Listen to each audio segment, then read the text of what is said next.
are lies, yeah, that's what I say. Don't have proof or facts in any way. I claim the moon's made of plasma, a place no one can go. The Apollo program's a scam, I can't back it up though. They talk about the ISS is floating in space. You ask me in a pool, I'd say is the case. Satelloons in the sky held up by helium balloons. But bro, that's just a lie, cause that's what all bitches do.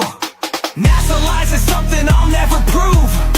No facts, no evidence, debates I will lose. They say they've been to the moon, I say it's not the truth. I see truth in no way, I hate MC2 when he shows me proof. The firmament is real, a dome up above, but I'll never prove it, so lost that I'm dumb. I know the world is flat, trust your sense of sight. Saying gravity's just a theory is why I'm up at night. NASA is phony like a show or movie, fake like on stage. Truman Show child's play, it's just but suck at this game. Because I'm just a dick with only my stupid self to blame. But I'm so fucking sure that the earth is flat, based on how I feel. Hey folks, how's it going here? Welcome back. So yep, let's hopefully this is a better show this time, and we actually have some sound. It looks like everything's going all right. I am monitoring it a bit better, so fingers crossed we're doing all right here. So I seem to be having sound and everything here. So yeah, a few things have gone on here this past week here in the YouTube universe. So that's yeah, let's hopefully we can get things we can go over a few things, have some fun, and laugh at some flat earth nonsense.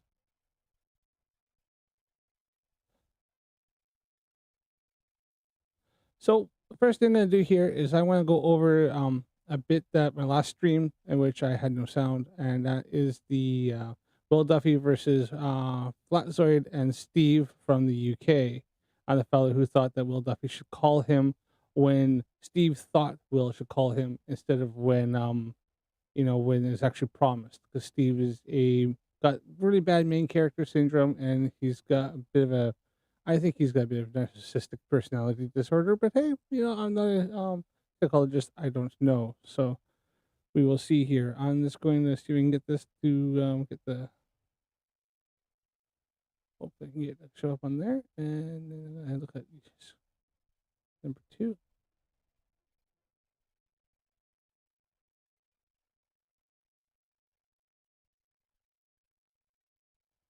Right.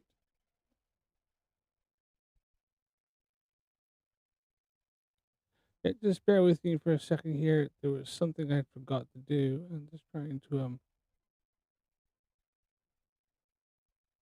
try to bring it up here. All right.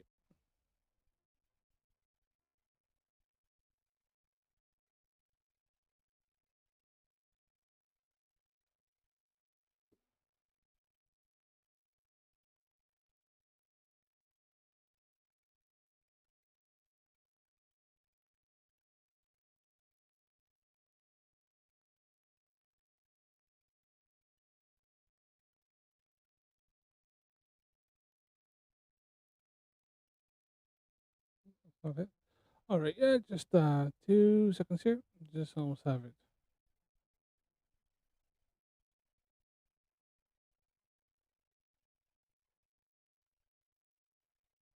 What's going on there?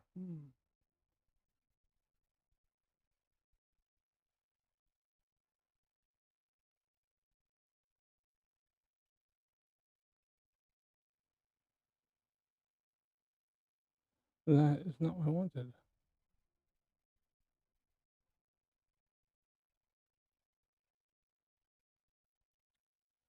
All right. See here. I'm still trying to learn a few things here, so bear with me. I am trying to kind of improve my as and when I can. Don't always come on as much as I like, so it's taking a bit here. So, yeah. Hopefully the quality is all right.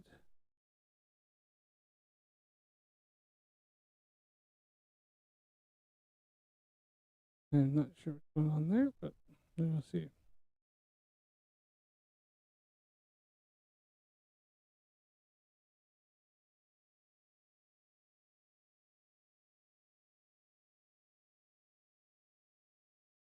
All right, we're going to go over this one more time here. I'm just going to go over the beginning part because obviously Flatzoid and Steve later on, when Will Duffy gets fed up with their bullshit, he decides to leave, realizing that Flatzoid and Steve aren't actually interested in the truth, nor are they willing to try to find the truth. So, see if we can get this to work here.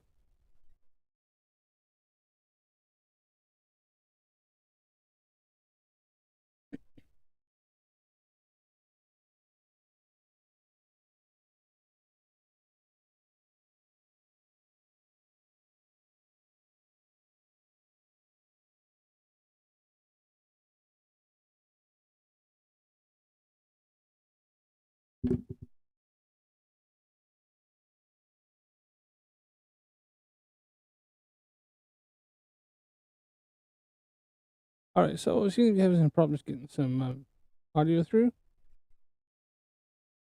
these guys. So let's just start this out now.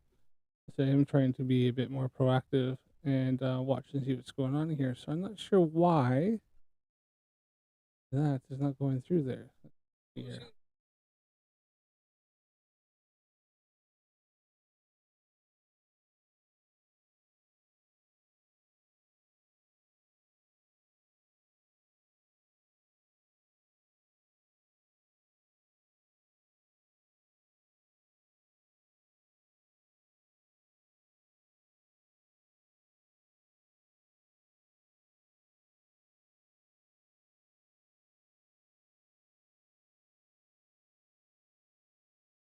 Let's see if this makes a difference.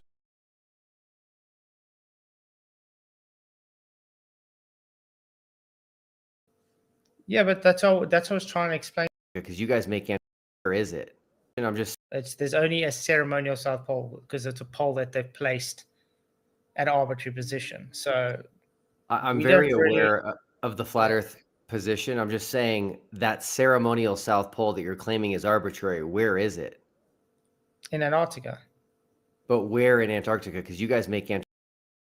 All right, so that seems to be working now. So hopefully that's sounds all right. So hopefully that works.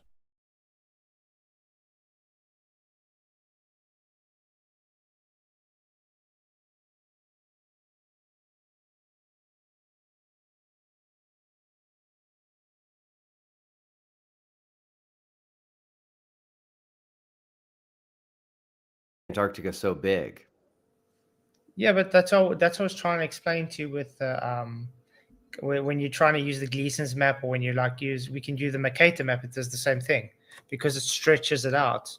A map doesn't determine reality. So when you're strawmanning us for using the Gleason's map and saying, oh, where on the Gleason's map is the ceremonial South Pole? Well, we say, well, show me on the Mercator map. It's the same thing. You can't.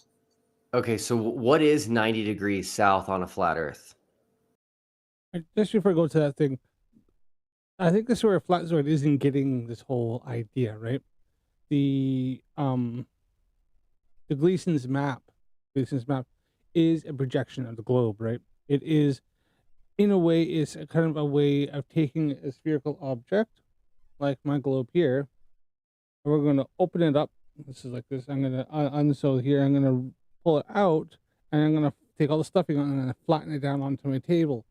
That's kind of the same exact thing what the Gleason's map is taking a 3D object like the sphere, and we're flattening it out. Now, if I did that, and example is like draw something like a planet Earth on an orange, and peel the orange and trying to flatten that out and see how that works, right? Things are gonna distort, it's not gonna be right. Now if you want to connect it, if you obviously open it up, because you're gonna have to take and make things bigger and connect them all out. Like my little thing here, if I open this all up, if I open it all out, it's gonna be gaps between. So the only way to make it work is wherever the seam is, would be to extend it and make it flatten out. And then you're distorting. So everything, as the further you go south, is going to distort. Now the same thing we say with like a other like the flat maps, like the Mercator projection, stuff like that. I believe on that one there, everything in the middle is fine. But as soon as you go away from, the further you go away from the equator, things distort out. So like example, Iceland on the Mercator projection looks absolutely freaking massive, right? It looks almost the size of South America, South Africa, pardon me, South Africa. But in reality, it really isn't. It's, you know, here we are.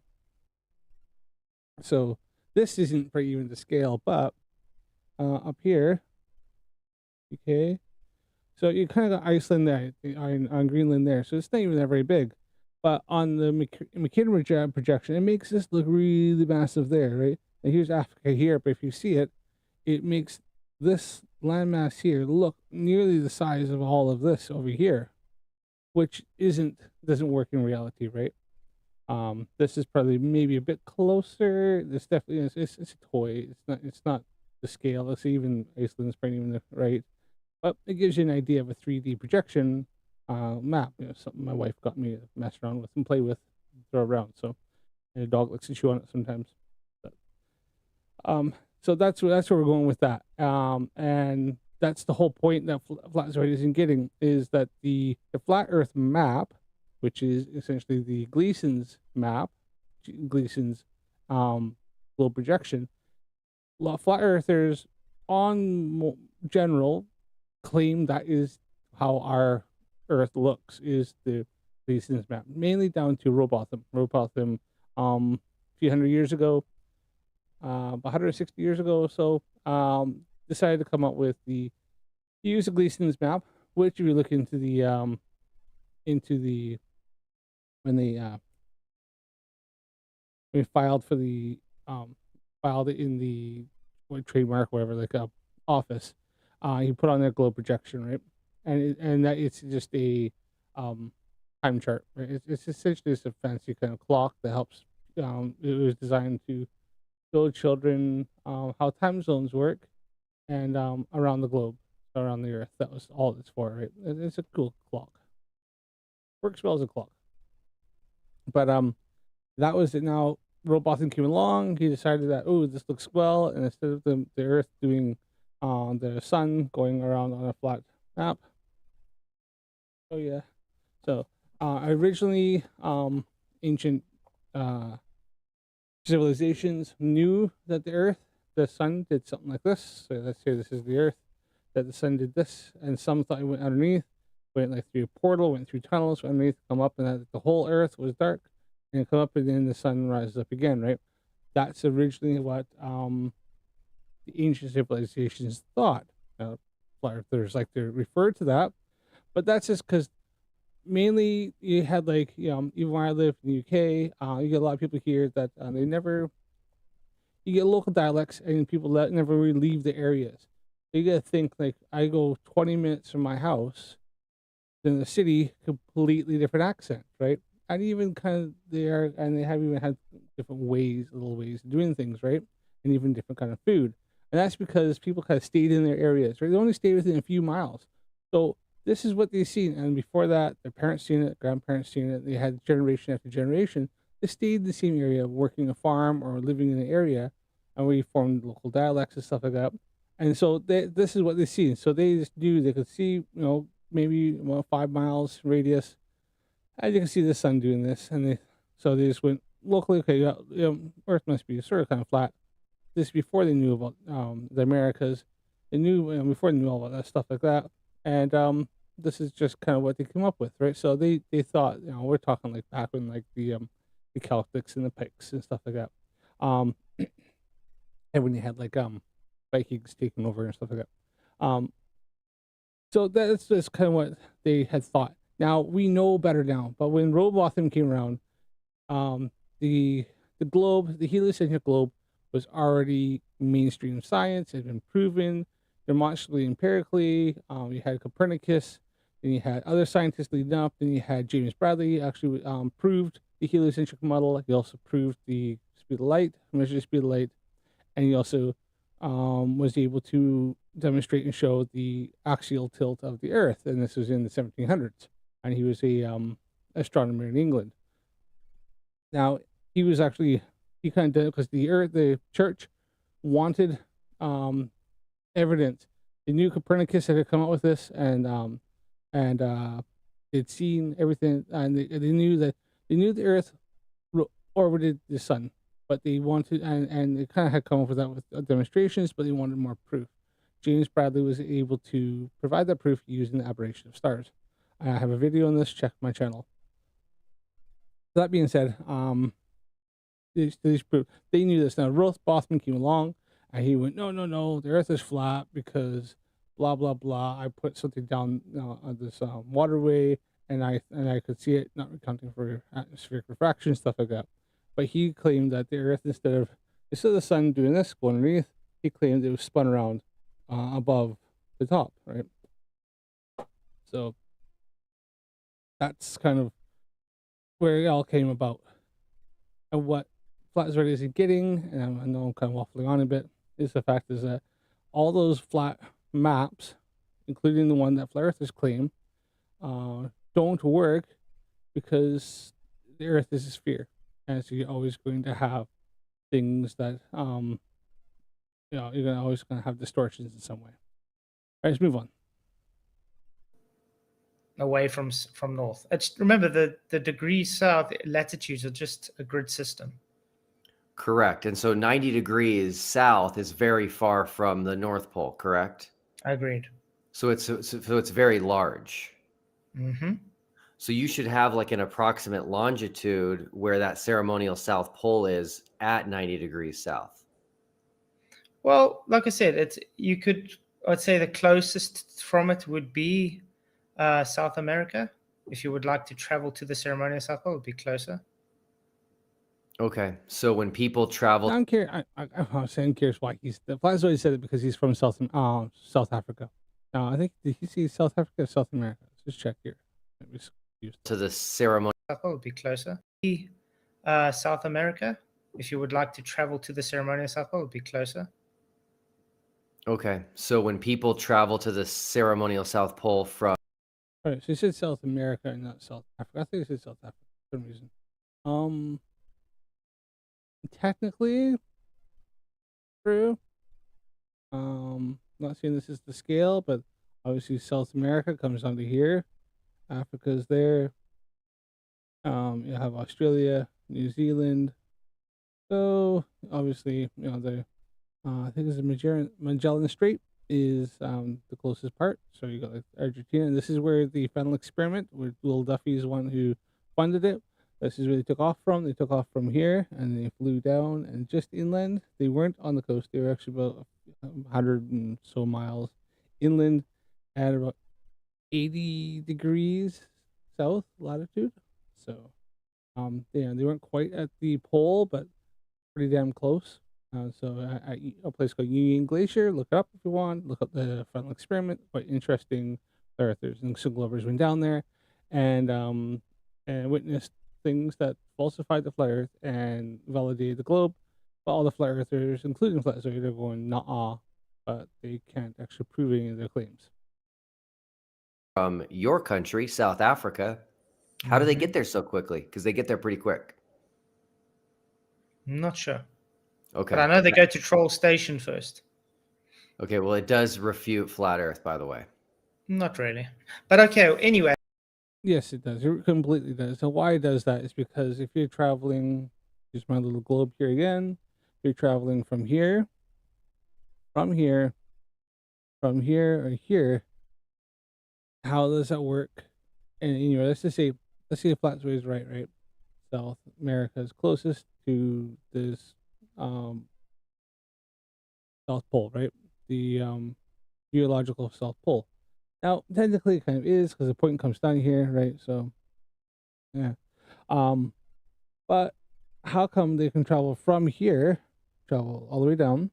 From here, they can travel all the way down, and they can actually clock this, and the times aren't that much different. But if you were to look at something like a flat Earth, and let's go here.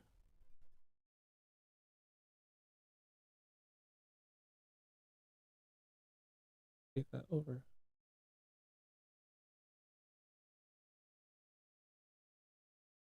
Okay.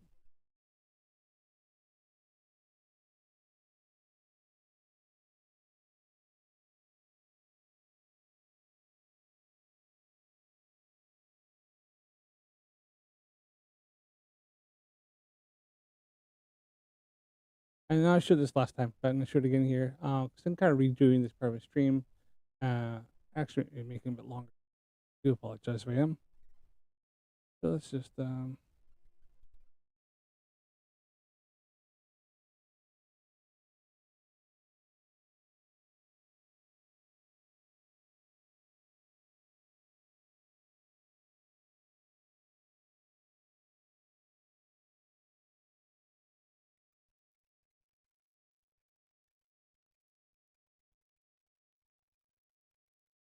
that's why I accidentally moved something over. Okay. So let's just have I moved over there yet? Okay. So click on the image of the flat Earth. All right.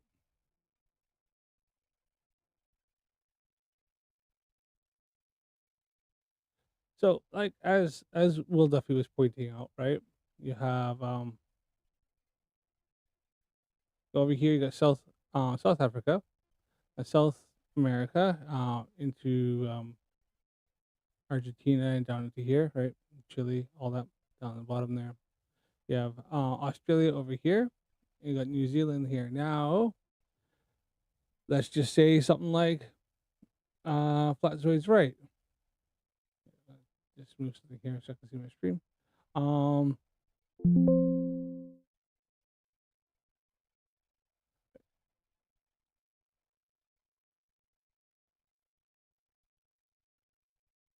Okay.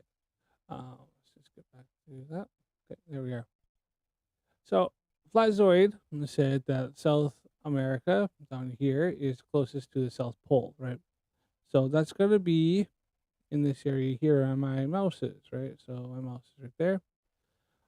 Now, the question is, why is it that if you fly from Africa, you'd fly this way? If you're going to fly from Madagascar, you'd fly this way. If you're going to fly from Australia, it'd be down this way.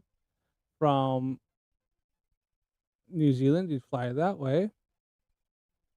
Now, why is it that you fly all these different ways, but yet you somehow still make it at what Flatzoid says? And he's not 100% wrong, but he actually has falsified the flat Earth. Is that you still make it to this point over here where my mouse is in about the same amount of time as you would flying from, let's say, middle of Australia, right? Maybe from Brisbane or something like that. So you fly from Brisbane and we down here.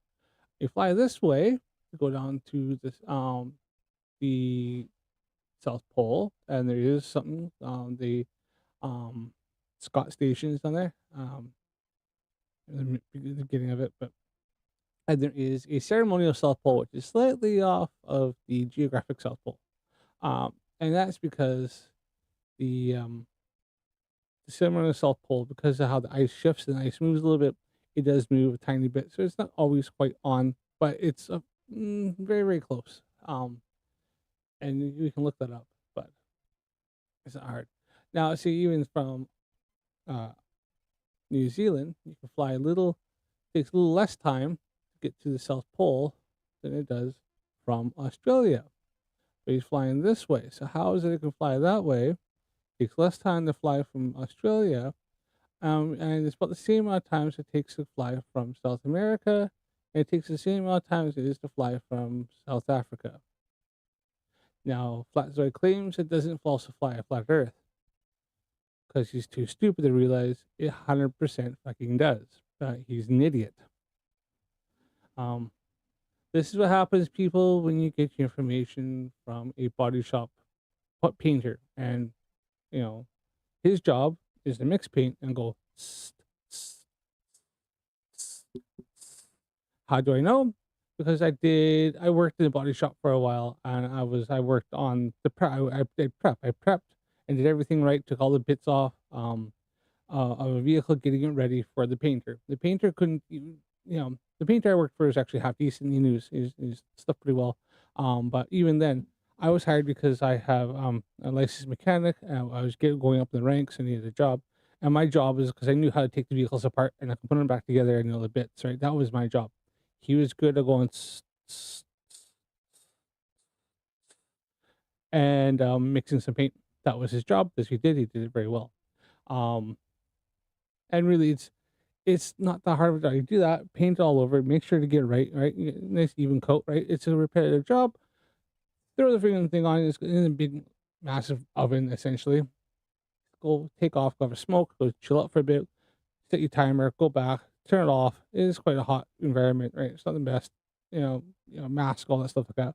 Go back in, another coat, make sure you get all the bits, all the cracks, crevices, next even coat. Well, go fuck off.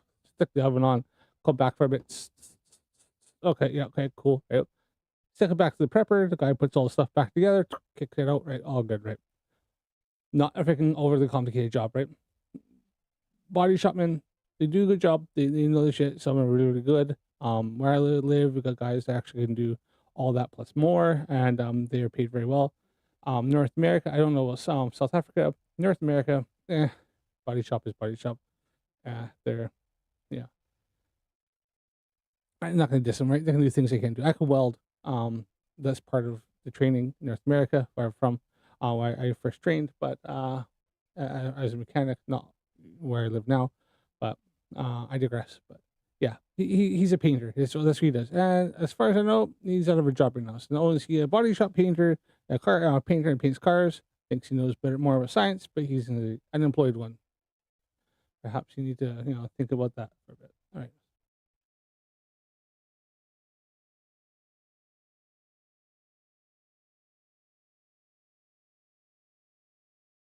Okay. Good to see you guys. Thank you for coming.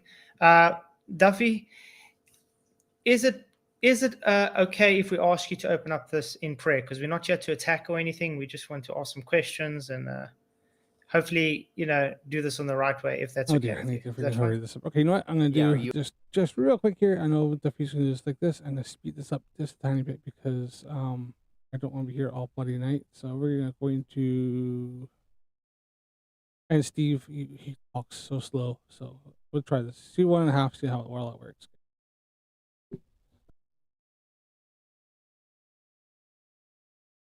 Are you asking me to lead it? Yeah. Okay, sure. Thanks. Yep. Heavenly Father, I just ask for your presence in this conversation with Keith and Steve. And I just pray that you can open up their hearts and minds to the truth.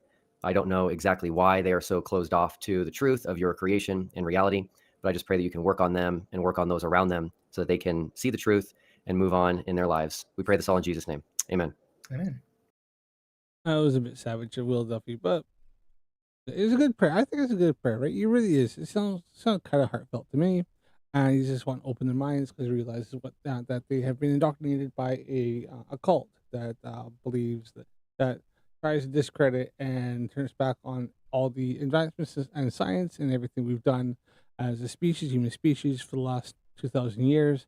And now these people like Flatzoid and Steve are wanting to take all of human society, all of our advancements, all of our knowledge, our scientific and exploration knowledge, and take us back by about 2 millennia. So, yeah. But he was also maybe have a little bit of a dig. Who knows? It's good.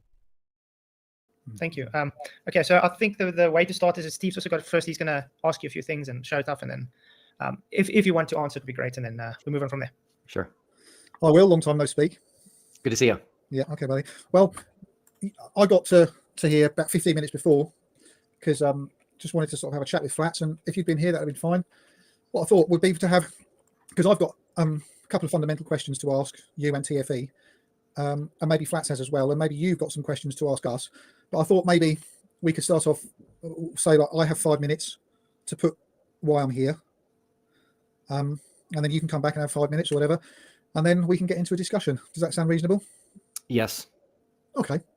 So, I was so for 5 minutes starts now. All right, just for a little reference here.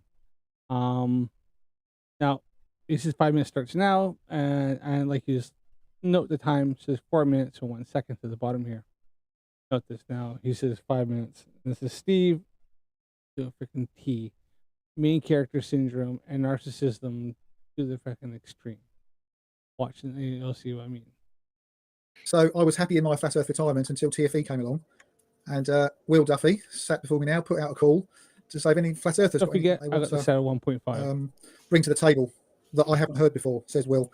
So I emailed you, and next thing I got an email saying I haven't heard that before. That sounds great, and I was on your show pre going to the ice. And what I was on your show for was that I had said that because I'm a biblical flat earther, that I believe the sun circuits the earth, just as it says in Psalm 19, the sun carries on its magnificent circuit. I'd worked out that at 3 o'clock UK time in the morning, which would be midnight Yeshua time and also midnight Punta Serenas time and midnight Union Glacier time, I'd worked out that by that time the sun would have long gone. And I came onto your show and said, what we'll do, Will, to make it so that as foolproof as it can be, because you going out onto the ice, you will have been you'll be following 5 or 6 other failed attempts where they've been shown to have been fraudulent in various areas for capturing the 24-hour sun. But what we would do is that you would WhatsApp me live at 3 o'clock UK time, which would be midnight. Any time between 3 o'clock and 5 o'clock in the morning UK time, you would pan the site with your phone live, and you would talk to me, and you would show the sun in the sky, and then I would have some serious questions. So Now, yes, that 100% so far, yeah. Will Duffy did do all that. All did happen. You can look back on TFE's channel, and yeah, he was fine. Now, he said he would call him. What he didn't do, Will Duffy, and even Steve fully agreed to this and was fine with, Will did not commit to a day. He said, I will do it. I will do my absolute best. There was certain stipulations that Steve was absolutely happy with, was that if they had internet access, because they would take a Starlink, or they were trying to do Starlink, because I think when Will Duffy first talked to Steve, he wasn't quite 100% certain, but Will Duffy was able to secure a very expensive Starlink. And then would they have access, and then would they be able to do it? And if there's obviously weather, permitting, because they weren't 100% certain how the weather is going to be down in Antarctica. It is Antarctica. It's one of those, you can't always tell what the weather is going to be like. Now they did get lucky for about 2-3 days. They got some really lovely weather. They're supposed to be down there for 4 days. They left a day early because the weather started to change, and there's a big storm coming in, and they weren't sure if they'd be able to get the plane to come in to get them. So they freaking, they, when in doubt, Charlie out is something that was said in the military, and that means just like freaking hook it and book it, right? So they packed up and they freaking went back to Chile a day early. But by that time they already had done everything. They'd done loads of experiments. They already had made observations, and they had done everything that they wanted to already do, and proved had evidence that validated the globe and all the predictions that you can use on the globe model, and then they falsified any and all predictions that were made using a flat Earth model and the claims that a lot of the flat earthers make. So, that being said, Will Duffy was never committed to a day, but he fully intended on doing it. But you'll see later. I'll talk later on. We'll see kind of there's some stuff that happened because Steve lost his shit. So I then said, well, look, Will, it's okay. I'm blessed to be here now, but if it works out, because you're going to have all sorts of things going on, and I get it, right? It could be like you're under pressure, etc., etc. But at some time, call me at that time so we can demonstrate that the sun is in the sky live. So that's how we left it. And you said yes, you agreed to that. Yes, and he did, right? So even Steve admits that there was never committed to a time, things going on. He never committed to a day. He did say he tried to do it around that time, 3-4 o'clock in the a.m. UK time, which would be around midnight to 1 o'clock in the morning. Ushuaia time, which Ushuaia time is on Chilean time, the time that's in Chile. That. And then the next thing I know, I don't know whether it's the Lord who woke me up, but 3:30 in the morning, I woke up on the Sunday morning, and my phone was silent, no message from you at all. And the next thing I know, yeah, because like as Steve just said, never committed to a day. There's the first day. Even Steve said it was the first day. He says the Lord woke him up. The Lord isn't. He set a fucking alarm. That's just not talk shit, Steve. You set an alarm because you wanted to. You suddenly had this in your head. The one you wanted to see is you need to be live streaming. See if they're live streaming, and then see if you're going to get the phone call or if you're going to see what's going to happen. Because even when they did do that stream, it wasn't at midnight Ushuaia time yet. it was still time before that, but some things had happened, and it was explained before Will was supposed to have contact with him. This has all been explained to Steve before, about a month or so ago. Steve's still flapping on about this because he's a egotistical freaking maniac, egotistical freaking main character narcissist. So you're on the ice with all the boys and girls, and you're talking about capturing the midnight sun, and then you referenced me on the ice, and you said, "And hey, Steve, if you're looking,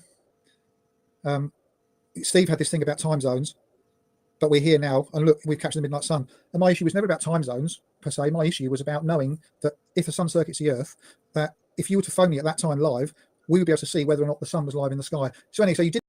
it was about time zones because even Steve just freaking admitted to it that if it was 12 midnight or 1 o'clock in the morning Ushuaia time zone Ushuaia, which is Chilean time, that would be 3 to 4 o'clock in the morning UK time, which is the Greenwich Mean Time. Time zones, you freaking absolute bell end freaking fucktard. Didn't do it. I've kept the text and the emails. I texted you 3 times from my home to say, "Will, give us a call, give us a call." The next thing is I get an email from you, and the email says, "Hey, sorry, Steve, I couldn't live link with you. I couldn't WhatsApp with you because my phone was lent out for the Candace Owens live link onto Rumble." Oh, so there you go. As he said just maybe a few minutes before this, about 2 minutes before this, he said that obviously sometimes things happen. Things happened, now didn't they? Candace Owens, producer, needed to use Will Duffy's phone because they're having problems with the 24-hour live stream that Candace Owens, producer, was trying to do, and Will Duffy offered up his phone because they're having some problems with his phone and trying to do the stream and stuff like that. And in the end, it didn't work because there's an update that was done by forced update by Starlink, as Starlink likes to do, as well as there's an update to the phone, and then the Rumble stream just kind of fell apart and kind of shit the bed. So things happen. As Steve just said, he was happy with that, and then when what happens, he's seen the live stream in 24 hours, and then they reference Steve, and Steve threw his toys out of the pram and lost his shit because he went, "Oh fuck, look at that, holy shit." I woke up hoping that I would see darkness or see no live stream. I'm looking at a live stream at about the time leading, just almost the time they supposed to call me, and oh dear, look, there's a 24-hour sun and everybody's running around in very, very bright daylight, and they're showing the sun is still really high up in the sky. That ain't setting anytime soon. And he went, "Oh shit, my whole world ideology is crumbling before my eyes. I don't like this. This hurts my feelings." And then he sent a couple of messages going, "Call me now, call me now, call me now." And then Will wasn't able to because, as he said, he sent an email later on going, "Hey, sorry mate, I wasn't able to get this. My phone was being used by somebody else because something had happened and come up." So, but so it still shows he was thinking about him and hoping to still fulfill their agreement. Remember, Will never committed to a date. He only said a time while they were there, and they were still going to be there for 3 days at this point. So I said, "That's nonsense, Will, because you could have borrowed anybody's phone. There were loads of phones on the ice, because the whole idea was that for you would be able to trounce a flat earther." No, because only Will's phone had Steve's WhatsApp, and because he wanted WhatsApp, not email. Remember, Steve just said that Will emailed him, so he's had his email, but to WhatsApp you need to have your phone number, and it's on the phone. Will's phone was being used by Candace Owens' producer. Wasn't able to use somebody else's because nobody else had Steve's WhatsApp and his phone number. Only Will on Will Duffy's phone, which was being used. Remember that. By calling live from the ice and showing everybody that the sun was in the sky and that you were calling me, but I got nothing. So then you email back and Yes, because Will Duffy's phone was being used and it had your phone number on it and your WhatsApp, and nobody else had that. said, "I can do it the next morning." And I said, "Will, sorry, you can do it the next evening." I said, "Will, I can't trust you now because..." I see. Will Steve threw his dummies out of the pram, got all hurt, his feces hurt because he realized that his indoctrinated ideology was crumbling before his eyes, and so he was, I can't trust you. But as remember, he even admitted to himself here, and he's admitted before that, especially in the original interview, he was never committed to a day. They said he tried while he was there, while Will Duffy was on the ice at Union Glacier, being that the weather was ideal, that things were, that he was able to do it, that he would phone Steve. And he still was going to do that. The first day he wasn't able to, but then that was never the problem. The promise was time he was there, between 3 and 4 o'clock UK time, or midnight to 1 o'clock Ushuaia time. That was the agreement while they're on the ice. But Steve, seeing something, realized, especially after the email, oh, I have something to hang on to. I'm going to run with this, and I'm going to make up a whole huge narrative, so that way I can try to save face, because my biblical cosmology has been falsified, and it hurts my feelings, and I can't handle it because I'm a massive man baby. Steve is a massive man baby, and he spat his dummy out. I've seen all the people come out on the ice show, Jeremy being wheeled out, Whitsitt sort of saying, yeah, it's working. By the way, count to about 4 minutes he's been talking. The 24-hour sun looks exactly like it's going to do it. And I'm thinking, they haven't even seen it. And Whitsitt says, I haven't even seen the 24-hour sun yet. And he's now parroting the message from TFE. So I couldn't trust you. And so then you then did another. They say it looks like it's going to do it because you can see the sun was still about, several degrees up above the horizon, and it wasn't coming close to the horizon to set yet. And it was, 11:30, at night, midnight, solar midnight. They're looking at it going, yeah, that's not going to set. That is 20. You can see the trajectory it's taking. You can see the path that the sun's taking. You can see it's going to come down and it's going to come back up. It's not going to come down. They've been watching it for a few hours. They could see, oh, here, yeah, that's not going to set. You can make a pretty good, prediction by watching it and taking into account what's happening, and go, yeah, I'm wrong, and that's exactly what they did. Video where you said I was throwing my toys out the pram. You're saying I was getting angry, etc., etc. I wasn't getting angry. I was just stating. Yes, he 100% was stating facts. And you can look at the emails. I wasn't getting spiteful. I was just stating facts. I couldn't trust you. You didn't do what you said. So then we did a. No, he never. Steve, Will never didn't do what he said. Steve threw his dummies out of the pram and then spat his dummy out, and then blocked Will, and then started making up a whole thing. I can't trust you. I can't trust you. But Will didn't even do anything then. He had only said something, go, hey, Steve, check this out. And then, because he knew his phone was being used, and he even had the courtesy of sending an email going, hey, look, I'm sorry, my phone, I wasn't able to WhatsApp you. My phone is being used, but I will try to WhatsApp you again tomorrow, right? And so there was still time, but Steve wasn't happy with that, because he, as any kind of flat earther, had to move the goalposts.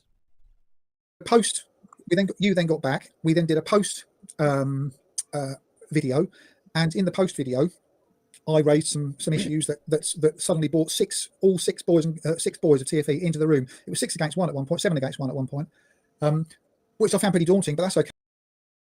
And if you look at the time now, it's 9:08. Steve's still waffling on. He said 5 minutes. It's now been more than 5 minutes, and there's no sign of Steve shutting up yet. Okay, it's not a problem, because that's why we're here. We have to face tough things sometimes. And I was getting completely trounced by people calling me a liar and saying that, he's throwing his toys at the pram. What did he expect Will Duffy to call him? He had loads of things on his mind, blah, blah, blah. Wasn't about that. The principle. Yeah, I Will never committed to a day. Plain and simple. And even Steve admitted to this. Will never committed to a day. He said he'd phone him around these times while he's there, and then he said, sorry, I wasn't going to phone you this first day. I'll try tomorrow. Was you agreed to do it, and he didn't do it. And then the next thing I know is that Craig from FTFE, and I've nearly finished, Craig from Fight the Flat Earth, then calls me up, or he emails me and says, hey Steve, you want to come on the show? And I naively, because I've been out of the game for a long time, but I'm pretty clued up again now as to how nasty it can get. Craig from FTFE said, do you want to come on the show and talk about your experience? And what that turned into was a hatchet job from you guys, where a special video being put together to slander me, to call me a liar, to make out that I was a liar. It wasn't to slander him. It was a video using Steve's words Steve's own words to expose Steve was a liar. Expose Steve now as a liar, and expose Steve in then as the liar. So what it was is that Steve didn't like this, and he lost his shit, and got massive snit in his nose, and then started picking it, something else, and is exposed him using his words and exposed him for being a liar. And Steve still can't let that go because he got his eye wiped. Is what had happened. I was got called a liar, a psychopath. You know, I had 3 hours of, and it's fine, you know, because I can take it and I conducted myself well. I had 3 hours of slander from Craig from FTFE calling me a psychopath and a liar. So Steve's big problem is that Steve's got main character syndrome. As I've said it before, I'll say it again. Steve's main character syndrome, and I wouldn't doubt if he suffers from some version of narcissistic personality disorder. Etc. Etc. Etc. Anyone who watches the show will see it. And at the end of That's the my day, opinion. you had sent him all of the emails because he said, I've been sent all the emails, I've been sent all the texts. So it became apparent to me that I had touched a nerve with this you not phoning, and it had become a really big thing because if it The only thing that touched the nerve is the fact that Steve's a fucking liar, and he was dummies himself the pram, and then has been running around lying. I just like to also point out that when this video came out, it had been 3 months since the final experiment. 3 months, and Steve is still freaking harping on this because he can't let it go. Because his ego is just been bruised and hurt that bad. it does come out that you hadn't phoned me and there's no valid reason why you didn't, it is a big thing because I had put forward an argument to show that if you couldn't phone me live because the sun wasn't in the sky, that would be a massive PR blow for anyone at TFE. And the end result was you didn't phone me. Yeah, and he's already told that. By the way, it's been 7 minutes now, and Steve's still waffling on. Yeah, and he was told, on the first day by email why he couldn't do that, and then said, "I will try the next day." But Steve didn't like that because he already seen that 24-hour sun was a real thing. It was being observed by Jaren, by Witsit, by Elizabeth, by freaking Candace Owens' producer, who actually was a flat earther as well, by I think another fellow. There's another flat earther there. I can't remember his name right now, but he was actually doing a documentary. And also by MC Toon, by Dave McKeegan, by Will Duffy, by Critical Think. There's a whole bunch of people there. Everybody there was all saying, "Oh, look, yep, there's definitely a 24-hour sun." And Steve went, "Don't like that. Me no like block. Yeah, I know. Oh, you should have phoned me. Oh, you should have picked up somebody else's phone and memorized my number. Blah blah blah." Fucking freaking definitely what a narcissistic freaking piece of shit Steve is. And so now, and Steve, you're more welcome to come on my channel and freaking I'll tell you straight to your fucking face. You was freaking bald headed old freaking fuck. Because I don't give a shit, dude. I live in Merseyside. Fucking look me up. Send me a video. My email is on this channel. One, I'll tell you straight to your face. I don't give a shit. You can do nothing about it. lots of flat earthers are understanding this and saying that you were a snake about it, that you lied about it. I've got nothing to hide. I didn't lie at all. I didn't, everything that you saw me in my videos just lied about this whole situation. I've been upfront. Steve's been lying about the situation since the 14th of December about it, and I've been clear and coherent. And it's never that is one aspect of the visit. Why didn't Will Duffy call me live from the ice? Because his phone is being used by Candace Owens' producer, and then he wasn't able to call you because you got told this on the first fucking day, you bell end. That is something that is rumbling on. A lot of flat earthers find that very suspicious, and there's never been the only one that finds this suspicious is you fucking muppet. A coherent answer from TFE as to why that live call that would prove that you were live, that you could avoid anybody's phone to do it, why that live call didn't take place. So because his phone is being used and it's the only one that had your WhatsApp and your number on it, you fucking bell end. That's about 5 minutes. I'm done. That was me. Long. Yeah, that was 8 minutes, by the way. 5 minutes. Okay, so yeah, because there's nearly double the fucking time because he can't learn to shut his fucking pie hole. I don't even know where to start. Let me think about this for a second. So Steve, why do you think if the flat earth community as a whole, and just little context here. You can kind of see it this way. Will Duffy is. I'm just kind of surmise a little bit here. I think Will Duffy is sick and tired of hearing Steve waffle on about this bullshit when he's been debunked and he's been shown to be a liar countless fucking times. And even when he had the whole thing that I had done about a month or so ago, where he thought that Jaren said sets, and then it was proven beyond a shadow of a doubt they said since, and then Steve had to fork out 1,000 pounds because he's a freaking narcissistical a narcissistical main character freaking maniac, and he can't fucking seem to check his ego. And he's actually, I think he had bet Critical Think $500 and paid that out too. So he's down about nearly 1,500 pounds because he can't keep his freaking gob shut. Now, I don't know about you, but if I was his wife, I would be rather pissed because he spent 1,500 pounds on stupid shit. Other than the fact is his fucking ridiculous ego on a fallacious, indoctrinated ideology that has been proven to be false for the last 25 fucking years. 2,500 years. Sorry. 2,500 years. Steve, just hold on here. The Greeks proved you wrong 2,500 years ago.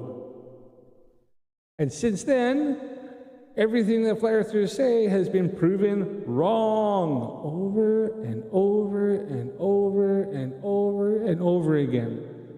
But Steve, do one thing for me. I'm going to bring one thing up. Show me measurements of flatness. Demonstrable, empirical, observable measurements. I want empirical, demonstrable, repeatable measurements. I know you won't be able to do it. No Flat Earther can. Whole is not accepting TFE.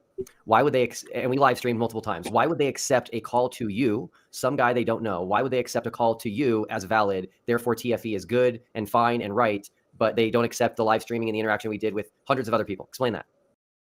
No, remember that Steve, before this, the final experiment, had not been doing Flat Earther stuff for years and years and years, and is irrelevant. I think he's got maybe just over a few thousand subs on his channel. And if you look at the last time between doing the final experiment stuff, a few little bits and bobs he's done, there's a massive about 5-year gap in which he'd done nothing. He even admits that the final experiment brought him out of retirement. He still was a Flat Earther, he just wasn't doing anything on it. So he really came out of nowhere, and was from obscurity. So nobody even knew who this Steve was. I think he calls himself something like, I'll type it in the comments. I can't remember exactly. Something, hey dude. His channel called Hey Dude. Now try to look it up. It's hard to find it because there's like 3 or 4 or 5, 10 other channels all called Hey Dude. And but yeah, his channel is called Hey Dude, and nobody knew about it. Nobody even knew about Steve until this final experiment thing. I think that's why he's clutching onto this whole thing. Well, Duffy's so long, hard, and so grasping for on it so tough is because he's trying to maintain some sort of relevance back in the Flat Earth community. He's come back out of it. He's decided he's got a little taste for it, and he wants to be some sort of, he thinks he's a big thing. Remember, Steve has got a main character syndrome, and I'm convinced he's got a narcissistic personality disorder, and what he thinks that the world revolves around him. Steve, you don't. The only thing, well, maybe he does. I mean, Steve is pretty dense. Perhaps he does have a gravitational pull around his bald head. Well, Will, I'm sorry, but that's deflection, because I've just asked you straight why you didn't call me, and that's you know. Yes, and he was already told that because his phone was being used, because something had a technical issue had come up, and Will Duffy was trying to help somebody out that was on the ice. And also, I demonstrated, Will, I demonstrated in my Flat Earth video, like TFE Epic Fail Part 1, how live streams can be faked, and you didn't have one interaction. You didn't have a single. He brought up something about how a live stream could possibly be faked. What he didn't do is prove that the live stream's final experiment were fake. Dave McKeegan and also Jeren, when they were asked to reference live where they were, they gave 2 dates from 2 days previous. Both of them. One was for a football score in the UK, and one was for an American football match that was 2 days old. I asked you to phone. Yeah. Okay. So he's trying to claim that it was fake, that maybe they pre-recorded it. But how would they know that those things happened 2 days before the live stream, the final experiment? In which case, they actually had already gone down to Chile at this point. They had been there for a couple of days because they had to do some orientation and do some stuff, and to be there because they're told to be there for a couple of days ahead of time in case things change, and also book your flights a couple of days after in case that you get stuck on the at Union Glacier for me a day or two, because maybe if something weather rolls in too fast, and to make sure so you have a bit of wiggle room back and forth. So they said this stuff because that's all they could look up some stuff that had come up a couple of days before when they're on the ice, when they and they're in the hotel in Chile at that point. But if they had pre-recorded it to have this 24-hour sun, how would they know what's going to happen 2 days before they had supposed to have been, they had done their live streams on the ice? Because they couldn't have done it they couldn't have done it when there was 24-hour sun in Antarctica, because that's 6 months. 6 months, right, Steve? 6 months difference between the northern 24-hour sun and the southern 24-hour sun. I got some dust in my throat.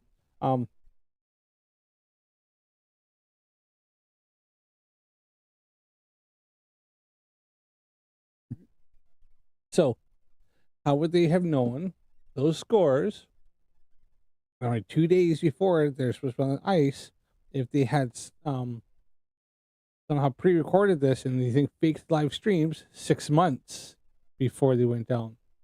Think about that for a second. Absolute fucking idiot. Really is stupid. And then Flatzoid's sitting there with a smile on his face because he's equally as fucking stupid. Look, Steve, Flatzoid, guess what? You're fucking stupid. Live, Will, and it doesn't matter what other people think. This is about you and me and our agreement. I live on air in front of 1,500 people at the time, and now thousands. Okay, cool. This is very simple. I don't want to waste my time. So you guys need to make sure that this is going to be a good use of my time. Steve and Keith, if I get someone to live stream with Steve in Antarctica at the time he suggests, they pan around and the sun is up, will you guys admit flat Earth is false and we live on a globe? If not, this is a waste of my time. That doesn't make it a flat Earth or not. Steve is Okay, just so this is a waste of my time. Wait. Please tell me why doing a live stream with Steve and circling around at a specific time is a good use of my time. Tell me that, or this is a waste of my time. Will, you agree to do it? Will, you agree to do it? Hey, Steve. You agree to do it, Will. Steve, listen. You agree to do Steve. it. You seem to be running down. I'm not running. Steve, if I do this for you with someone in Antarctica, will you admit that the Earth is a globe and that flat Earth is false? If not, why are we wasting our time? Will, we're not wasting time because I'm asking you about. Yes, he did agree to do it, but he didn't commit to a day because, you know, things could have happened. Steve admitted to that, but now is going back on that because he's a lying piece of shit. Historic events that you agreed Steve, I'm gonna leave if you guys are gonna waste my time. I will answer that, but I need to know from you, if I'm going to take my time and effort to give you what you're asking for, why do you want to see that? If you see a sun, will you say that means flat Earth is false, or are you wasting everyone's time? Tell me why. Nobody's wasting your time, Duffy. He's just asking a simple question, which you're refusing to answer. I just asked you a simple question, Will. I'm going to answer the question, Steve. You need to answer this. Why do you want someone to live stream with you from Antarctica and pan around? Why? To show us live. Because, well, I can tell you why. Because I stated it in my interview with you before you went on the ice and post that all previous 24-hour suns that have been supposedly captured have been, for one reason or another, failed. Now, and so. That's 100% incorrect. There has been many 24 hours shots or videos showing 24-hour sun. I myself have shown it several times. I showed this from different live cams from the Australian Antarctic project last year.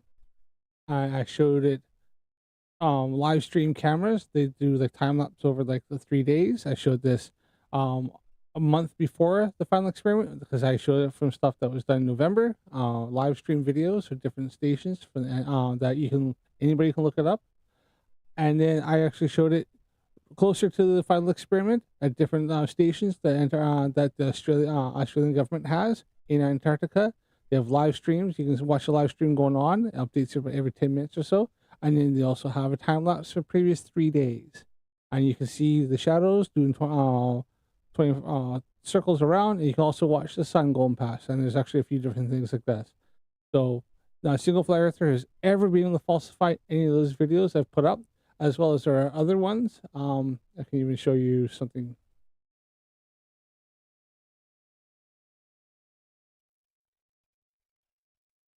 So you got like stuff like this here. This is a so this would be a time lapse shot. So what there's to take a picture every so often, and then there's overlay over top of it. It'd be like when you're doing like astrophotography, in which you just stack the images on top of each other. So this is showing the sun going all the way up and over. So this would take in every maybe hour or so, up and over, and then comes up again. So you can see stuff like that.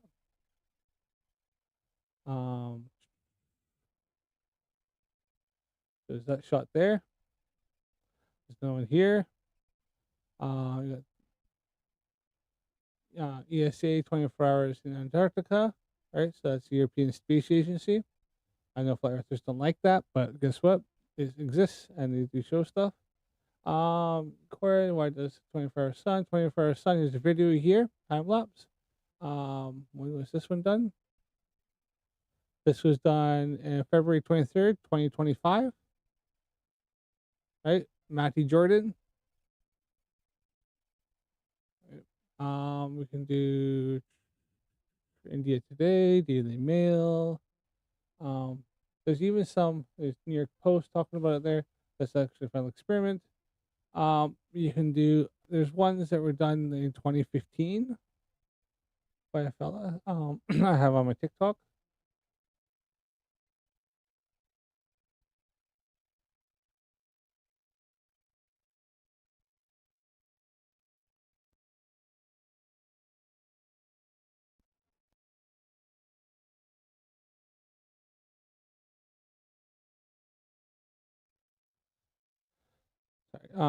So yeah, there's plenty of them. Australian Antarctic Program, sunlight hours. There you are.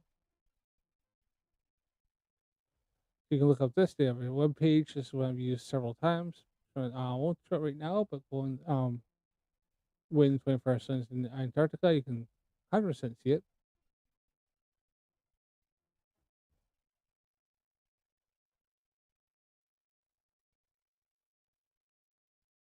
There's a TikTok here, the Sundale in Antarctica. I don't know if I can play that.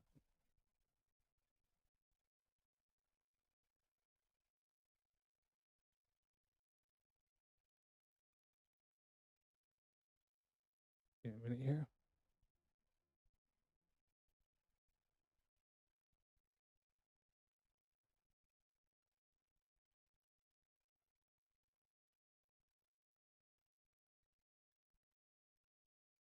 See if this plays.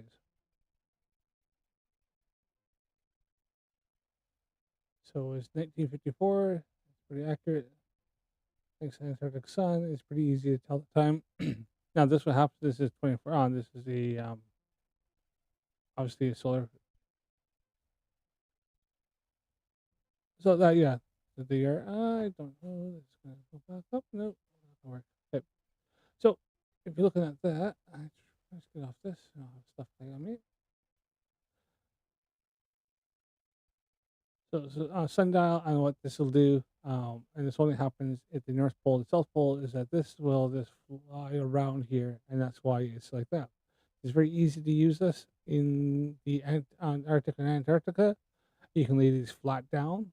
Now, if you're anywhere else on the Earth, you'd have to tilt this up, depending on your latitude and longitude, and then the sundials in the south won't work in the north. when you go past the equator. The equator sundial would have to be finished 90 degrees from the surface of the Earth, so that we can get them to work. Especially when you get to noon, you'd have actually what happens is that the this part here, the shadow just moves straight across, and then the shadow will, you wouldn't see it, and then it go like that. So they have to make 90 degrees, and then as you come up, then you tilt it up to different points and bring it down as you go more and more north until you get to 0 degrees at the Arctic pole, and then you can lay it flat, and it'll just have the shadow will go all the way around when you have when you have sun in the Arctic or Antarctic. Sundials are actually very good evidence to show that the motion of the Earth and that the Earth is a globe. This is only working on the globe. Sundials falsify a flat Earth.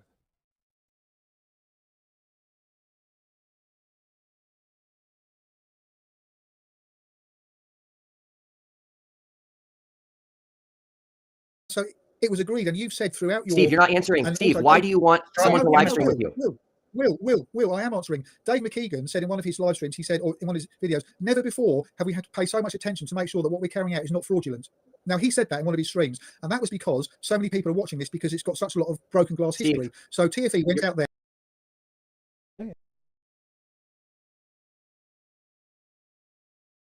with broken glass history. So that's why I had that agreement. Steve, with you're Will, not answering. because You're not it's answering my broken glass question. history. Steve, you're not answering my question. I am, Will. Why? You didn't phone Why me. do you want someone to phone you from Antarctica? Answer the question right now.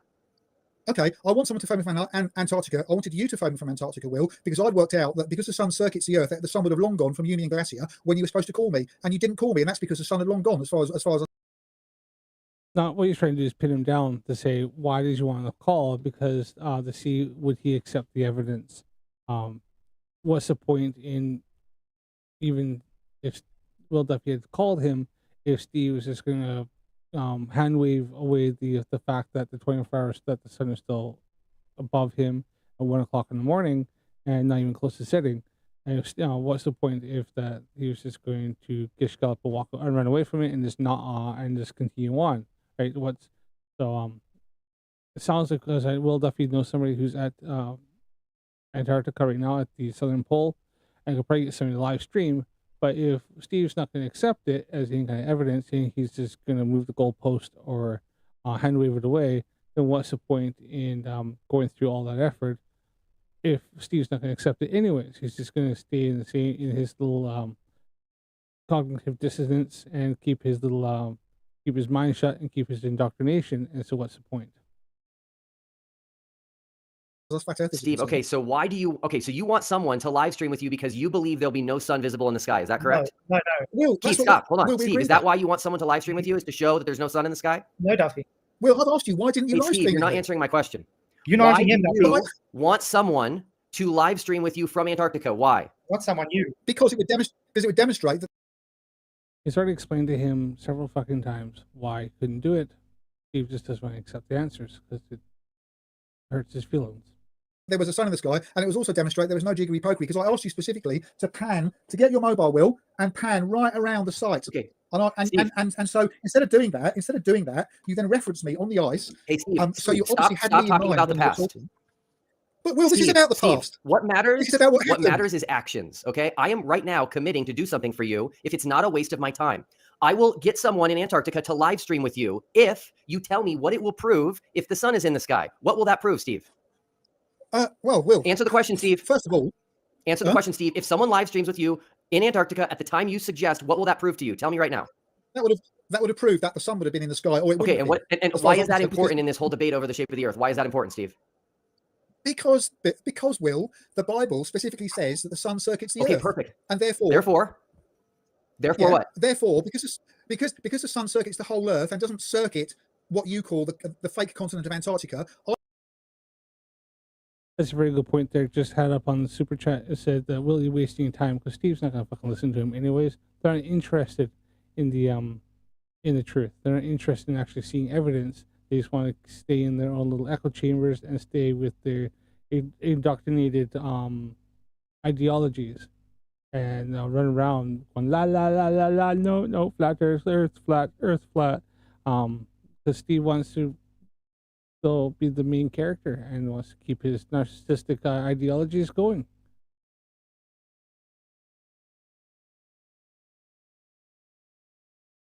I like the fact how quickly Flatzoid took that off because he realized it actually doesn't. 24-hour sun doesn't equal the globe. I like that. Make him answer why he failed to do what he agreed to do.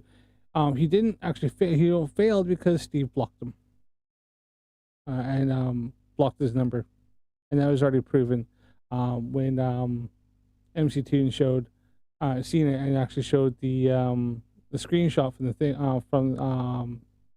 it was from the WhatsApp. It said that the message had not been delivered because undelivered message, because Steve already blocked Will Duffy when he tried to message him on WhatsApp the next day.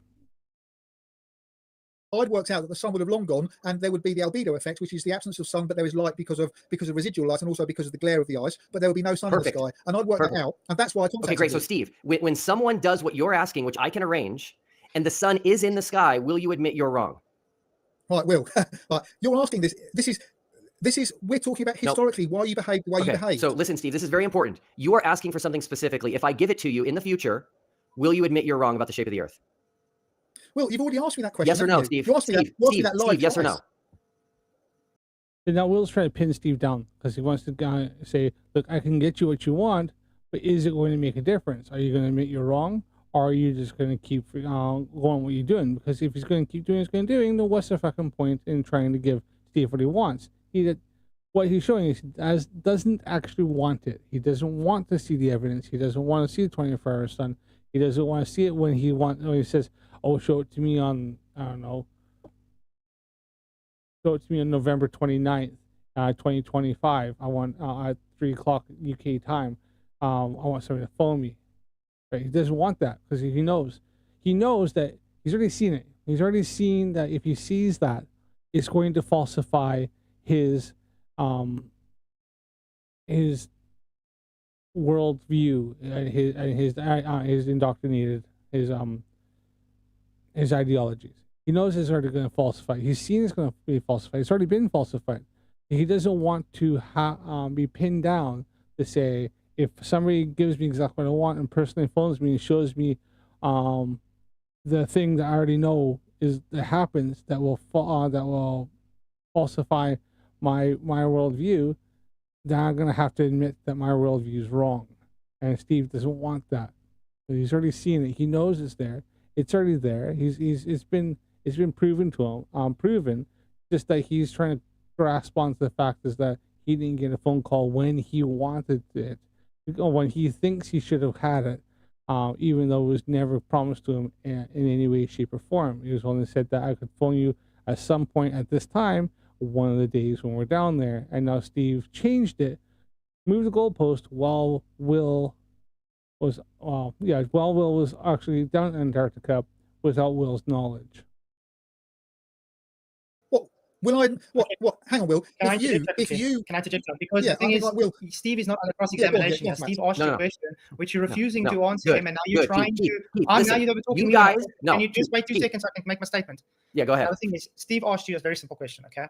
Now, instead of just answering him, you're trying to cross-examine him on answering about why this. The point of the thing is, like you said, it's based on just being what you kept on your word. Your word was you would contact him. And instead of just saying, okay, yeah, I can keep to my word or something, instead you're not trying to attack him and saying, because you don't want to, you want to go and we should get this live done now. It's got nothing to do with that. It's got to do with your word.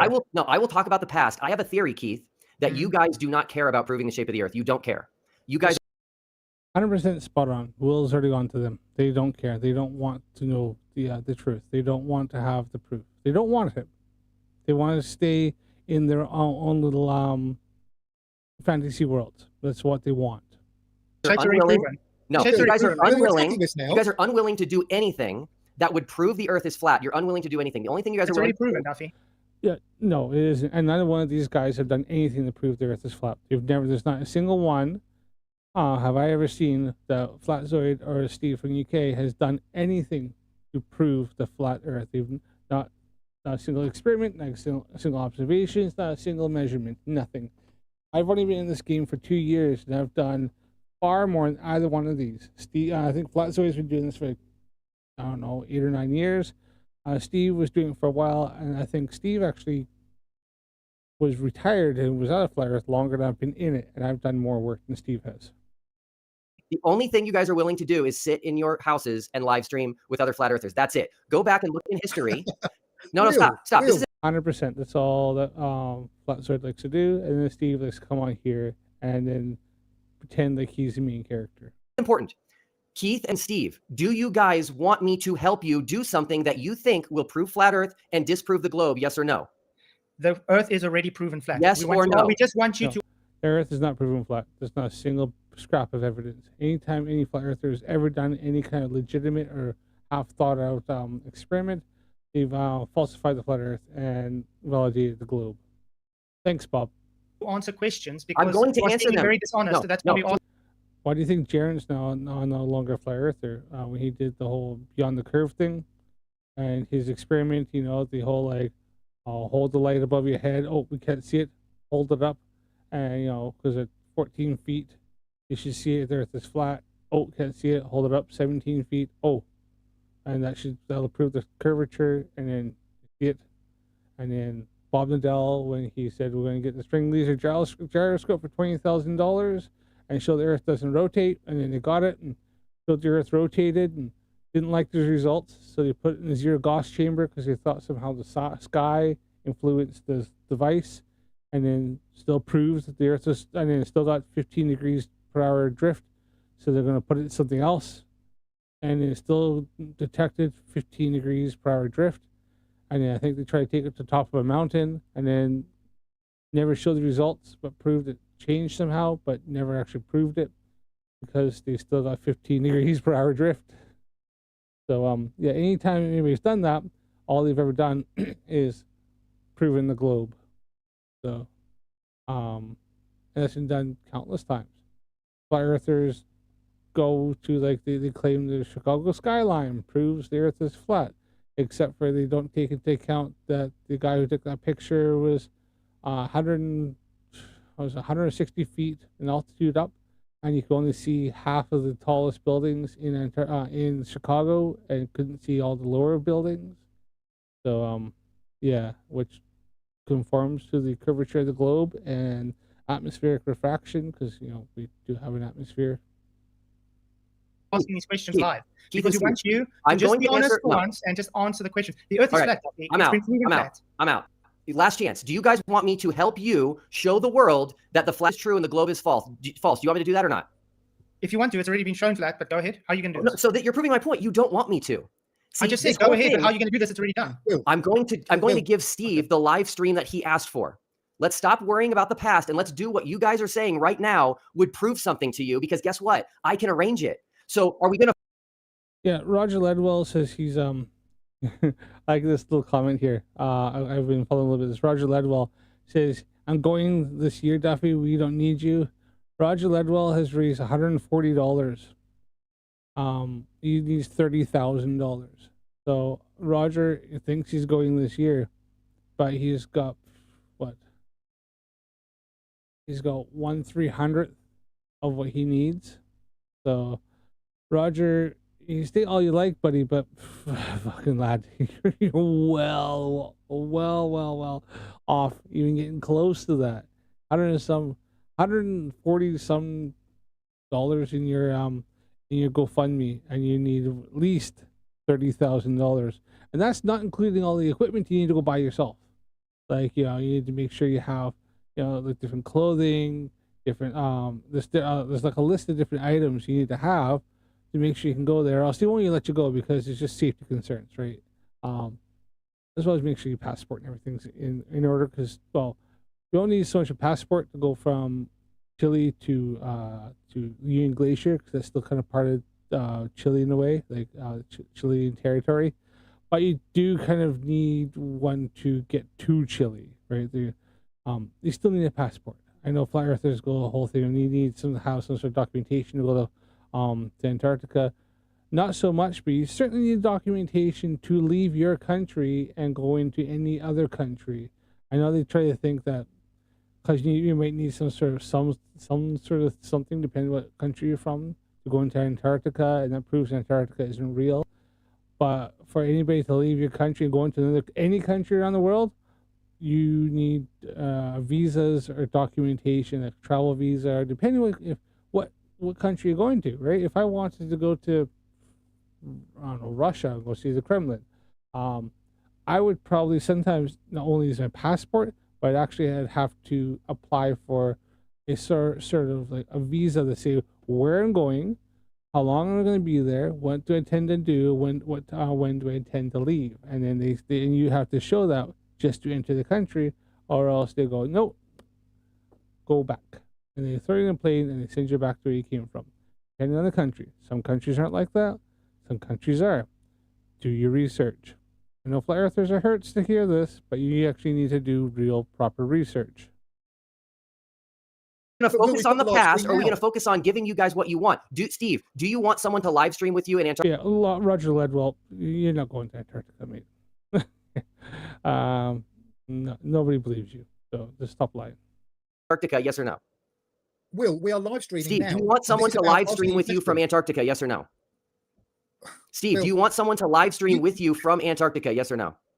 No, I want to have a straight conversation with you. If you don't want someone to live stream with you from Antarctica, then you should have never asked me to do it. Last chance. Do either of you want someone to live stream with you from Antarctica? No, we want you to be honest and just answer questions when asked. That's it. That's what we're asking you, just to be honest and answer. There we go. You can't.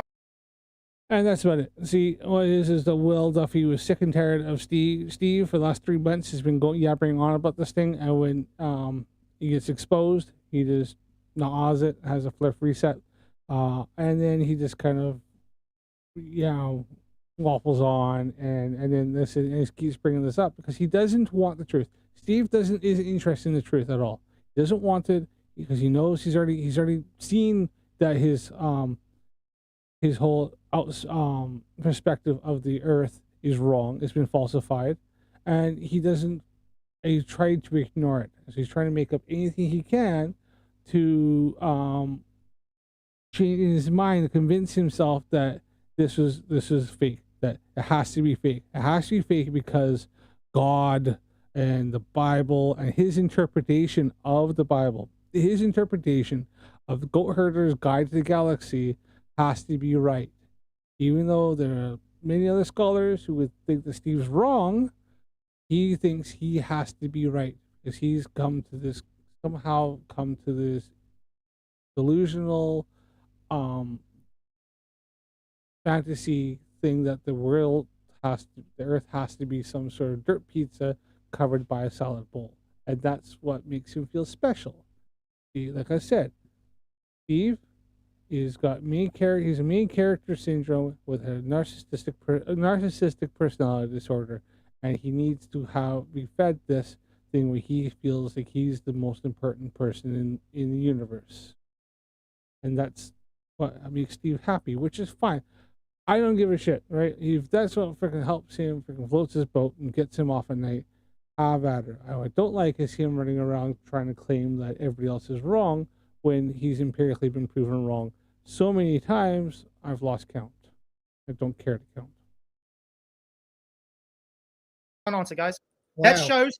Thanks, Steve. Yes. This shows without a doubt he knows he lied. He knows what he's done is dishonest. I can't make it any more clearer. He didn't.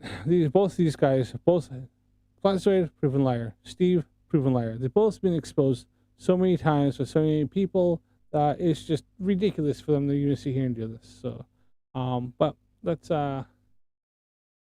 move on here. We're gonna check out quickly here Mikey Smith, see what he's up to here. Now, Mikey Smith, I actually had challenged him to demonstrate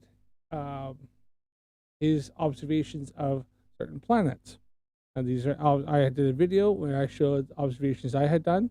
Because Mikey Smith claims that his Celestron 20x80 binoculars with his Galaxy smartphone, and I think it's like an S20 or something like that. It's not even the most relevant, latest one, is far superior to any telescope. Now, so I challenged him and said, okay, well, then show me observations of like Jupiter, Venus, Mars, Saturn, the moon even. And you can either use that or you can use this P1000. I said, prove to me that you can get these shots and get better than what I have done. And I have a Celestron 130 Newtonian telescope. It's one I got for like 50 pounds off of eBay. There's nothing new, nothing fantastic. You know, it's not like some of the sea stars. It's got a manual equatorial mount. So you know, I have to turn it, which is slightly warm, but it still works pretty good. And I said, and go ahead. And then I use a SV Bony 205 planetary camera. It's a fairly good one, but it's it's not the top of the range. It's not like some of the other ones that cost a lot more money, but it does pretty good. So I have a fairly, you consider an amateur astrophotography setup. Now, like this beginner getting into it, Mikey's next doing this longer than I have, at least attempting it. And so I said, well, then prove that your binoculars are better than my telescope, because he claims that no telescope is as good. He's done research, and so far he's done nothing. Now, I did have some fella come in. I think I showed in my video. One of Mikey's friends claimed, come in and challenged me to come into their debate. And I said to him to send me an email. I gave him my email, and so far I have nothing. I will live right now. I will check my email and I will see. But as far as I know, I have not received a single thing off anybody inviting me. I said, look, my world doesn't revolve around debunking flat earthers all the time. I do it as a little fun thing to do on the side. My world doesn't, my whole ideology isn't around proving the shape of the earth. But, if I can, I will make it on. Now I have, I'm checking right now.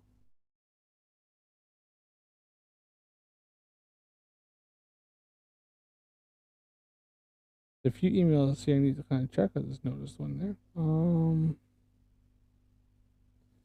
So I am looking on my phone.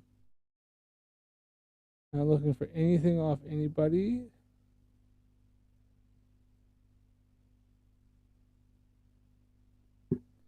Asking for me to join some sort of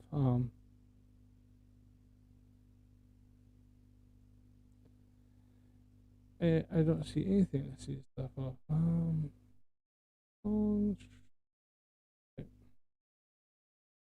So I don't see a single thing. Going back here.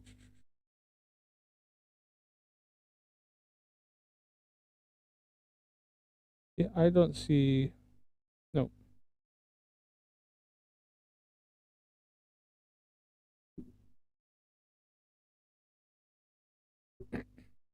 So far, nothing.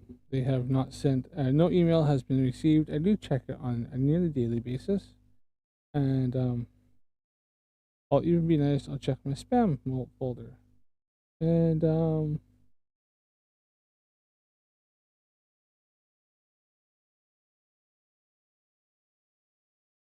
I got something off a company called Get to Boost. Somebody who wants some company wants to check them out, and something to do with my channel. So that's it. So yeah, nothing come out now. Play a little bit of this, and then I'm gonna check out the GlobeyMcGlobe Face versus King Nico debate. We'll watch some of that and have some fun with that. It's quite funny. And of course, talk about the wonderful t-shirt that I'm wearing. Thanks to the wonderful work of me, my own. Ta-da.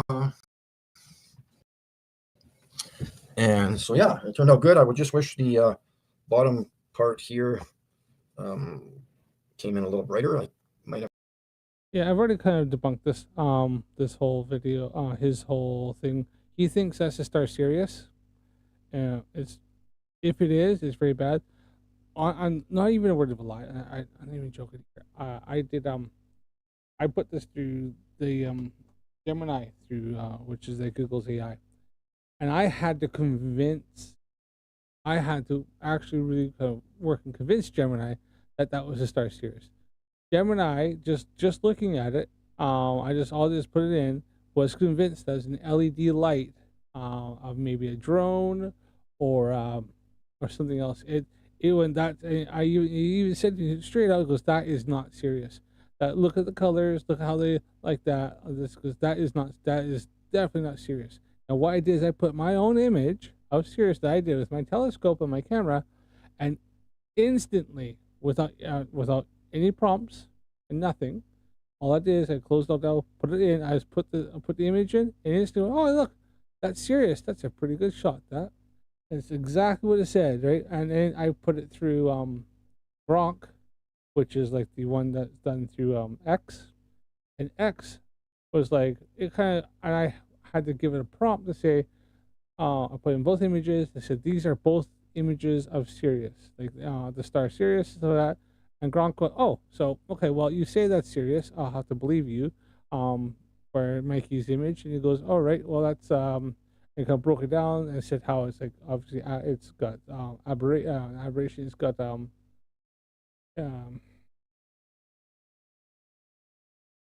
it's got like stuff like aberration, I guess. It's got chromatic aberrations. It's obviously, it looks like it's been bumped or stuff like this. It's just not very good. As soon as I put in my image, and when that's actually a half decent image, you can see this, you can see how sharp it is, you can see this, you can see the color, everything looks fine. That's a half decent image, right? That's pretty good. No prompts needed. It instantly knew just from me putting in the picture of my picture of Sirius, that was the star Sirius. Mikey's image, I had to convince it that it was Sirius, and it argues with me to eventually it kind of said, look, just trust me on this, bro. I was like, trust you, bro, this is serious. And even then, did it kind of give me a breakdown in which this print said that Mikey's image is complete shite. So and what I have was decent. So yeah, that's it's a pretty thing. It looks pretty, but that's not Sirius. That's not the star Sirius. It's even like you can see the movement in it.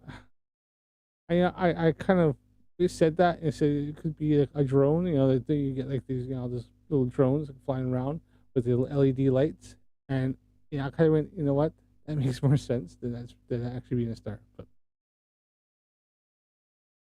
you have to change the brightness on the picture, but it shows up wonderful. It's better than the first t-shirt I had. Obviously, we've got Flat in the chat and Arwen.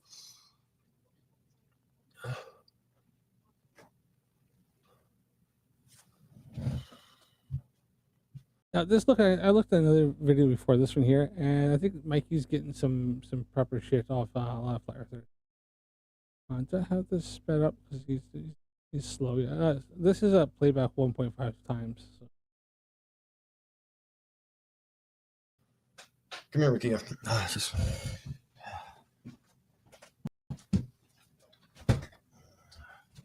Hold on, guys. It's part of my life. Part of my freaking life. And we can talk about a few other things too. I am selling these 25 by 100 binoculars. They are currently on Amazon for over $700 Canadian. I am going to sell them for $400. I am losing money actually, so I have no idea how much shipping is going to cost. I'm hoping somebody locally will buy them from me, but I have no. Why is he selling his? Oh, what did he say? 75 by 100.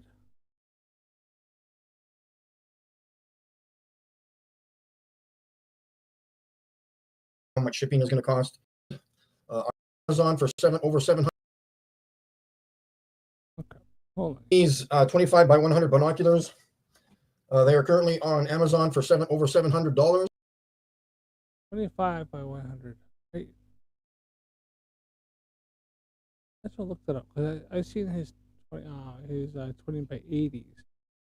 Why is he selling his big binoculars? I thought they were like so super fantastic good ones that could see the firmament. So let's just see here.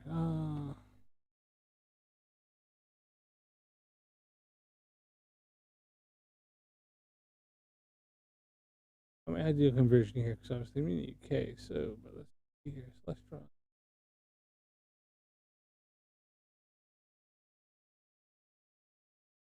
Celestron.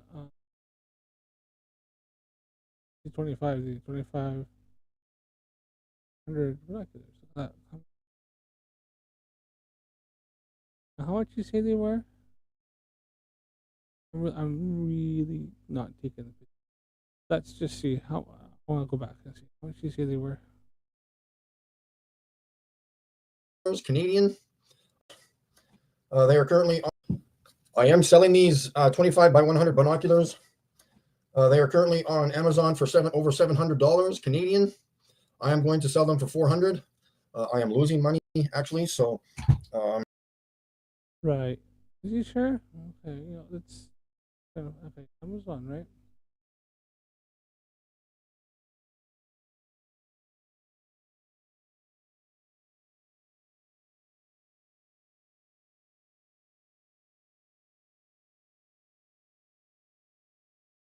Is he right? Okay. On Amazon.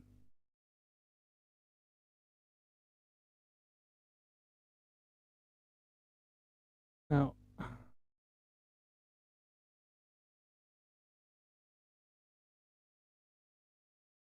I'm not going to be. I'm not being horrible, right? But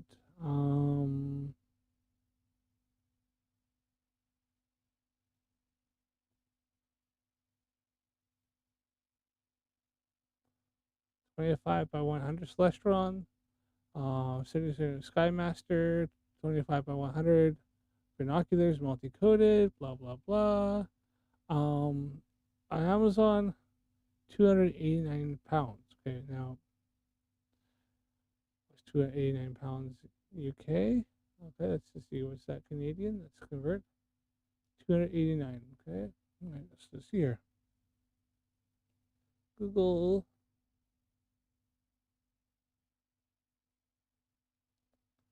.com.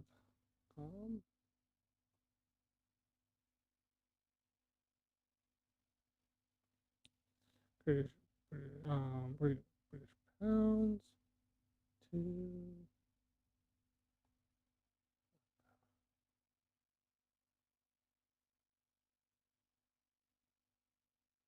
I said 289, didn't I? So double check. I don't want to get it wrong. 289 pounds. So 289. So on Amazon for $532.19. Now, what did Mikey say again? What did Mikey say again? I'm sure he said.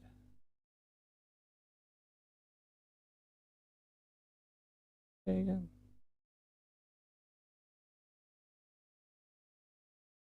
I have no idea. I'm going to sell them for 400.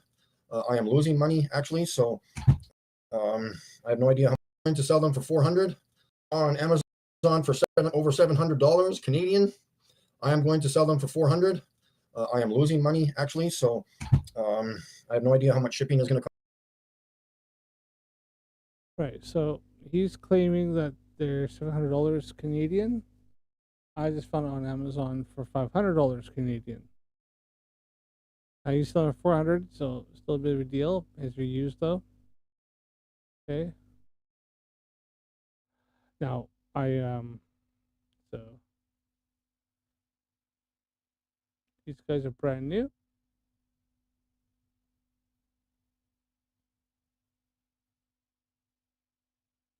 Yeah, brand new. Visit straight from the Celestron store, and for that deal, you also get a case.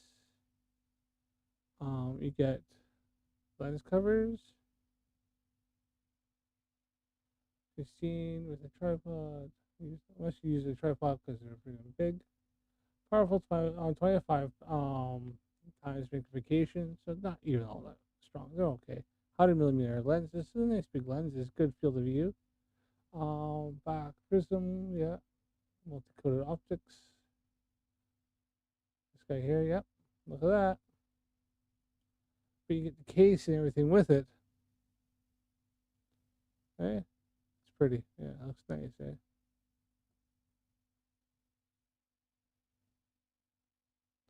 Now, that's Amazon, like he claimed, right?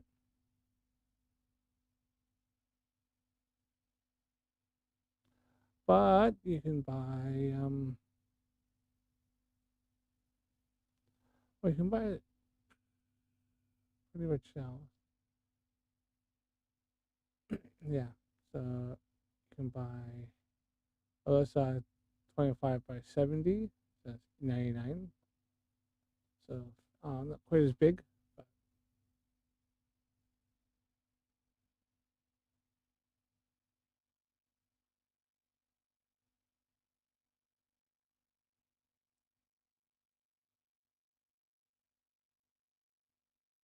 now, yeah. So even here, I got Celestron here. Same straight from Celestron, US. There's US prices right there. $500. $499.95. Straight from Celestron. So not used. That's not necessary. So you get me a little bit $100 cheaper from if Mikey's selling his, but you don't get the 30-day warranty. Obviously, his are used. That bothers you. And you can go, yeah, it's just 25 on 100. So there you are.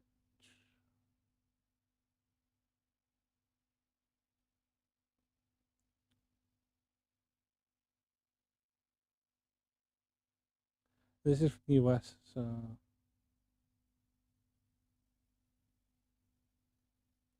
I know the exchange rate can be a bit of a killer.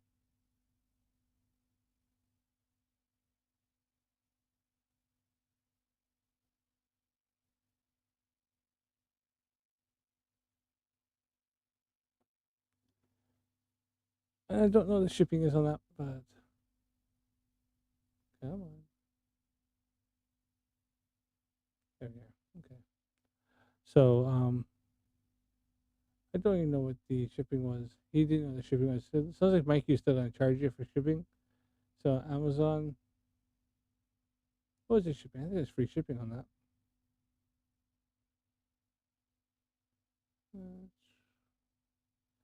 I'm gonna buy it anyways. They're nice and all, but I got enough optics. My wife would kill me. So free returns. It's not listing shipping. Oh, free delivery. There you are. Free delivery. So Mikey's gonna probably charge for delivery as well. That sounds of it.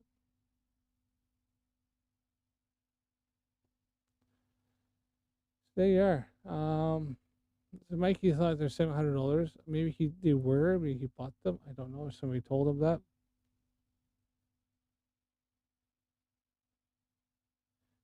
But yeah, they're not. All right. Let's crack on with this. Yeah, they're Amazon selling for not too much different. Brand new, straight from Celestron, and you get the case and everything with it. I mean, up to you, I guess. Free delivery, so I don't know what Mikey Smith would be charging for his delivery. Back on with this. Cost. I'm hoping somebody locally will buy them from me, but I have no use for them as of right now. I will continue on using my 20 by 80 binoculars. Shaylin, good to see you there. I don't understand. Right. I don't understand why if he's trying to do all these different things like that, he's trying to get like a star, right? Why is he selling the 25 by 100s?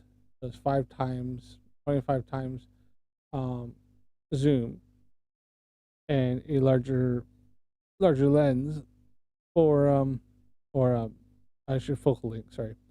So why is he selling those for longer focal length so you can probably get better optics, like better zoom and stuff like that, especially with this camera? And keeping the 20 by 80 so you're getting less magnification and you have less focal length. I don't. Maybe it's me. I don't know. Somebody explain in the comments.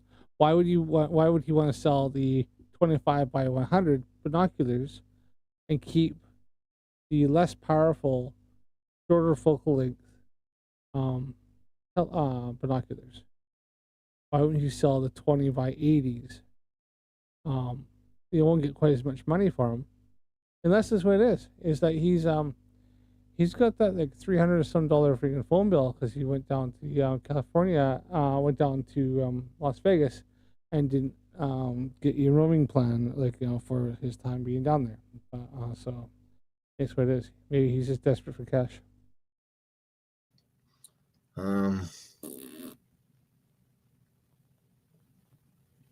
That kind of money though, wouldn't you just want to buy brand new off Celestron? I was just posted my Venus video, recorded with the P1000. You cannot record the stars, the wandering stars, the planets, in automatic focus. You can't do it. You have to put it in manual, turn the dial, and maybe get lucky. Venus, I don't know what Venus is. I've recorded it with my binoculars and the P1000. I don't know. I see that you actually got a better image with the P1000 than you did with these binoculars. The P1000 you can actually see the crescent shape of Venus. I have Venus in my celestial my astrophotography video, in which I challenged Mikey Smith. You can see a bit more of the shape with the P1000 zoomed in. The binoculars with his smartphone, it was overexposed. All I know is what Sirius and other stars look like, because the P1000 does absolutely nothing for the stars. I've mentioned that a million times.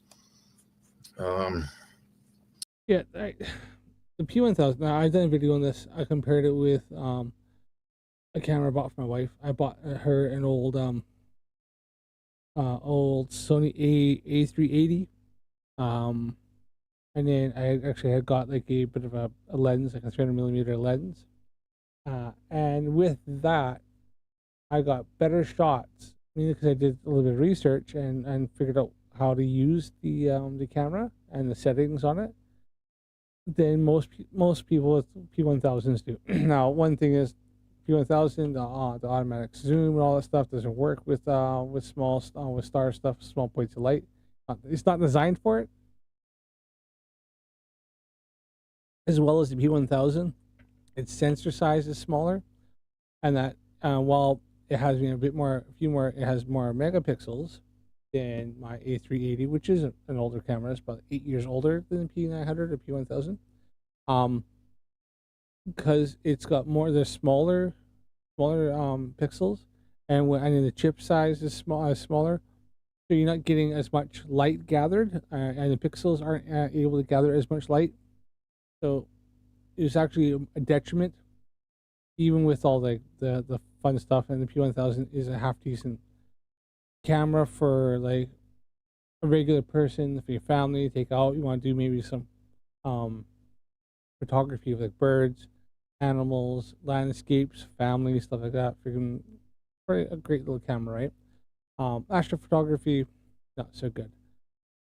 I can see, yeah, my camera, the one I had got for my wife and all that, and then we kind of shared a bit. I haven't played with it for a while, to be honest.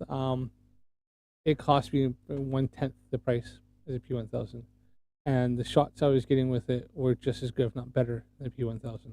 So, it is what it is. It's just how the camera is designed, and that one there is not meant for that kind of photography. It just never was. It was never meant for it. So we're going to go to only one, because I have a huge amount of content. This is what I mean. So that's why I titled it Mikey's Work. Ricky, you're not going out, because you go in and out, and the schmucks of the place always let you in, because I don't know what's going on. I don't know. So many, and they're always yelling up and down the hallway. Everybody's deaf. I don't know what the problem is, but it's annoying. I have no peace and quiet in this building, especially living in this back apartment, right by the back entrance door where everybody in the world uses it. I don't know if anybody knows. What I've heard is that I think Mikey lives in like a kind of a assisted living sort of building. A lot of people of older age, so yeah, they're probably not the best at hearing. So, and when the door closes, it makes my kitchen cabinets vibrate. It is so annoying living in this fucking building. I get no peace and quiet whatsoever. I don't know what to do. I wish I could just end the whole thing. I'm not joking. I just, it's pointless of being here. Pointless. he can't afford to live anywhere else. Why are we here? Social assistance. So. Trigger. So yeah, if anybody wants to buy my binoculars, go right ahead. I don't give a flying shoot anyways if you do or not, but whatever. Moving on to some, I would call maybe 2% of all the work that I've done, and you'll see hands-on all the work that I have done, well, at least partially. I will put the link in the chat if anybody wants to come and talk, I guess. But at the moment, we will be sharing my screen and just randomly going over Mikey, stuff. but every time I go in and you put anything in the chat, he just automatically mutes me, or his mods do. So I would like to have a little one-on-one like on his live with him and maybe compare some astrophotography, but he'll probably lose his shit with me because I just be showing him up. So who knows?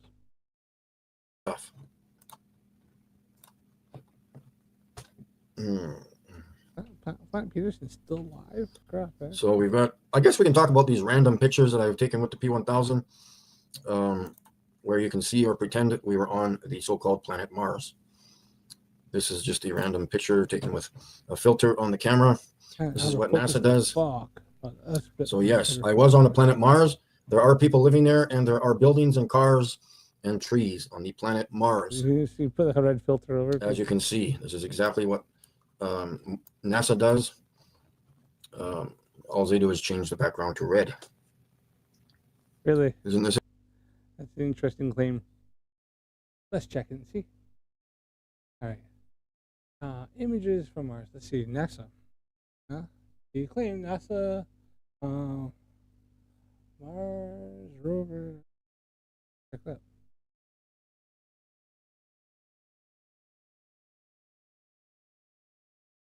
All right. So have a quick look one more time here. Mikey Smith. Here's his image. He thinks this is what NASA does to the Mars rover. All right. That's a claim.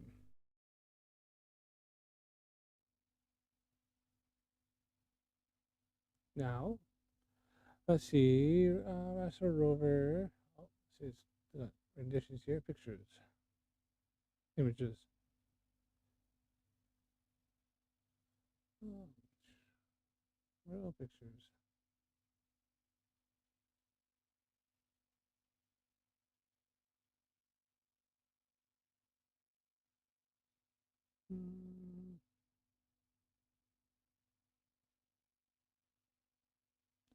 Guess I get a full NASA rover image. Okay. So he claims that's what NASA does. So here is.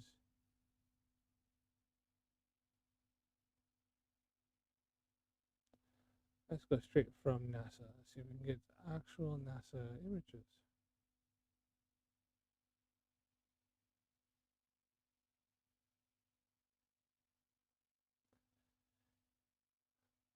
Here's the rover.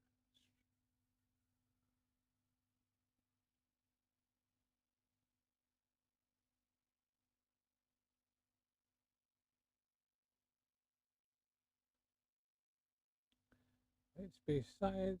Okay, there we are.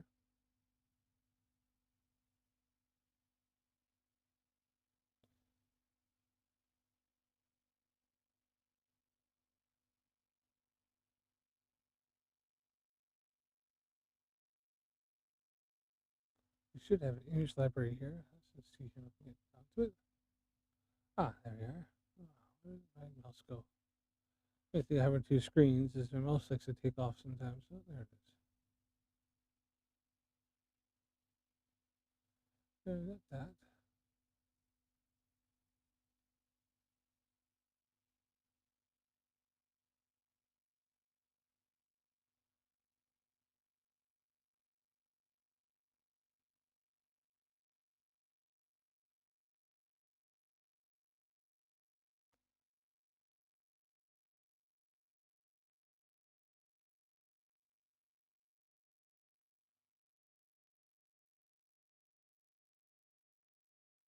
So it looks like a lot of them are black and white. Hmm.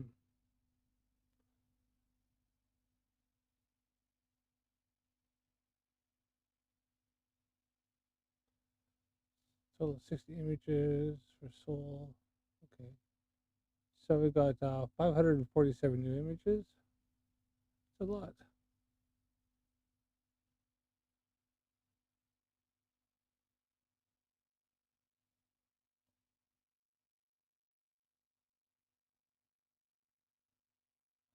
Actually, let's check them anyways. All right. So remember what Mikey's looks like. I'll bring it up here again in a second. Let's just see here what we have. So one page, 13,704.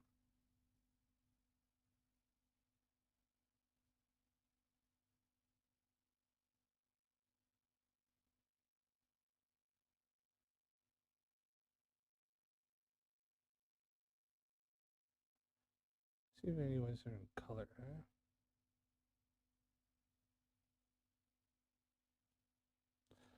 I've actually never gone on to the NASA rover pictures. So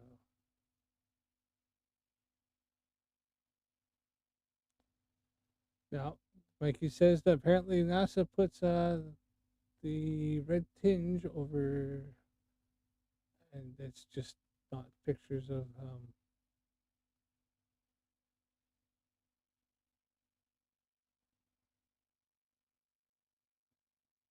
there's some there. What's that? Visiting issues by Mali onboard NASA's Mars rover Curiosity. Okay, cool. Let's see if we get some more color images, yeah? I'll find something like what Mikey's kind of pointing out, like more of the a lot of black and white ones. You know, they're black and white because for data stream and stuff like that to send, it's a lot easier for data packets and stuff that have color in them.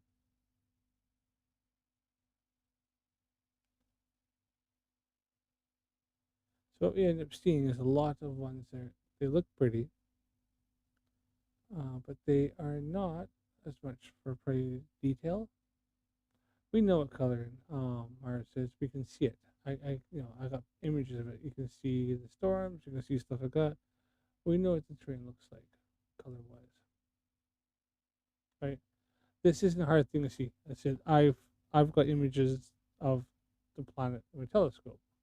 Right. There's nothing, no CGI, nothing like that. I'm not filling any color in. I don't change the color of my planets whatsoever. I like to try to keep them as I see them. All I really do is if I process them, I stack them, is I just sharpen them up so you can get the detail out. All I do is I pull the detail out in my images. That's all I want.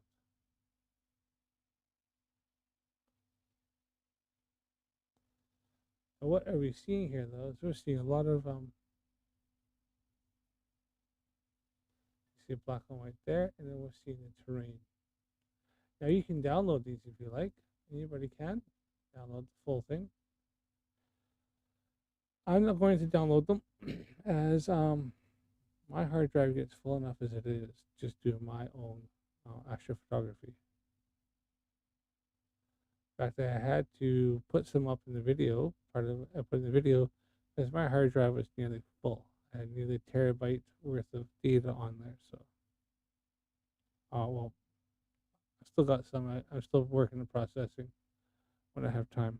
So, Can I just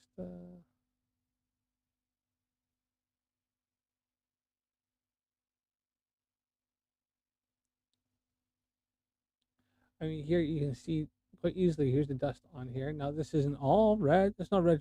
If there's a red filter, then this guy here, if I can zoom in a bit more, that would be red. See how silver that is? And then we can really see all the dust and stuff on here, and the different get over. So that's obviously color image.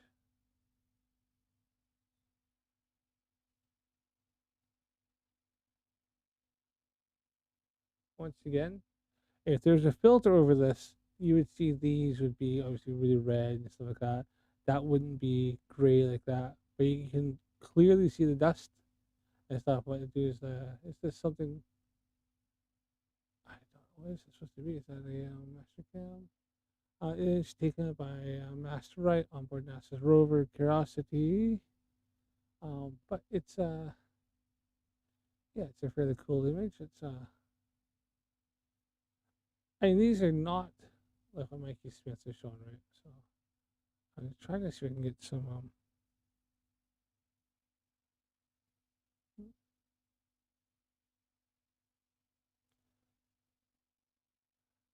anybody can come on here. It's quite easy to see, right? Give me here.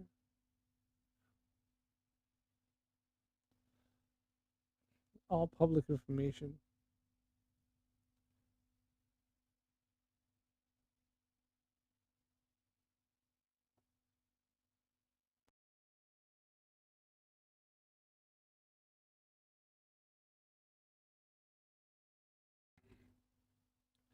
Sorry about that. Come on. Wow, it's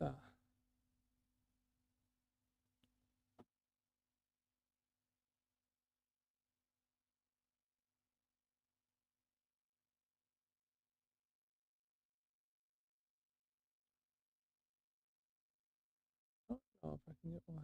It'll show me color first. Where's color?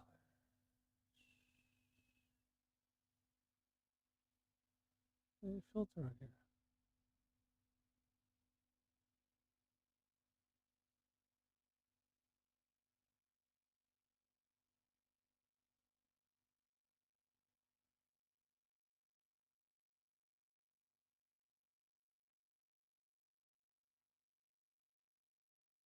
Now we can search dates and stuff like that, which is pretty cool, right?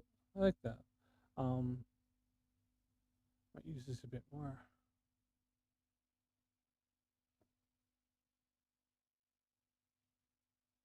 But I don't know if I can get.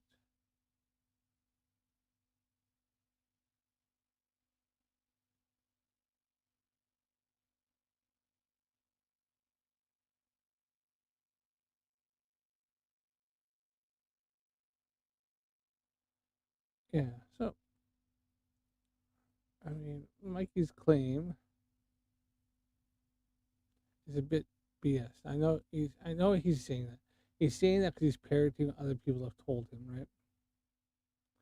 And what it is there's some blank photos out. Here we are. That's this guy here.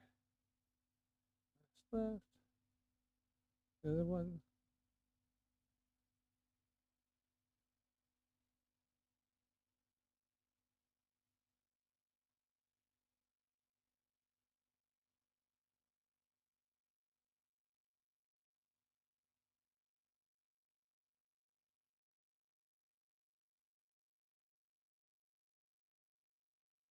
I might use see the Mali has got some.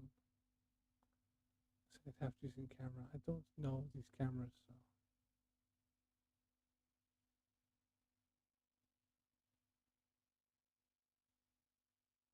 Not gonna lie, I don't know the names of all the cameras. I've looked into some of the lunar stuff, some of the Apollos, Gemini, missions and stuff like that. I haven't looked so much into this one, but you know, you live, you learn, right? So.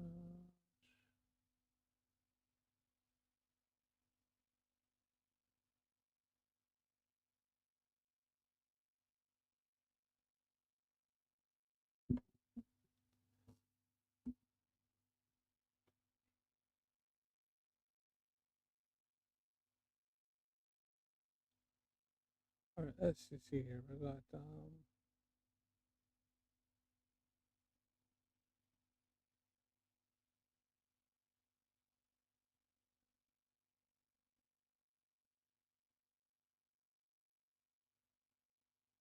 those.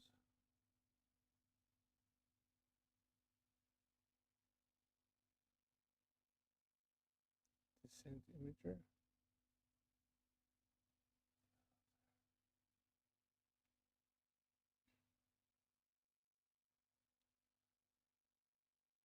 So this guy here is the descent imager, so that's kind of actually high altitude than in that. Right. Okay. Well, yeah. I'm gonna say Mikey's claim's a bit bullshit.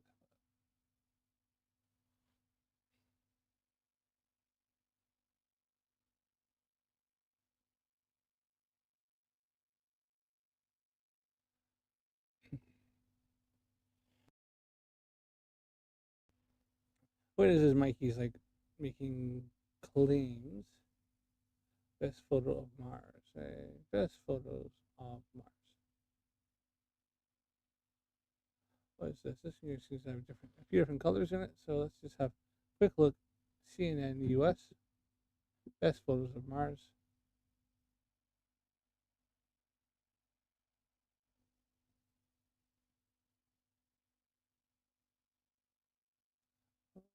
Stop that.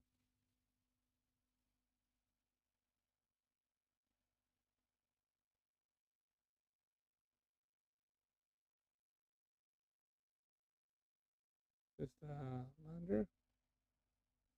Right. There's Mars from orbit. That's pretty cool. Look at that, eh?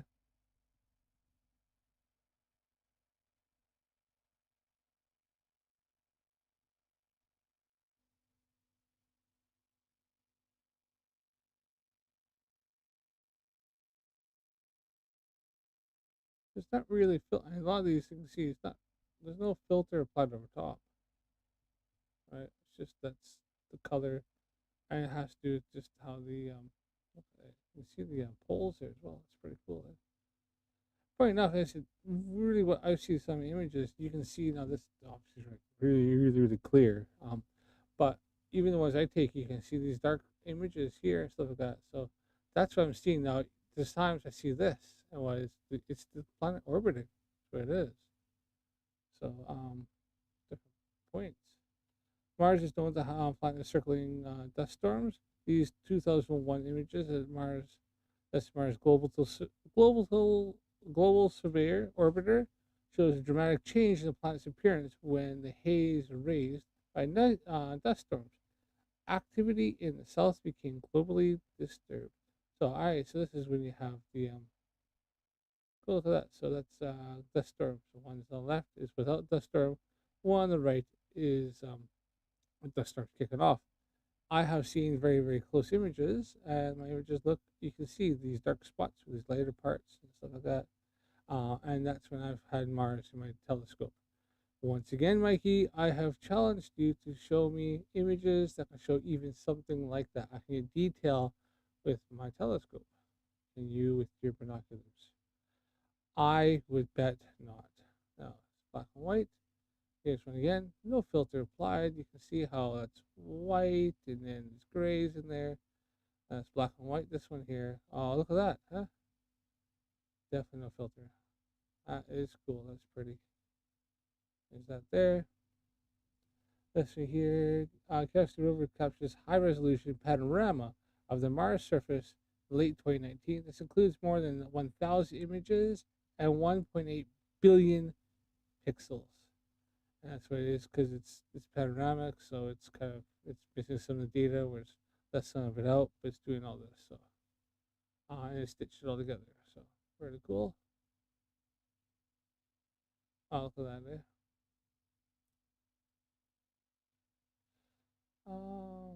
Dark mountain called Listen Hill in the Murray Formation, the lower Mount Sharp, near the location where NASA's Curiosity rover examined a linear sand dune in February 2017.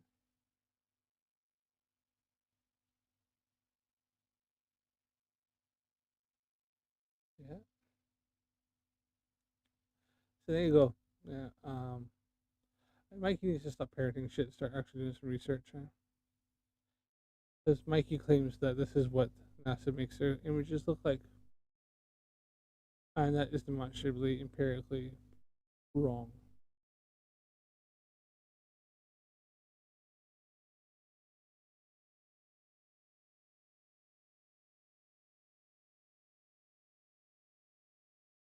It's exciting.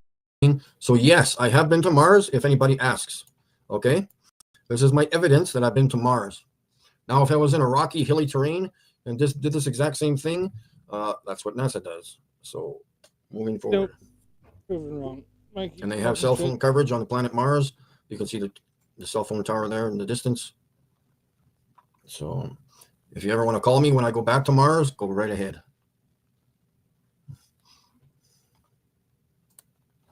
And of course, moving down so this is all my footage on one disk. Okay, guys, one memory card. We'll go very slowly. This is all the previous work I've done in the past. This is only one disk, one memory card, and I've got multiples. I've got like 15 other ones to go through. So again, I do the work. I have evidence and proof of it that I have done the work. Okay, this is only one memory card, folks. I don't just sit here on my ass and watch live streams. Isn't that wonderful? Look at this. Look at this wonderful P1000 garbage. That's supposed to be a star, folks. Jimmy, good to see you there. Trigger, everybody else, Arwen, and good. So yeah, there's your wonderful P1000 garbage.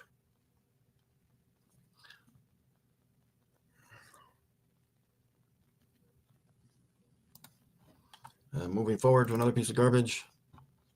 I don't know why my computer does that, but there's another crappy still screenshot of a star, if you want to call it that.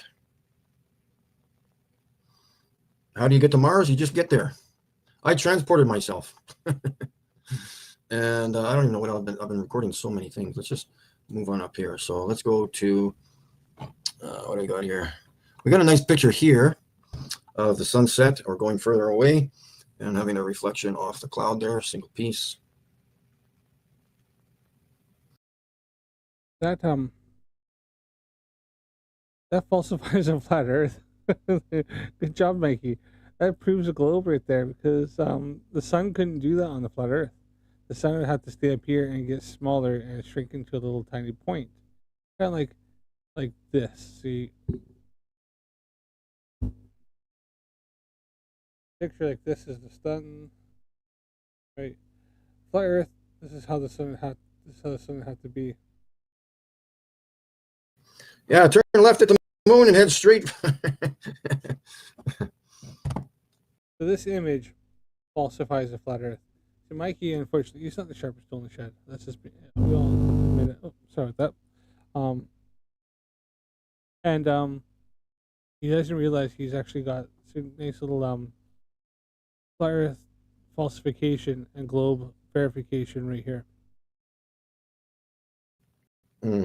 And head straight for a few million kilometers and bypass the donut shop. So yeah, we'll just randomly go through some pictures here that I've taken, and of course some videos. These are spectacular pictures. Sunset pictures here in Saskatchewan. Oh, there's a video. Here is the sun. Oh, look. Nice nice little globe debunk right here. Sorry, flat Earth debunk. Globe verification. Once again, as you can see, the sun setting, and it's not getting smaller. Going further away in Orion, Saskatchewan, for those of you in the past who have mentioned that it's boring anywhere else other than British Columbia. Because wow, it's spectacular. in British Columbia. It's fantastic, people.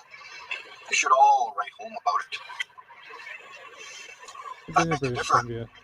Never been to Saskatchewan. If you want action, beautiful sunsets, I would highly recommend coming to Saskatchewan. This little Flat Earth falsification right there. Look at that. Not changing angular size. It's setting over the horizon And I as would highly predicted by the recommend globe, showing and me proof that the sun is 93 million miles away. it's falsifying If the not, Flat Earth hypothesis. continue on eating your baby food. That's a good job, Mikey. You have once again falsified the Flat Earth. So this is a lot of times what happens to the Flat Earthers. Normally their evidence falsifies the Flat Earth.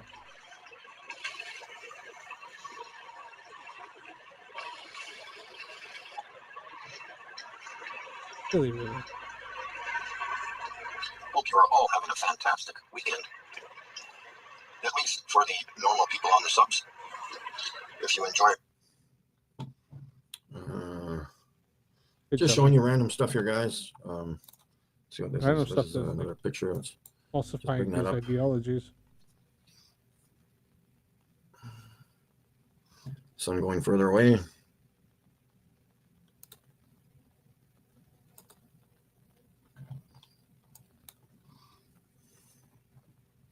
Hope everybody's having a fantastic day there. Just randomly going through stuff.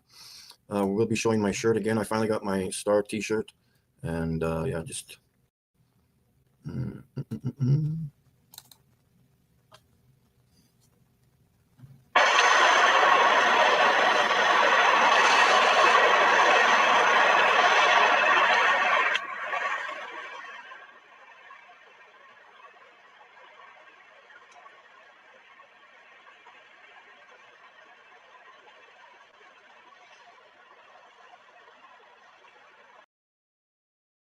Get a shot there. And you see how the light is reflecting off this part here, but this is in shadows. Can't have it off a light source. This is once again evidence for the globe. I mean, it's definitely evidence that that the moon isn't a light source, reflecting the sun's light.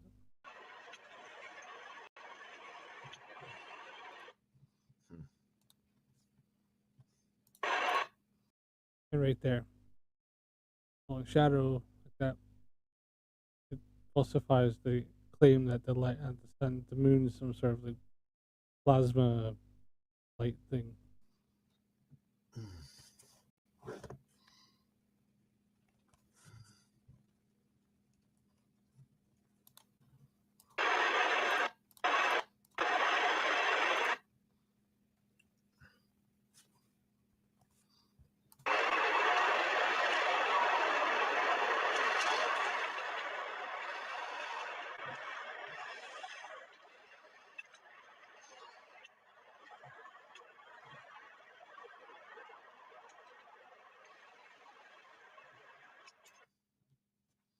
Yeah, we've got Tarot. Good to see you there.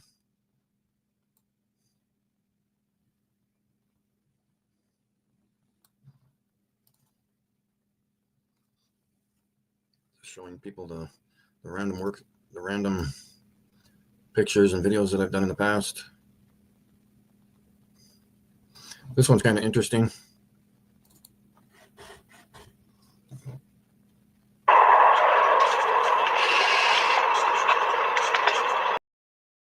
Plane. All right.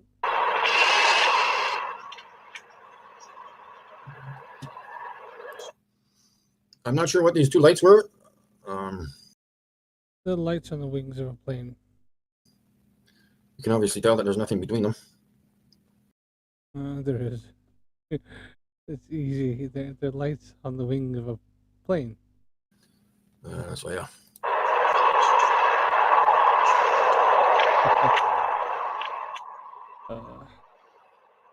The lights on the wing of a plane.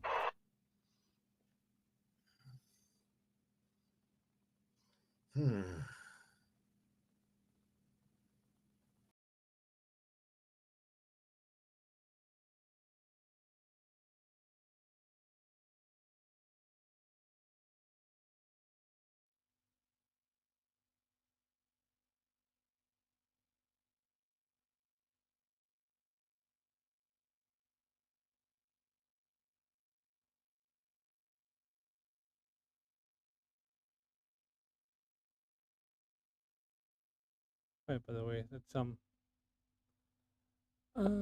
serious.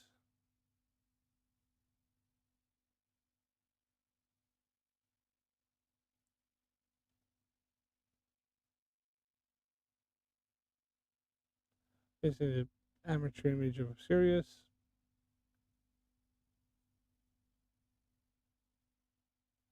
March 30th, 2014.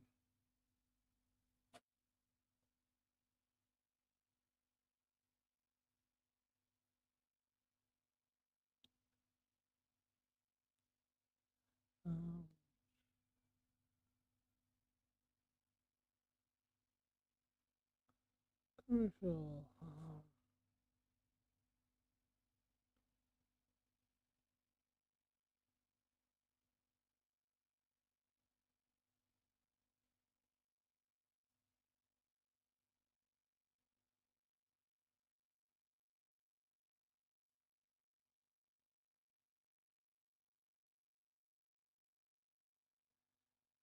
It's not that hard to see.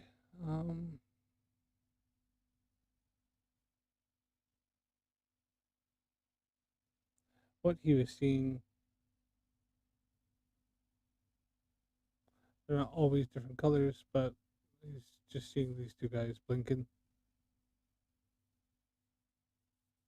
And because he's underneath it, you can't see this guy from the top. It's not that hard.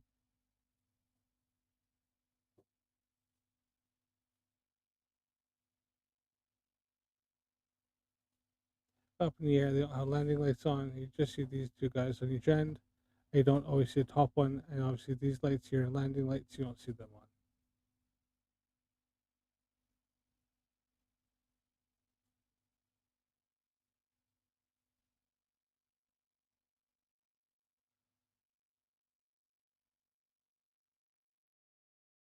Just I can help myself. It's just too easy to demonstrate.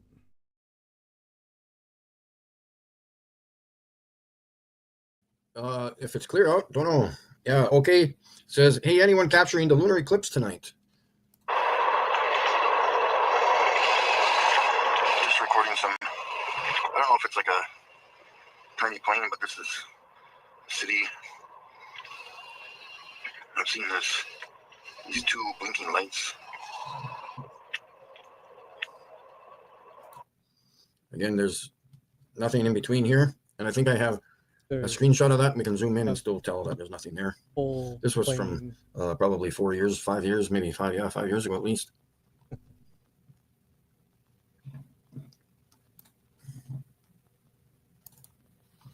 So here's those lights we were just looking at.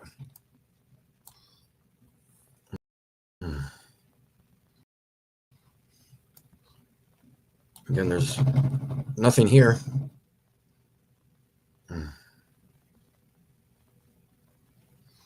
Not sure what's going on here. We can even zoom into one. So your guess is as good as mine, folks. Yeah, if it's clear here and the moon is visible, I guess I could try to record it. But yeah, there's obviously something very mysterious here about these lights. There's another one, and this is another screenshot. So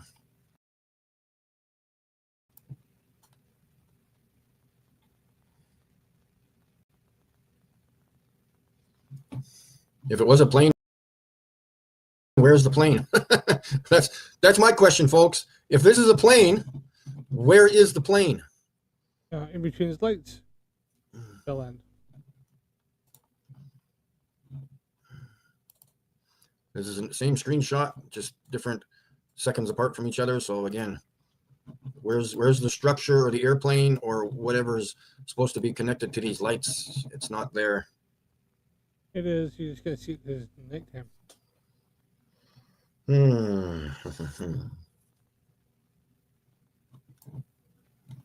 There are no wings between these. There's no fuselage. There is nothing. There is. Very interesting, is it not? And we'll, what's this one here? Let's see what this video is.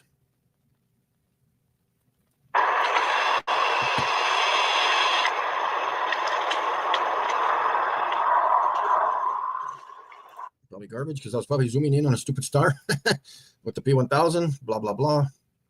So moving on through the videos and pictures that I have captured over the years. I find this one very interesting. There's like peaks. You see at the bottom here, there's like points. I should take a screenshot of that too. And we'll zoom in on that.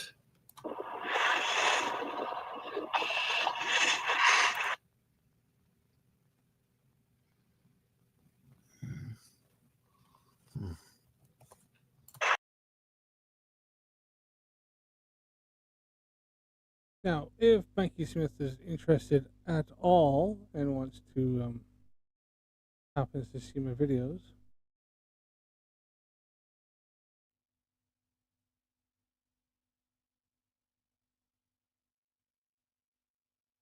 this is from the top, obviously a plane above us.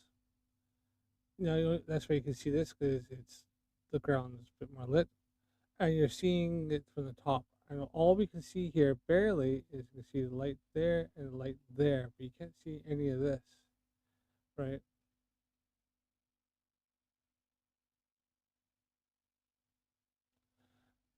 That's against like the ground. Let's see if I can. I don't know if I'll have one from the top, from the bottom.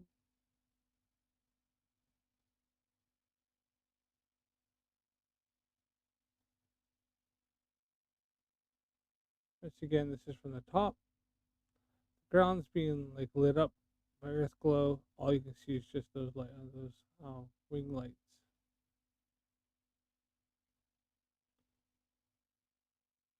I'm trying to see if I can find one where it shows just them, but you know it is. It's just not a very interesting shot for anybody that's going to be putting up on the internet.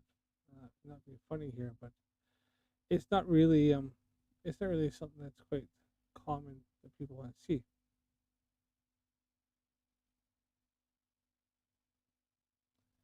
But I kind of get it. See what's kind of like that. So picture this image here, right? But it's nighttime. There's no sun reflecting off this fuselage, right? All you see is just that and that. But you have nighttime, no moon, obviously, or whatever you have there, right? You can't see, so you don't have the sun reflecting off the body of the aircraft. So you have this all dark. These are all dark, and all you see is just that and that. But you're not going to see all this because it's a night sky, dark sky, and the plane there's no light reflecting off of it.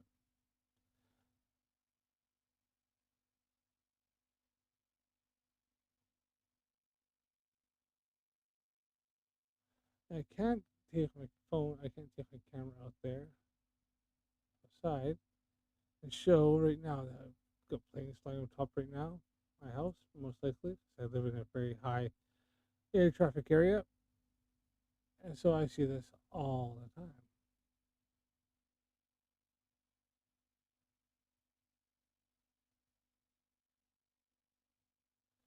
So picture something like this, but without the landing lights on.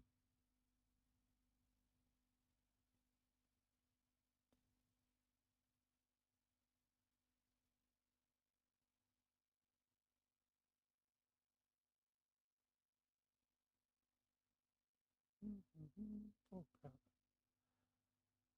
crap. Getting a bit tired now.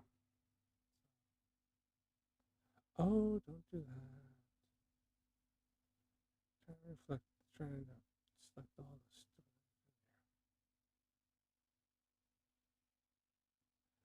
Right. Okay. So, yeah. Moving on. I'll do a little bit more of Mikey Smith here, and then we'll crack on with go for a bit. I'm not sure what the sun is doing there. Are those clouds, or is the sun? What's going on here? Brian Roy, good to see you there. So yeah, we're looking at these tips or these points or indents on the sun. I don't know what's going on here, but there were no clouds in the sky. So, and clouds, yeah, no, that's.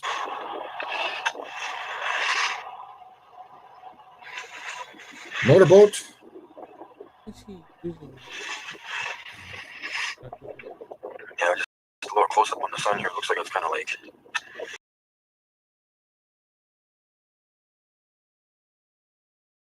You got so is.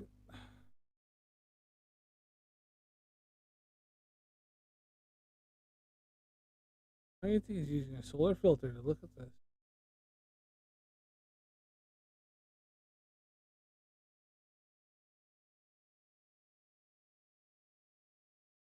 On a stupid star with the P1000, blah, blah, blah.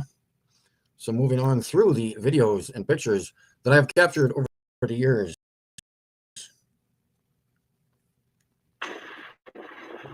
I find this one very interesting. There's like peaks. You see at the bottom here, there's like points. I should take a screenshot of that too. Yes, because he's not using a Zoom in on solar that. filter. That's not definitely not a solar filter. That is bits of where his sensor in. It's kind of.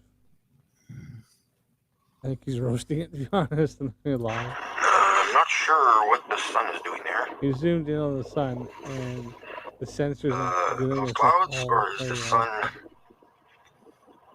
What's going on here?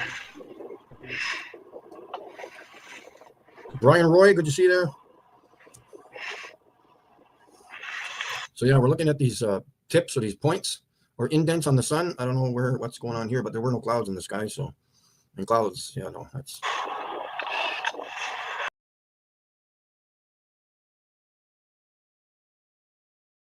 Just for reference here.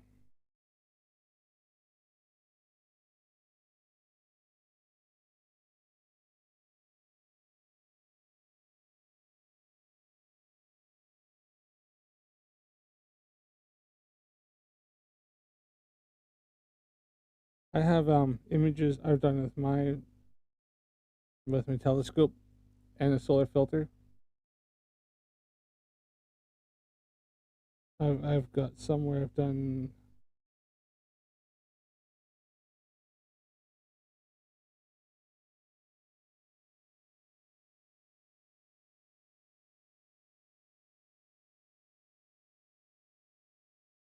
I showed there. There is one I've done, and this was actually just one with welding glass. And then if we go further down, I haven't done any done for a while. To be honest.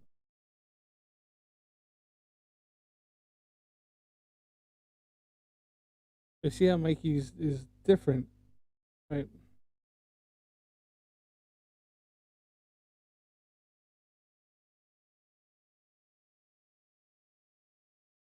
I have like yeah, my sky is kind of black. It's because the welding glass. And then you got something like Mikey. What Mikey's got there. There, right, easier if you're showing this here. So, it's pretty showing up a bit bright on here, but there you have it without stuff. So you see the background, and then you see Mikey's, and his is all like that. And it's because he's doing a filter on his. So another one here. Find it. Wait.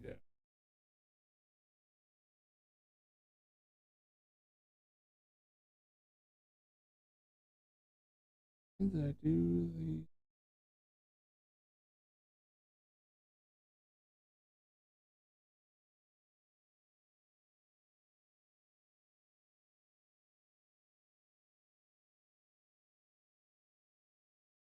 I did do some of the sun, but it was like last summer, so several months away. I don't get the solar filter out enough. But really should.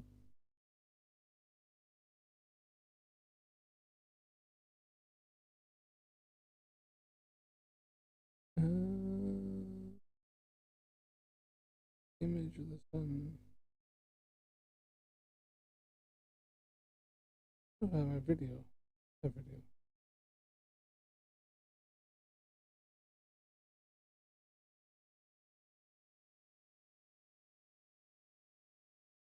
There's another one there. Let's see if I can do it. And it looks brighter in the webcam. You can actually see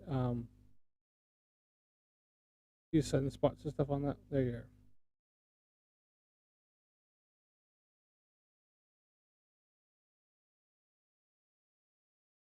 If you look at something like Mikey Smith showing here, he's transition. Try again here. Hold on here. There you are. So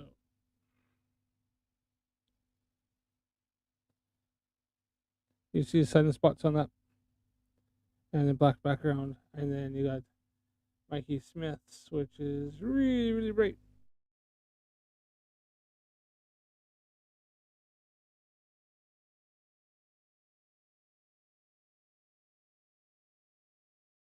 And this is no solar filter.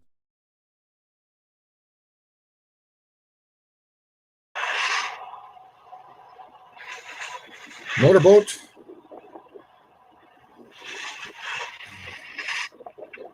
Yeah, just a little close up on the sun here. Looks like it's kind of like edged out there or something or other. I don't know why it's shaking. There's some kind of a breeze here, so. You zoomed in quite a bit too, so got that. Use your digital zoom. Yeah, see, it's definitely. If we go a little bit back there, if you're using a solar filter, you would not be able to see those lampposts. Lampposts on the bottom there. It just show it, didn't it? I'm not sure. Yeah. Tips or these points or indents on the sun. I don't know what's going on. Motorboat.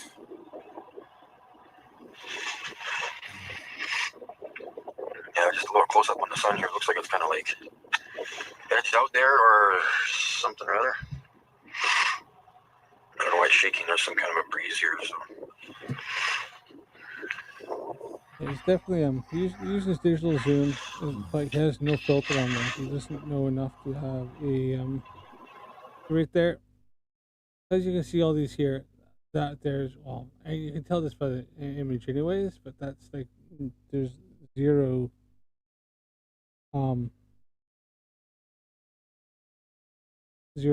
filter on there.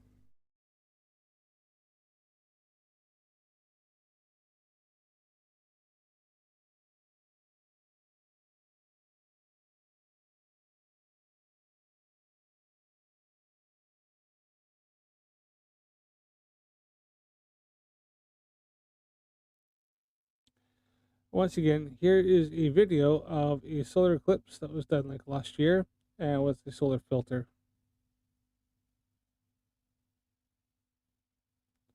You see the difference?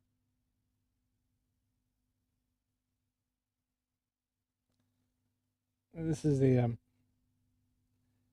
4-minute video.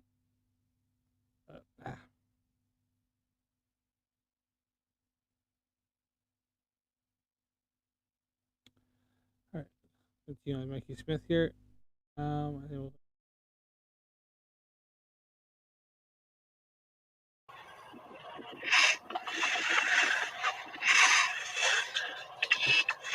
It's just what he's doing there is going to ruin his optics. He's going to burn the crap out of his digital sensor.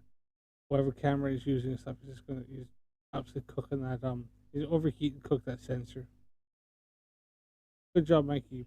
Probably wrecked your optics there.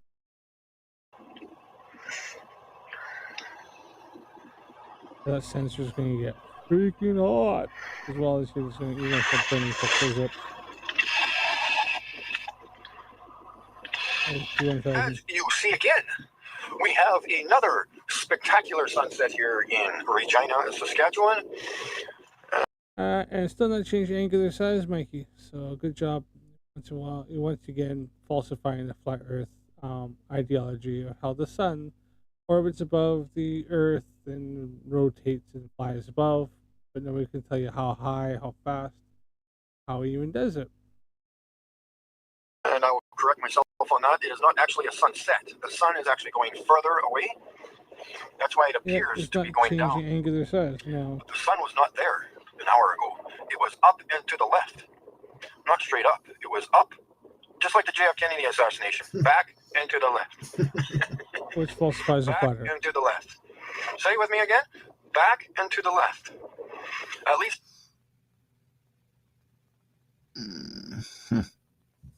And that falsifies the flat Earth. He's That's just what the story is. proving the globe. I thought we weren't going to have a good sunset tonight, but I was wrong. Yeah. FTFE. I'm going to.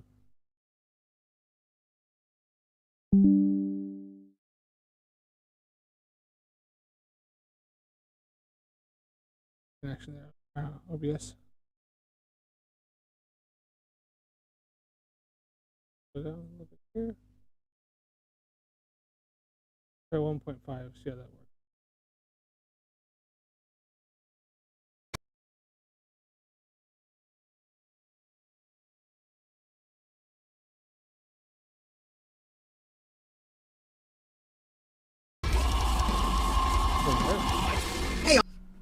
Hey everybody, this is Craig on FTFE. How are you all doing today? We're going to have a lovely Flat Earth debate tonight between an intelligent person and... we have tonight an absolute treat for you. The wonderful, the amazing GlobeyMcGlobe Face versus King Nico. And they're going to battle it out with a battle of wits and intelligence and, well, I mean, you know, at least one of them anyway. So let me get the right screen up. I'm totally unprepared today. Bear with me as I just screw everything up to start with. There we go. Right. Hello boys, how are you doing? Hello Globey, welcome to the show.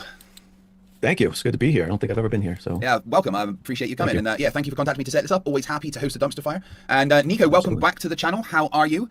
I don't care. You're muted, which is fantastic, but you can unmute yourself if you like. More than happy to be back, Craig. It's good to see you. It's good to meet you, Globey. I'm looking forward to this. As you all know, I am King Nico, and I am unbeaten when it comes to Flat Earth versus Globe debate. So you're in for a good one tonight. And King Nico's already telling lies. And the guy just can't help himself, can he? It's just like built into his DNA or something. I mean, you gotta lie to Flerf. So. Yeah, I think 1.5 would be fine. Craig talks a bit fast, but Globey and Nico talk a little bit slower, so it'll be fine. Nice. Yeah, obviously, you saw me beat Nico in debate, and everyone else. So I'm not sure why Nico said that, but hey, maybe there's a first time for everything, right? Now I'm here to be an impartial moderator, and you know how bad I suck at doing that. So let's have some fun. We're gonna have Oh man, Nico's got bad haircut. That's terrible.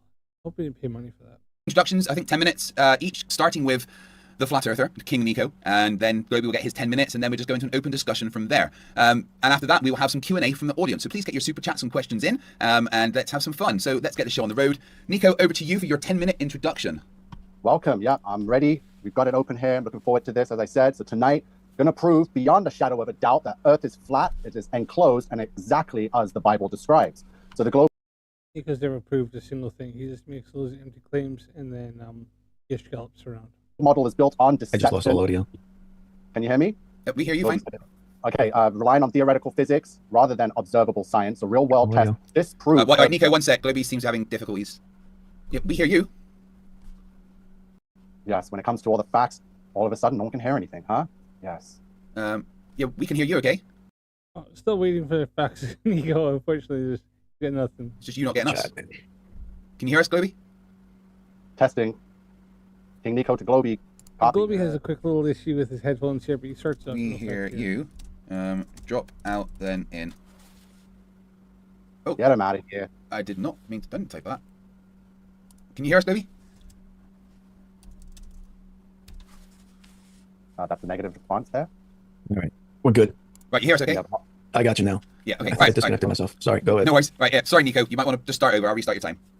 All right, good stuff. So yeah, tonight I'm going to prove beyond a shadow of a doubt that Earth is flat and closed and exactly as the Bible describes. The globe model is built on deception, relying on theoretical physics rather than observable science. Real-world tests disprove curvature, motion, and the existence of outer space as described by NASA. Beyond science, historical discoveries continue to validate biblical truth.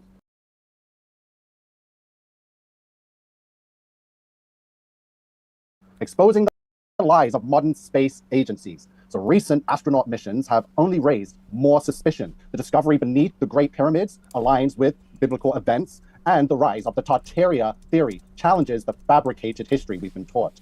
The truth is being revealed, and I will present 3 undeniable scientific proofs, followed by 3 biblical confirmations that the Earth is flat and space is a deception. So the best scientific proofs for the flat Earth would be no detectable curvature. The globe model claims a curvature of 8 inches per square mile, yet experiments prove the Earth is flat. Powerful zoom cameras and infrared technology reveal distant objects that should be hidden beyond the curve can come back. Examples: the Chicago skyline across Lake Michigan, boats disappearing over the horizon but brought back with a zoom lens, and railroads, bridges, and canals are built without accounting for curvature. No real-world measurement confirms the curve. It only exists in globe believers' theories. The Earth supposedly spins at 1,037 miles per hour while orbiting the sun at 66,600 miles per hour. Therefore, you're 666. Yet we feel nothing. So scientific experiments disprove motion. Michelson-Morley experiment from 1887, no movement of the Earth detected. Sagnac experiment proved a stationary Earth. Airplane and weather patterns. If the Earth was spinning, flight times would be inconsistent. Just quickly, Michelson-Morley was not testing the shape of the Earth, the Earth at all. They were looking for the luminiferous aether, which they got a null result. They never found an aether. They proved the aether doesn't exist. Michelson-Morley already knew the Earth rotated, and they already had put that in their in the paper when you first started off. Is that one of the assumptions is knowing assumptions is the Earth's motion. They knew the Earth moved and orbited around the sun. That was already a proven fact. Flat Earthers like to claim this, but it's demonstrably incorrect. Yet they are not. So an Earth, we're truly spinning at such extreme speeds. Why is the atmosphere perfectly still? Why don't we feel the motion? Water. Because the atmosphere is moving with the Earth, and we don't feel the motion because Earth is spinning at 0.000069 RPM for one complete revolution in 24 hours. So, as a lot of people say, get in your car, drive around roundabout, go all the way around. It take 24 hours to do it, and then tell me how fast that is and see if you can feel the speed. Always finds its level. Water does not curve. It always settles flat. If the Earth were a spinning ball, lakes, rivers, and oceans would have visible curvature, yet they don't. The firmament. So we're going into some biblical proofs now. The firmament is a solid barrier. Genesis 1:6-7. And God said, let there be a firmament in the midst of the waters. And let it divide the waters from the waters. The Earth is fixed and immovable. The devil deceives the world with lies about creation. So when Revelation 12:9 says, and the great dragon was cast out, that old serpent called the devil, and Satan which deceiveth the whole world. So Satan's deception includes the false heliocentric model designed to make us believe we are insignificant and speaks in an endless universe, specks in an endless universe rather than the center of God's creation. Recent astronauts returned from space.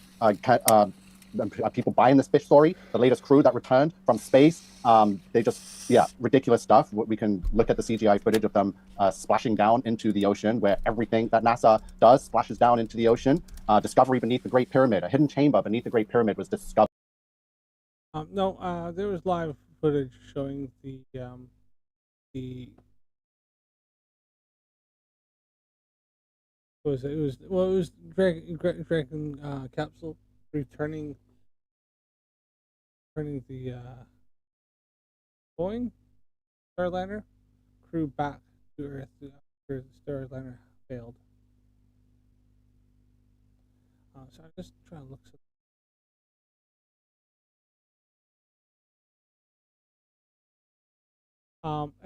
So there was like loads of footage of them getting on there, going through it, and there's live footage of watching them land with the atmosphere and it splashed down. That was it was very well documented. Talking crap.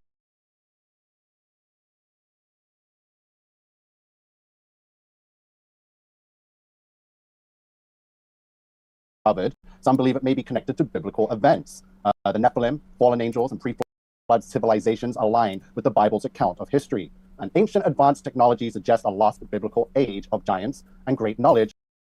So this shows that Nico believes in lots of different conspiracy theories. He's not just a flat earther. He believes Tartaria was super advanced civilization. Tartaria was just we call it Eurasia nowadays. It's like um, the eastern part of Russia, Mongolia, and down into like China and stuff like that. And that was called Tartaria by Western Europe.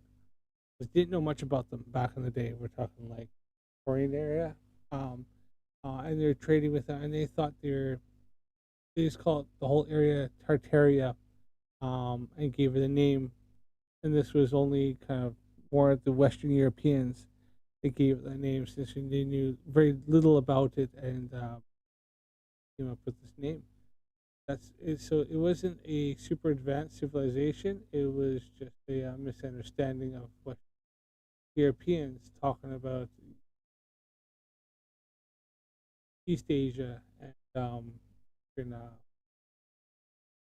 Russia. It is spectacular about it. Before the world was reset with the Great Flood. Tartaria It's and the no hidden longer millennial reign Tartaria of because Christ. now we know it's Eurasia. This theory is growing and gaining momentum, revealing that history has been intentionally erased and rewritten. So old world architecture, buried cities, and advanced structures suggest a past civilization that aligns with the idea of Christ, millennial reign, or the fallen angels. So this challenges the official timeline of history and further proves that we are being lied to about everything. They're waiting for Nico. Nico claimed he's going to give like scientific facts and evidence, and all he's done is given bedtime stories. Lovely, but everything he said is wrong. Nice fantasy, make a cool fantasy novel, but that's about it. Including space. So the truth is being revealed. The heliocentric deception is unraveling as more people awaken to the truth that the Earth is flat and enclosed, as described in the Bible. The science proves there is no curve, no motion, and no outer space. Biblical prophecy confirms that Satan has deceived the entire world with a false model of creation. And from recent astronaut missions to hidden discoveries beneath the Great Pyramid and the rise of Tartaria, all roads lead to one undeniable fact: God's word is true, and modern science is a lie. I challenge Globey here to provide real, repeatable, observable proof that the Earth is a spinning ball. Until they can, the flat biblical Earth stands undefeated. Thank you. Well, you still have 4 minutes left. Are you sure you want to give up the rest of your time, please? Well, I can spend the next 4 minutes quoting of how I beat all the other globe shills. Three major. The biblical flat Earth cosmology is nothing but a bedtime story for low IQ, easily indoctrinated idiots, like this one here.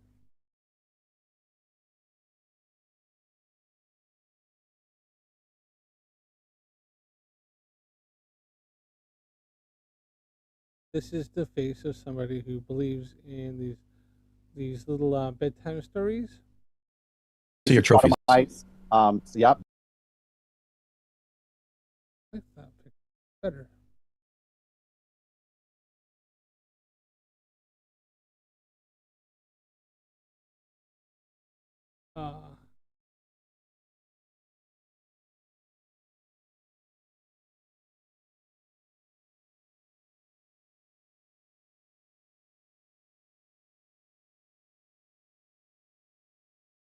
I need something for my thumbnail.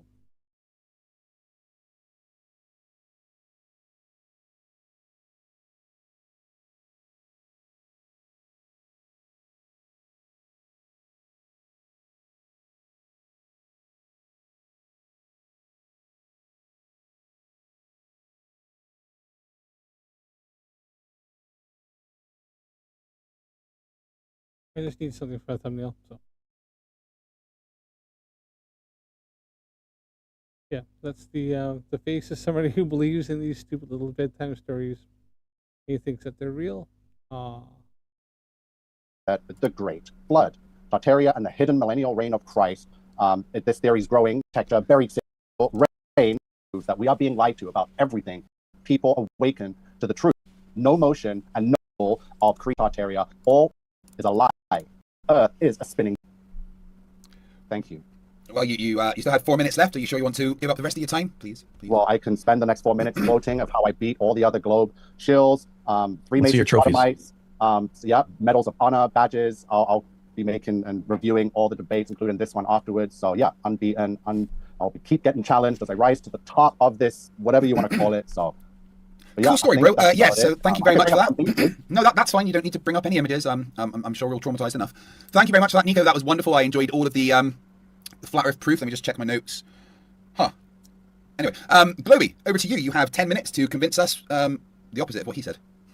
Sure. Oh, shouldn't have touched that.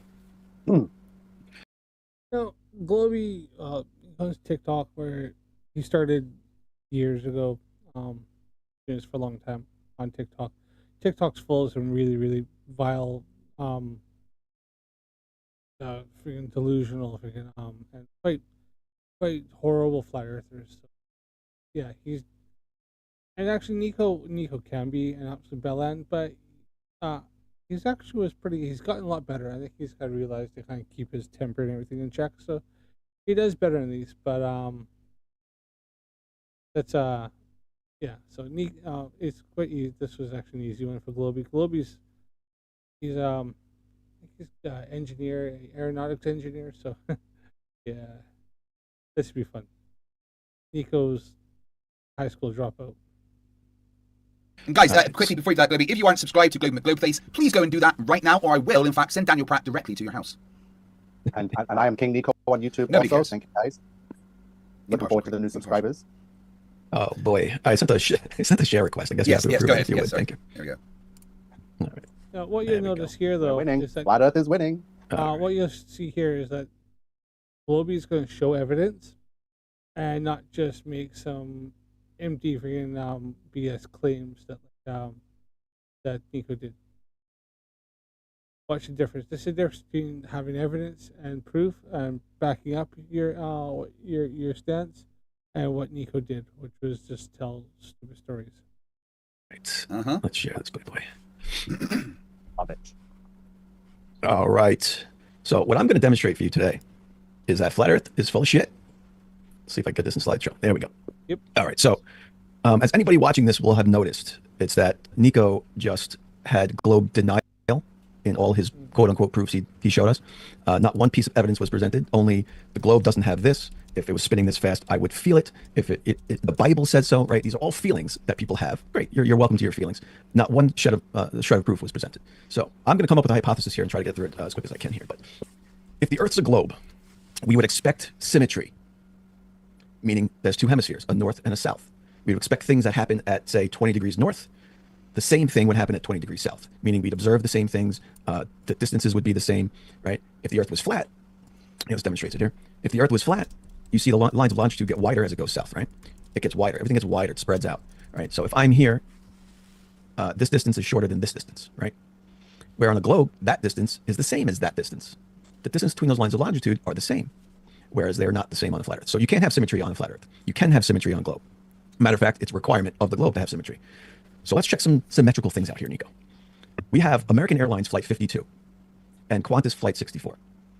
They are both at about, I think I have the, 27.6 degrees north. So 27 degrees north, 26 degrees south, about the same. They both are 12-hour long flights. They both fly direct.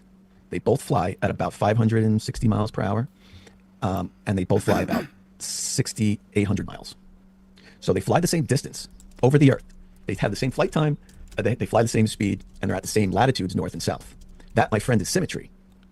This is impossible on a flat Earth because the distance of the southern flight from Johannesburg to Sydney, direct, I'll remind you, direct, is impossible on a flat Earth. It would be triple the length. Here's an example of that. This is what it would look like on a flat Earth. This is what it would look like, the northern flight, and this is what it would look like the southern flight. This is at least triple the length. Doesn't matter how you cut it, it's triple the length. How is that the same flight time, speed, and distance over the Earth? Makes sense on a globe, doesn't it? Because a globe is symmetrical. You would expect there to be the same flight times. You would expect the same distances. You would expect all that to be the same, north and south. Okay. Here's another example, just in case you think I cherry-picked that. China Airlines 6 and Qantas Flight 27, Sydney to Santiago, Chile. Same thing, about 12 hours, same flight time, same speed. I'm not going to get into details about this one, time's sake. But you get the point. Symmetry. That's what that flight would look like on flat Earth. How is that 12 hours? How is that 12 hours? You tell me, Nico. Globe symmetry. Globe symmetry. In the southern hemisphere, you see the bottom picture. That's a time lapse from Australia looking south. The top is a time lapse of Australia looking north from the northern hemisphere. Not Australia, sorry, but looking north from the northern hemisphere. This is symmetry. 2 points of rotation in the sky. On flat Earth, what do we have? This is the prediction on flat Earth. The stars rotate around flat Earth. If you're looking south, you would expect them to be going east to west across the globe, from left to right, straight across. Yet somehow they rotate around one single point, no matter where you are looking south. So what we observe in reality is symmetry. What you expect on flat Earth doesn't happen. Now, you can model this, I've done it here on the left, with just a ball and 2 cameras. Those 2 cameras, one's pointing up, one's pointing down at the floor, and if you rotate the ball, you get counterclockwise stars and clockwise stars. Symmetry. Why does this work and this doesn't work on flat Earth? No symmetry on flat Earth. Sticking with the stars, I did this myself. This was a live I did simultaneously from South Africa and from Australia. 2 people looking south, directly south. It was 1 degree off of south, both people, south-southwest. And they were both looking at the Southern Cross at the same time. The same moment in time, live on a stream. Okay. As you can see in this picture, that's what it would have to be on flat Earth. Southern Cross here at the same time. Completely different directions, almost 90 degrees apart. Yet they're seeing them at the same time. On an Earth, that's easily explained. It's symmetry. When you're here, you're looking south. Everybody's looking south. When you're here, you're looking north. Everybody's looking north. That's why they see Polaris. That's why you see Polaris Australis or Sigma Octantis looking south. Everybody's looking south at the same point. Globe, symmetry. How am I doing on time? You have 3 minutes and 53 seconds. All right, thank you. The sun symmetry. In the southern hemisphere, the sun arcs down to the south. You see this curved path? In the north, it curves up to the north. Okay, this can't happen on flat Earth. On flat Earth, the sun is going around this way, right? Yet we observe it curving the opposite way. If you're looking west, the sun would be going from your left shoulder to your right shoulder towards Australia, right? Towards Australia. But what we observe is it bends left towards the ice wall.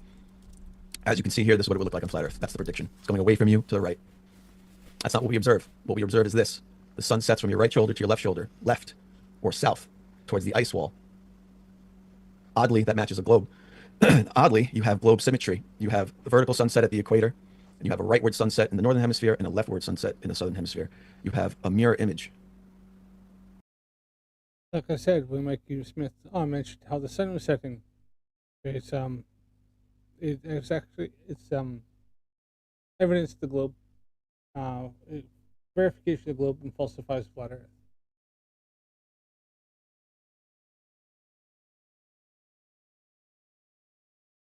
But Mikey Smith isn't the sharpest tool in the shed now, is he? So we're not.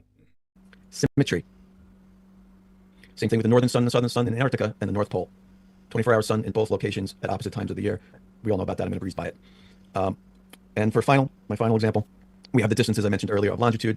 Between longitude lines, they obviously get longer on a flat Earth. So geometrically, you can't use spherical coordinates to measure anything on flat Earth. So when you're using GPS, which is my example here, I took this runway in Chicago and put some spots on it, GPS locations on it, and I measured the distance using GPS of the length of this runway.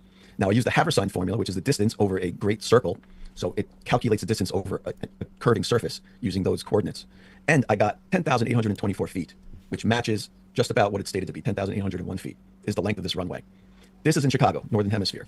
Same runway, same distance, length of runway, I should say, about 9,000 feet. In the southern hemisphere, this is in Chile. Oddly, when you put the coordinates in and use the Haversine formula, you again get the correct answer. You get 9,187 feet, which is almost spot on to what they claim the length of the runway is.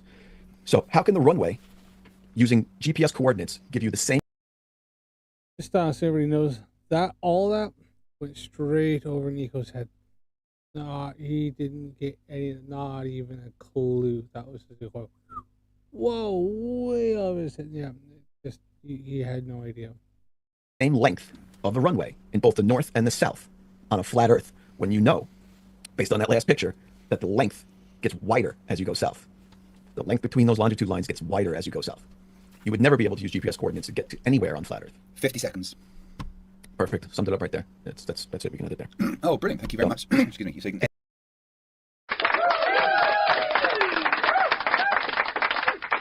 That, people, is how you give evidence and completely destroy a flat earther.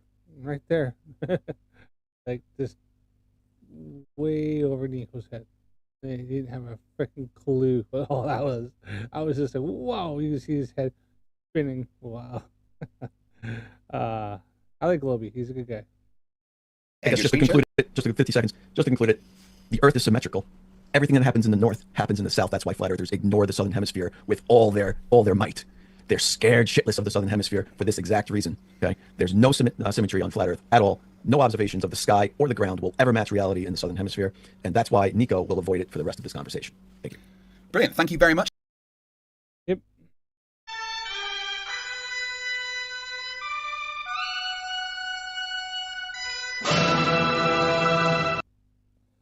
Nico's just Nico's just got destroyed right there. So, and that's pretty much just how the rest of this goes. So let's continue on.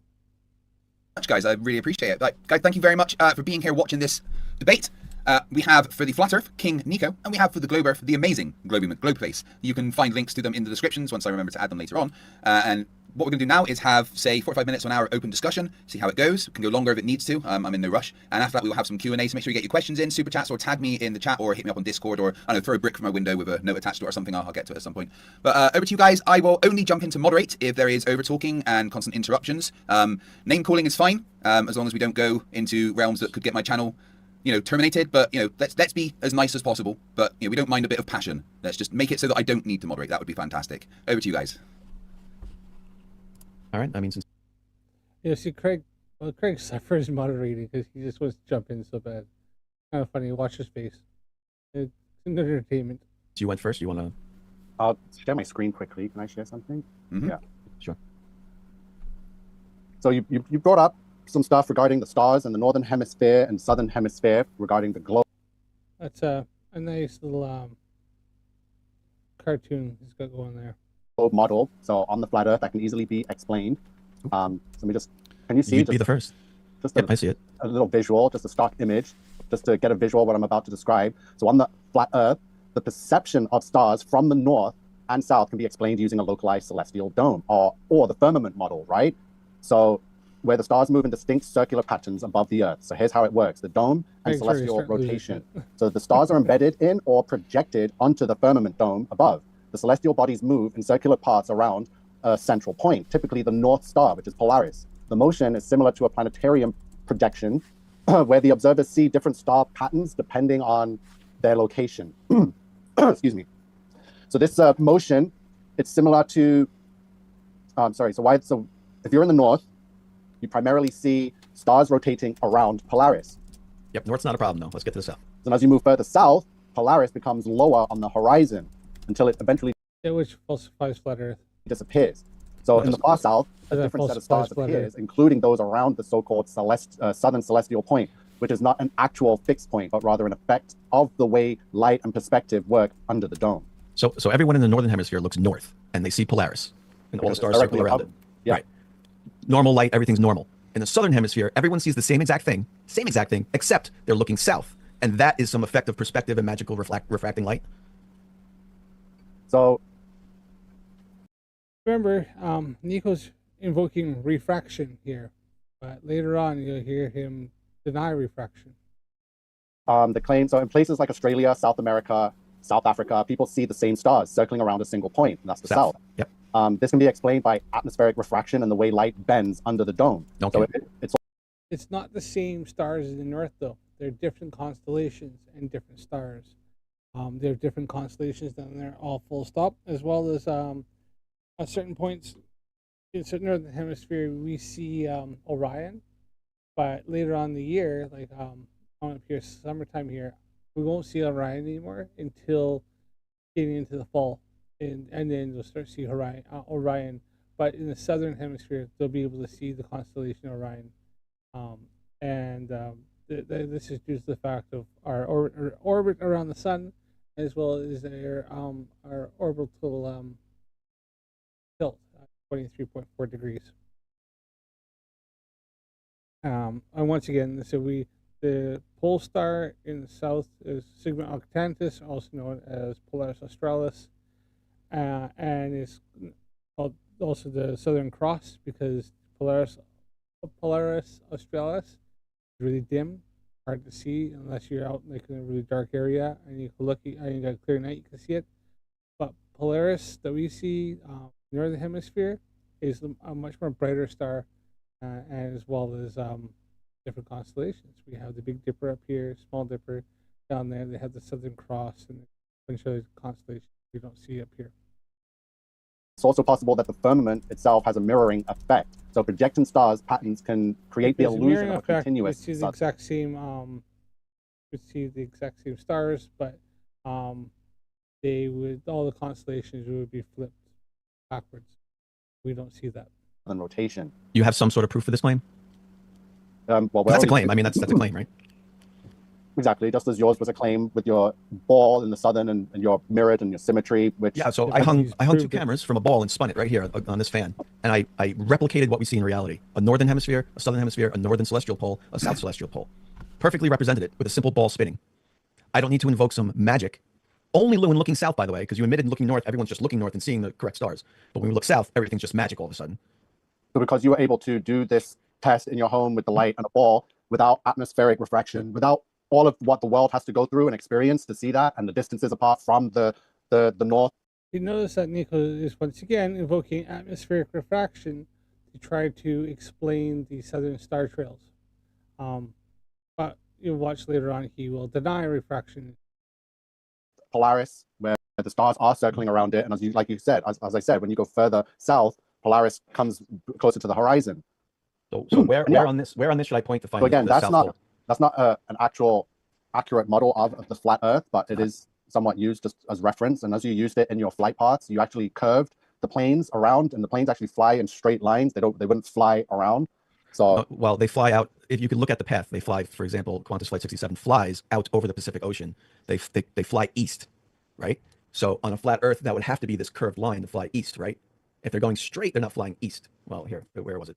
So was it here to no, here to here? Hey folks, I know it's a bit late to see this, but don't forget to subscribe to my channel. Click the like button, like it, comment in the comments down below. Let me know what you think of this. If you have any kind of tips and tricks to help me improve my stream, I'm open to you know, some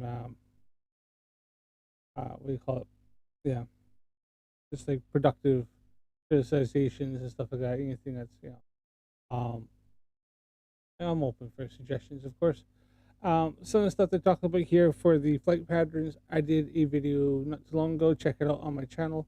And I compared different flight paths on the globe, like what real flights that do happen, and I compared to how they work on the globe compared to how they work on flat Earth. Very similar to what Globey's done. I did my own research and falsified the flat Earth model because the flight patterns, flight paths, and the distances and times, I found one is the same, kind of very, very similar to time and distance, and how on the flat Earth, there's a massive difference in how the flight path on the distance compared to North and Southern Hemisphere. The two, but yeah, on the globe, you can see how they work out absolutely perfect. And then you can look at the flight data and a flight tracker and see that the flight, which was tracked by GPS, which is global positioning system, not ground positioning system, and you can watch how it's tracked with a live tracker, and they plot it out and they show what the path they took, and it fits perfectly with the globe and falsifies the flat Earth. Was one of them. So if it's flying east, which is this way, it wouldn't just fly a straight line. It would be going over America. This is all backwards, so I'm freaking out here, right? But if you're flying from here to here, you're not flying. They don't fly over the United States. They fly only over the ocean. So they'd be flying east over and following this line of latitude. So I'm just using this your guys' model to show what the flight path would be, because that flight path is tracked via GPS. They know where that plane is. For Right? the flight paths I've seen, there would be a stopover somewhere. Like the straight lines would make sense going from the south to either Europe, North America, and then continue on to. Yeah, sometimes there's flights that don't go direct, and those have layovers, and they tend to lay over in their hub airport. So I don't think I've ever seen any flight that goes from Santiago, Chile to Brisbane go over Europe ever. I have seen where sometimes it may stop in New Zealand. There's obviously Qantas QF24, I think it is. In a second. And it does it several times over. Slows down when it gets to the center, and it's just down to the fastest fall.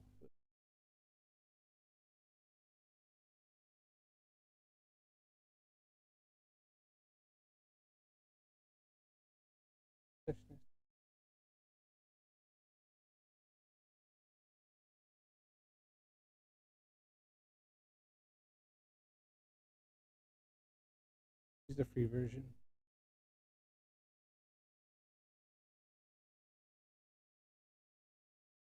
Yeah, so I think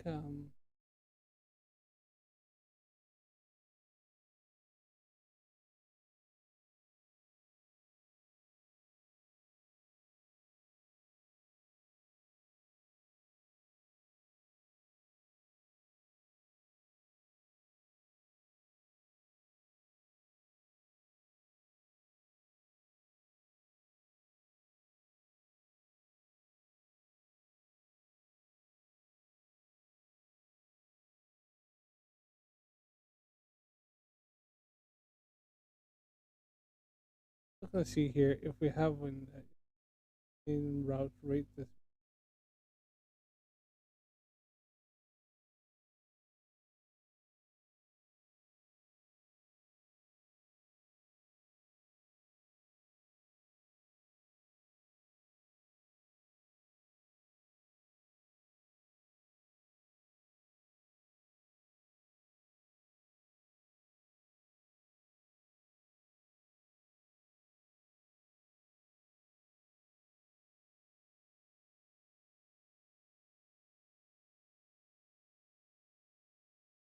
FTFE 20. There. Seconds here. Click on it. Load.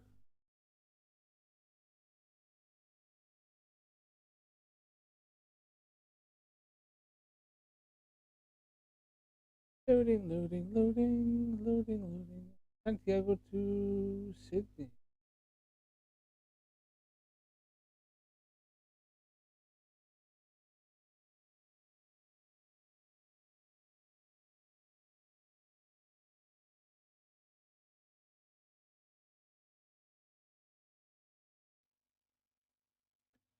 So,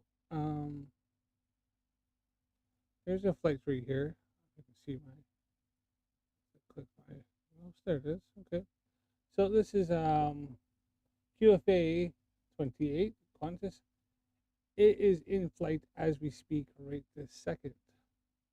It has been in flight for 8 hours and 28 minutes ago.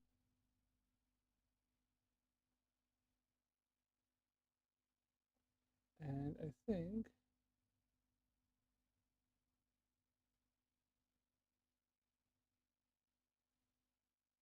I show me the route. A lot of times it will show me the route that it has taken. Ah, there it is. So as you can see here, let me zoom in a bit. So here is the route that this flight has taken. So it took off from Chile 8 hours and 29 minutes ago. So it flew from Santiago, went straight south along the coast of Chile and Argentina. Or is it Chile? Then it's heading straight towards Antarctica. Flew down here. And there. So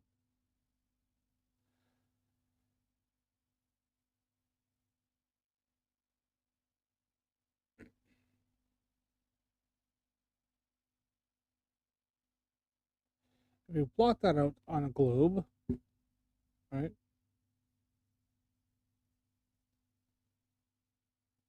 So it took off from Santiago, Chile, flew down here, there, it flew here, it's gone down this way. What is it doing? I'll show you what it's doing here. See? It flew down here. Watch, I'm going to draw a straight line to Australia. Sydney's right about there. So I'm going to go from here. Straight line. Santiago, Chile. This is how Great Circle routes work. Straight.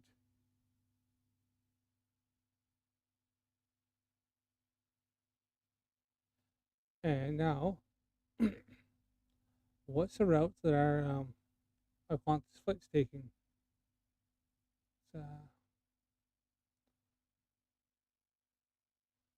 It's going straight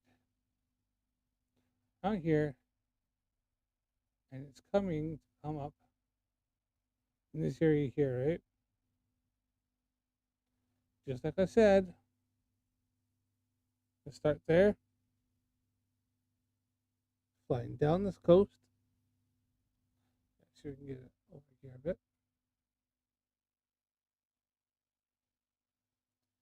So you can see where it started there. straight route past Antarctica and straight up to Australia. Straight route. Quickest way. This way would be a lot longer, right? So you go a lot longer that way. Or the flat Earth would be from here. You'd have to go up from here, up, and over, and all the way down the other way. Exact opposite. Wouldn't work. Now they say, oh, it's a globe. Why don't it go straight? A straight shot would be from here all the way around and there. Now, which is longer? That way, we're going from here to there. That's why this route looks that way. Long down the coast, past, close to Antarctica, and straight up. You think, why is it curved? It's not. It's actually the straightest, most efficient route possible.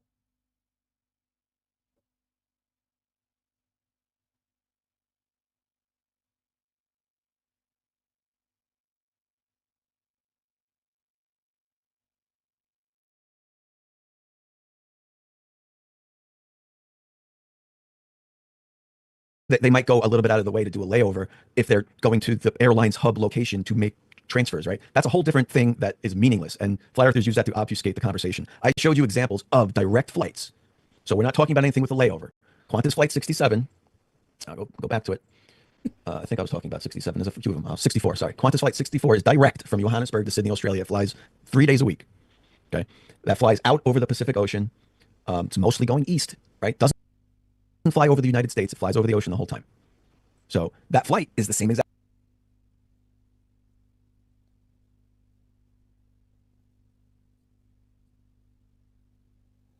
Sorry about that. I think internet's having a little bit of a shit here. Length and time and airspeed as that the comparable Northern Hemisphere flight. That is the point. That flight is impossible. It would be 3 times as long, even going straight. Even if you want to say it's going straight, it would be 3 times as long as that short little flight in the Northern Hemisphere. So you guys have to account for these direct flights, which you can't do. Okay. And you got that from the flight tracker, right? So I want to bring up a video. I'm trying to find it right now, so you can still go ahead.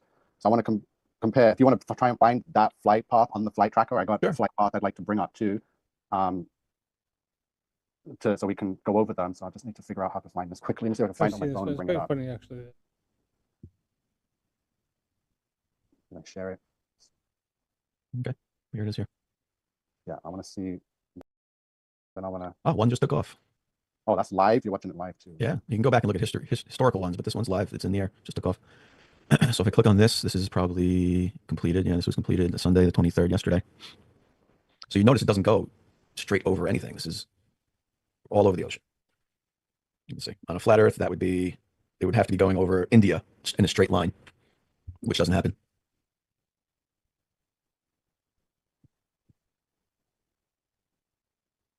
By the way, if I'm using the wrong map, feel free to choose your own map and show me. You said it's incorrect, so you must have the correct one? Well, that's the thing. There isn't a correct one because the people in control, like I said, Freemason sodomites, won't allow us to have the real map. So, quick question. If you don't know what the real map is, how do you know this is incorrect? Because they use it themselves, and they're not going to, well, obviously there's truth in plain sight. So if the United Nations and all the government entities are using that map as opposed to the globe map you all push and love so much, then obviously there's more truth behind that one, but there's still more secrets hidden and more Easter eggs behind the map. And then so a conspiracy. It's a conspiracy to justify your conspiracy. Yeah, so what he's pretty much saying is that, yeah, it's the map is wrong because it's easily proved wrong. But he doesn't have a real map because there's a conspiracy to hide the real. It's the right map, but it's got wrong aspects to it. So it's like he says, a conspiracy to hide the conspiracy because there's a conspiracy that the conspiracy is actually right. So they hide it. It's mental gymnastics. Well, no, this makes sense. If you have all the power, why are you going to release things like that and have the sheep give them the actual map and the actual location of where we are? And obviously, some of us aren't so sheeply can realize, oh, these people are lying to us. So that's the job we're doing, is trying to help you guys and say like, no, everything we've been taught is a lie. All these things can be manipulated, right? Appreciate it. Especially but truth in plain sight, right? So is it truth in plain sight or not? The UN's flaunting it, right? With making this their logo. Definitely. UN flag was only done it was done in a way UN flag, because you got the UN Court of Justice, and they actually use a globe, but they use two different ones. Actually, they show different sides of the globe. It's an older symbol. The UN flag is kind of like the Gleason's map, but they've turned it on the side. And why they've done that is because it's one, to show all the countries that are in the United Nations, and two, they have it turned on the side a little bit so that no one country is in the middle. That's why they have it where they're off to the side, and they have it turned so that way no one country is at the top. So is to signify that no one country is more important than any other country, and so that's why you don't have one that's the top or that's front and center. And I also wanted, because it's a flag, it's a piece of material that flaps in the wind. They had to find a way of being able to show all the countries that are in the United Nations on a flat surface. The Gleason's map was manipulated a little bit, because I think that one missing, either it's missing New Zealand or New Zealand's in the wrong place. And it doesn't matter. But so that's why they done that, because it kind of was the way that worked the best, and it didn't put one country in a state of prominence. So that's the story. That's why they chose what they chose. No big conspiracy. More truth than the globe that we had in our classrooms in school. So, okay. and the fact, no, it's not. And the fact that it's now being used to debunk flat Earth because the flight paths aren't supposedly adding up. You see this flight? This flight went from here to here, like this. Actually, went down. Like the curve like this is the Great Circle. This is the flight path. So you're saying it's more? Yeah, I've already showed. I've showed the flight path that's happening right now as we speak. As I'm on my live, and was it QFA 28? Still flying as we speak. I'm tracking it right this second. It's happening. It's falsifying the flat Earth as it flies.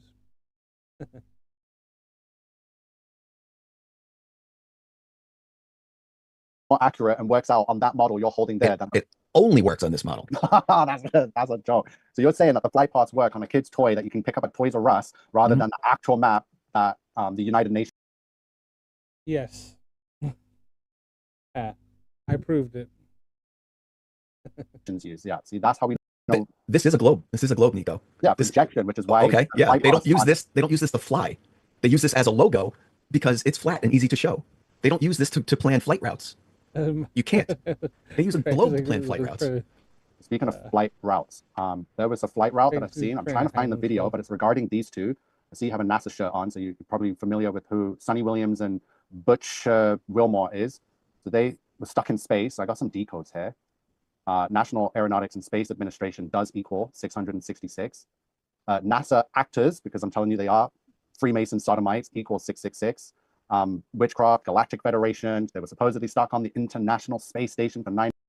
All those claims, yeah, absolutely no freaking evidence whatsoever.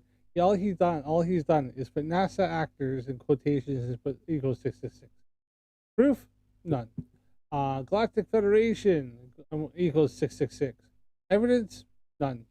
Witchcraft equals 666. Evidence? None. In fact, witchcraft has nothing to do with 666, but whatever. 666 was only in the Bible. Disney, NASA, 666. So how does NASA actors and Disney NASA equals 666? Evidence? None. Fallen angels equals 666, but in red. Evidence? None. 9 months, what a fish story, right?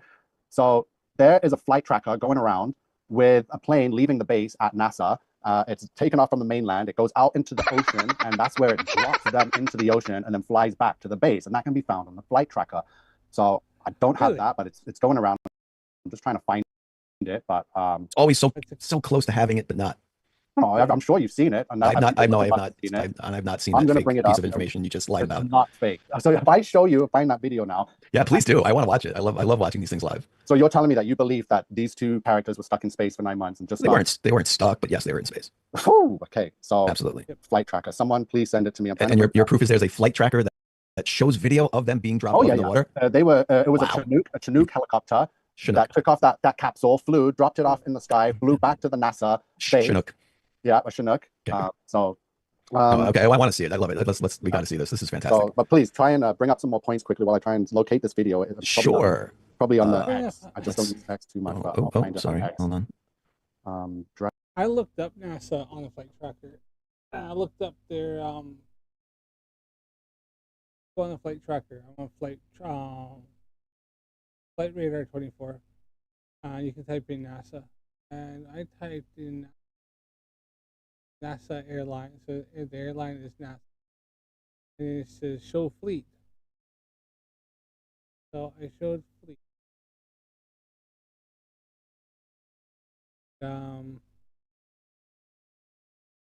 I cannot find. So you can look up their fleet.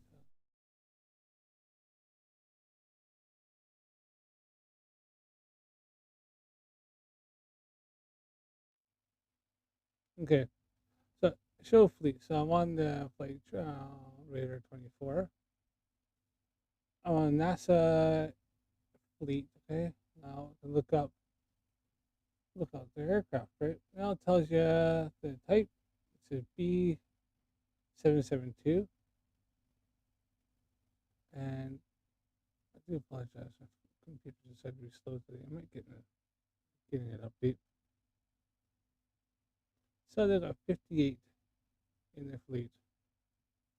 So this one here is a Boeing 777-246. That's not Chinook. Here is BE-20. So we got a Beech UC 12B Super King Air, a Beech B200 Super King Air, Beech 200 Super King Air, Beech B200 Super King Air. I don't see any Chinook there. Lockheed Hercules. No, that's the big plane, but that's not it.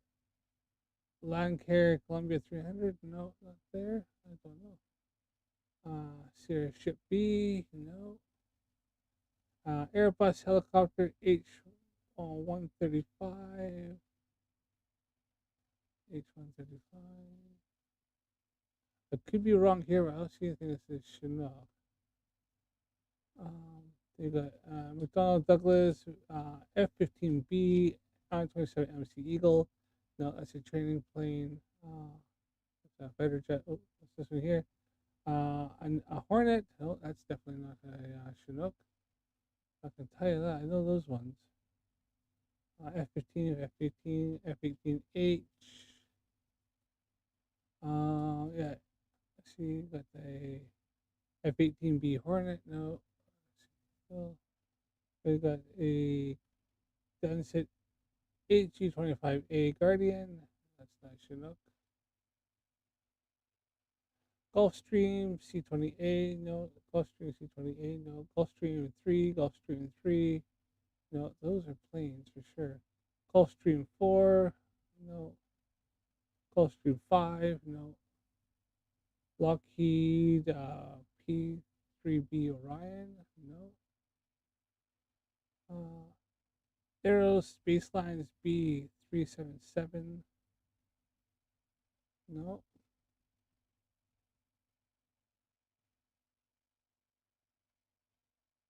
That's the, let's see, a Beech T-34 Turbo Mentor. No.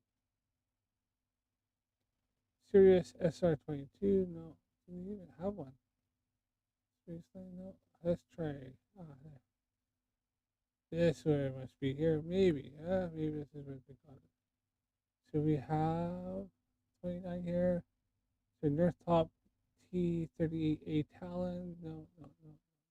Bunch of those. Whole bunch of them. Definitely not not Chinooks.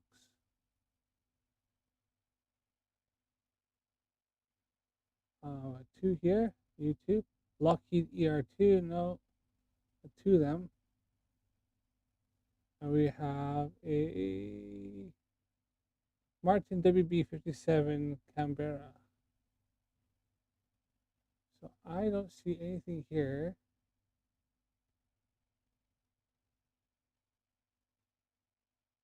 That lists.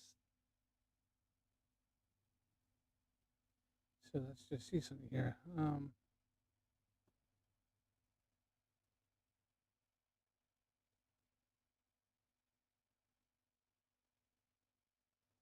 Let's see.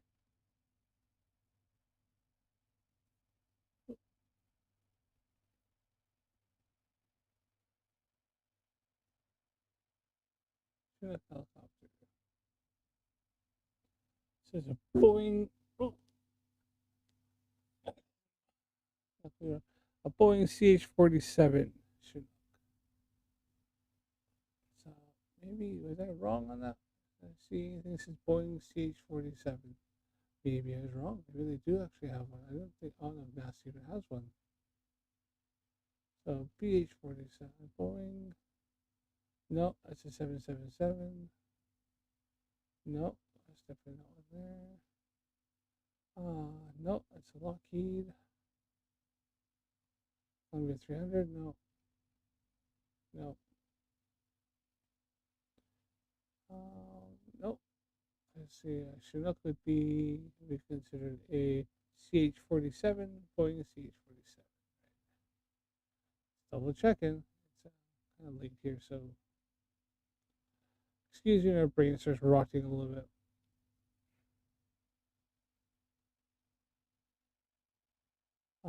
Nope. That is an Eagle. That's a Hornet. That's a 18B Hornet. Nope. Gulfstream.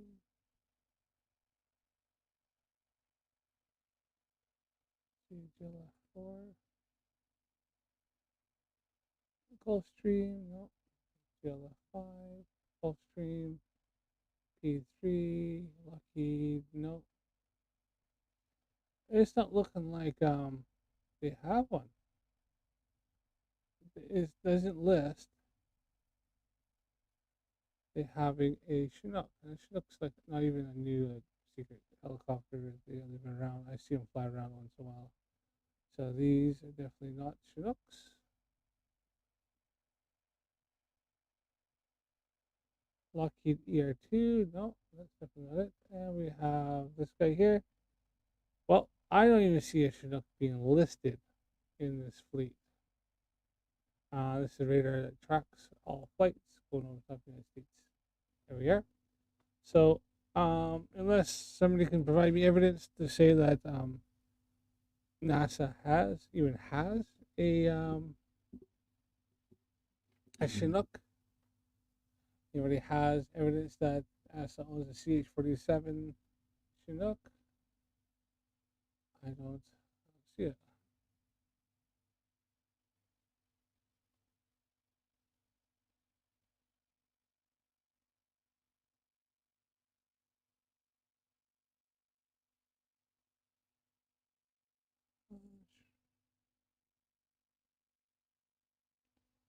Wikipedia. Okay. Let's check out Wiki. Let's try one more time. So here's Wikipedia. NASA lists the aircraft that they own. So they own a Super Guppy T-14, Airbus H-135, Beechcraft, Mentor, Beechcraft B-200, Sirius, Columbia, DC, DHC-6 Twin Otter, Falcon, Gulfstream, Lockheed, Hercules, Orion, Lockheed ER-02, Martin WB-4 Canterbury, Douglas F-15 Eagle, and Douglas, McDonnell's Douglas FA-18 Hornet, and their top T-38 Talon. So they have that is the current aircraft that they have and where they're stationed at. So they don't even list a Chinook. There's no list of a Chinook helicopter being owned by NASA in their fleet.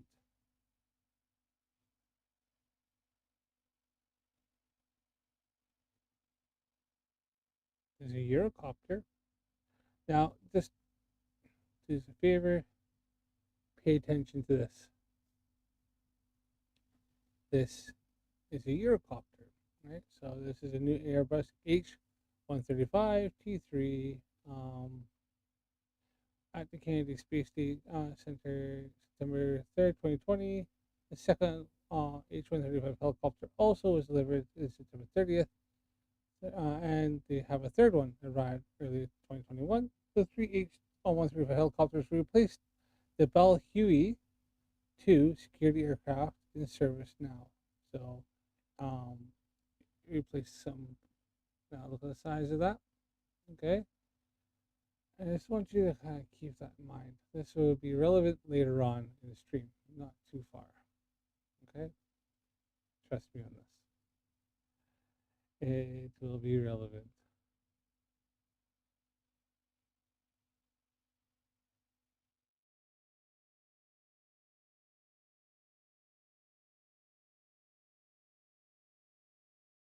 Dragon. I'm gonna mute this shit. Okay. Crew 9, Return to Earth, ridiculous. Where is my? Here they are. I'll find it. I want you.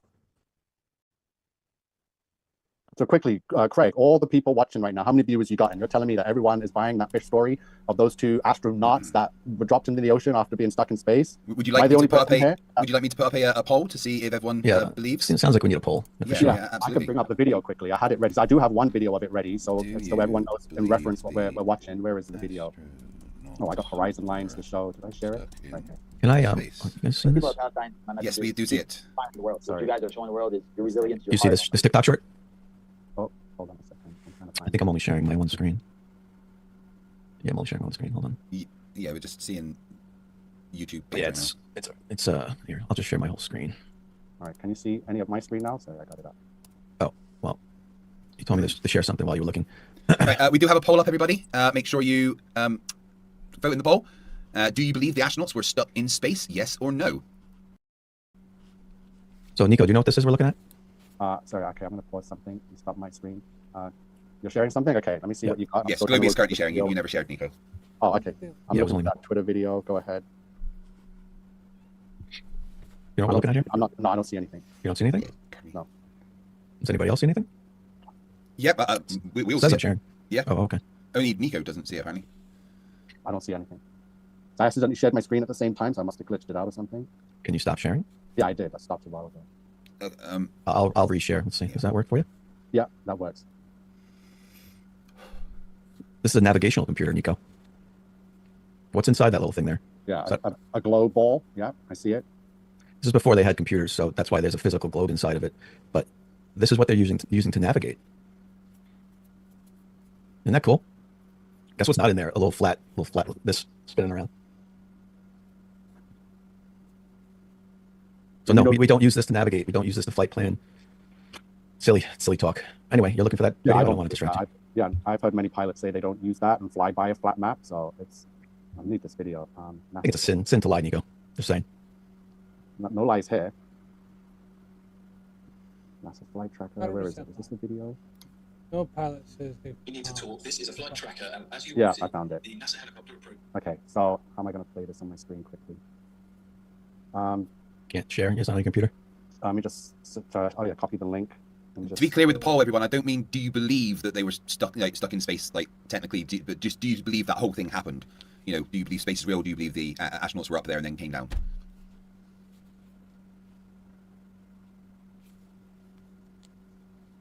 Okay, so am I able to share the screen again? I'm ready. Yes, go ahead. I stopped, so go ahead. So we're going to be looking at what I just described as the tracker. I think it's explained in the video. Are you going to be able to hear the audio too? That depends if you've got it set up. Friends, we need to talk. Yes, this is a flight tracker, and as you will see, the NASA helicopter approaches from the right. There is a plane doing mysterious circles. And watch what happens here. The NASA helicopter circles round, and then it goes back again. What do we think? Because I'm starting to think something is seriously suspicious about this. Look how fake that looks. I mean, that looks like a cheap computer game. Look at it. Okay, my friends, we need to talk. Okay, so are we? I'm going to need a little more info than that. What's the timing of this? When the Dragon Crew 9 was returning to Earth. So people were watching the tracker at the same time. You can see the NASA Chinook leaving the mainland, coming out to an area in the ocean, which is where they picked up the astronauts. There was another plane circling above, and then as the Chinook came in, dropped them off. Well, as already proved, NASA doesn't even own a Chinook helicopter. They don't have one in their fleet. So that's already debunked there. So the claim that it's a NASA Chinook is false. I was trying to see if I can find a flight tracker, but I am a couple days out from being able to do that. Unless I sign up for the 7-day trial. I don't see the point in doing 7 days of playback history. Yeah, I'm gonna go back 7 days, and when that landed on the 18th of March, and so I'm 2 days out from being able to bring that up. I don't see the point at this moment in time.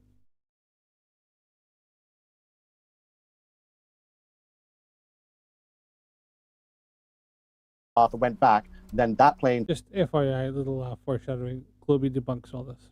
Picked them up and took off. So this is from the flight tracker, which is quite alarming, and I'd like some more explanation because I don't see space being involved here. So those astronauts came from somewhere, where's that, Miami, not space. So you said you had video of them on the helicopter being dropped off, but what you really meant was you saw an animation of a helicopter going and spinning around. Oh, now the flight tracker is an animation, so you tried to show me the flight tracker of flight paths going around the world, but now that too is just I'm just asking for proof there were astronauts being dropped off on that helicopter. Well, NASA's helicopter's right there, coming out from their base and dropping them right there. So how do you know they were dropping people off, Nico? The video told you so? I know. What do you mean you know? You've assumed that whole conspiracy based on a helicopter spinning around. How do you know it wasn't picking them up at that moment? Was it picking them up at that moment? Video. I knew before the flight tracker of the video showing that NASA was up to its usual tricks. So I just had to hear the story and be like, that's nonsense. That's ridiculous. But you can admit you've assumed things there. You've assumed things there, right? Everyone's calling it a fish story. Everyone's saying the footage looks like a cheap computer game. More feelings. So that's it. You have no explanation for that. It's just I don't need to explain something that you've conspirized in your head. Okay, you have yet to prove. If you showed me secret video of them dropping astronauts off from a helicopter, I'd have to then explain that. Well, you've invented this story, and now you're asking me to explain your invented story. You see how odd that is? Okay, so let's talk about the horizon then. Let's. Where is it? Sorry. Hey, just before you go on, we've got 700 people watching, guys. Thank you very much. Make sure you smash that like button, share the stream with your friends, but more importantly with your enemies. And remember, our guys will be staying around to answer questions after the open discussion section. So please get your super chats in, or tag me, or I don't know, like pigeons, like tie something to their leg and just aim them towards my home. I'll get it. It's fine. Yeah. So you said something about horizons, Nico. Well, before we do horizons, do you have an explanation or a Flerf explanation about those southern flights being the same length, distance, speed as the northern flights? Yeah, that all the science we have is created for the lie. Right? Science was created to hide truth and give more meaning and authenticity to a lie. So when you can't explain the truth, they create this fake science on top of science. Like, so when it comes to trying to explain why we can see Chicago across the Lake Michigan or whatever, people are like, oh, it's reflection, refraction. And these scientists create new theories, new science to explain away what really is just seeing across a flat level plane from one side to another. So you don't believe light bends? You don't believe in refraction exists? Okay, so it does, right? So no one invented it to make an excuse. It needs to be included in the observation to then come to a proper conclusion. You don't ignore it and then go, I see too far. Forget refraction exists. I see too far, right? You need to include it. And then if you include it and it still doesn't make sense, then you have a point. I know. I learned years ago that refraction and reflection and reflection and all that crap was made up when I found out how they tried to use that to explain rainbows. So rainbows, right? How are rainbows formed? And what is needed for a rainbow to be formed? You need light, you need glass, a reflector, and you need water. They try to explain our vision and our perception of a rainbow is caused because rain is dropping and the light is hitting it, forming that. That doesn't make sense. What's really... No, he's completely wrong there. He has no idea how it works. Quickly here, just Nico claims that this was dropped off by a Chinook helicopter.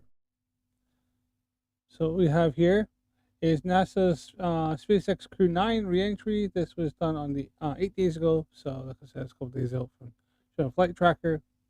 This is sped up 1.5 times because it's done. So here we are. We're about 2 minutes away from deployment of those drogue parachutes.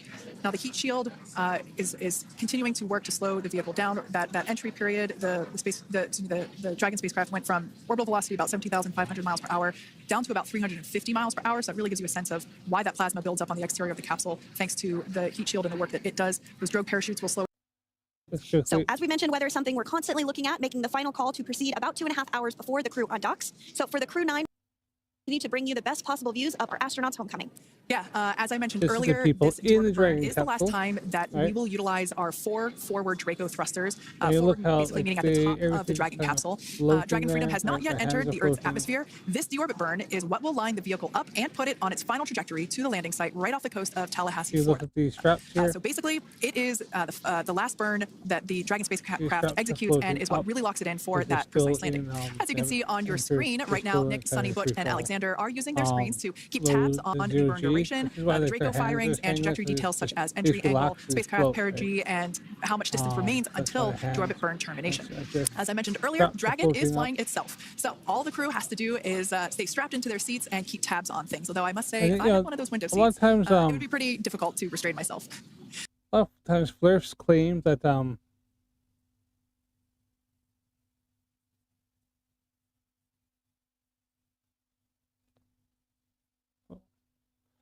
so Flerf's claim that like they're using like basic stuff like the inside Dragon capsule is like old school, like when they the Apollo missions. Does this look like the Apollo missions here? Check that out. These are all touch screens, and it's really quite sophisticated. And because of all this stuff, is why we're with Artemis. They're having to test things because we have so much more electronics, a lot more systems and stuff. Obviously, safety compared to the Apollo missions. That when they sent Apollo Artemis 1 and 2 up, like number 2 was to have like the dummies in, and they're testing for like systems like this to make sure that it worked fine, worked perfectly, going through the Van Allen radiation belts, that the radiation that is all that all the shielding holds up worked fine, and it all worked absolutely perfectly, and then return back. So Artemis 3, they're gonna probably send people up. Not gonna land on the moon, but they will go out to the moon and come back and test everything from there. Still dangerous. Now, with Nick, Sunny, Butch, and Alexander ready to deorbit and splash down back on Earth, they will be heading to one of 8 targeted sites supported by SpaceX and NASA. All of these sites are located off the coast of Florida, either in the Gulf of America or the Atlantic Ocean. Spreading the supported sites across multiple locations helps maximize the return opportunities for this mission and future crews, lowering the chance that we'll have to wave off due to bad weather. For those of you following along, you'll know that today's splashdown marks our final Dragon recovery on the East Coast. After 6 great years of successful recovery operations off the East Coast, we'll be moving all Dragon recovery operations back to the West Coast. This is them And as always, NASA and SpaceX jointly select our splashdown location. And for today, the prime. You can see all their all the data there, all their telemetry data, and everything up on here using the globe for the flight. Look at that. Recovery site is off the coast of Tallahassee, Florida. The selection process works with a lot of different variables, including the space station's orbital trajectory or path that it follows, what landing sites are available and have favorable weather, how much free flight capability Dragon has for the trip home, and the sleep schedules for the returning crew members, as well as back to planet Earth. Okay, so further back. Great news there from Commander Nick Hague reporting back. Healthy flight computer. Expect automated chute deployment. The shield.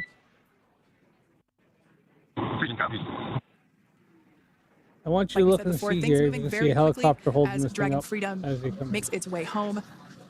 Next event coming up will be deployment of the drogue parachutes. This occurs around Remember, 15,000 feet. Nico claimed. GPS has converged. Expect nominal altitude for drogue chute deployment. Remember, Nico claimed that this was being dropped off by a Chinook helicopter, one that NASA doesn't own. He can prove that it owns. Now the heat shield is continuing to work to slow the vehicle down. That entry period, the Dragon spacecraft went from orbital velocity about 17,500 miles per hour down to about 350 miles per hour. So that really gives you a sense of why that plasma builds up on the exterior of the capsule, thanks to the heat shield and the work that it does. Those drogue parachutes will slow it down from 350 to about 119 miles per hour. We can see 15 kilometers. Brace for drogue window.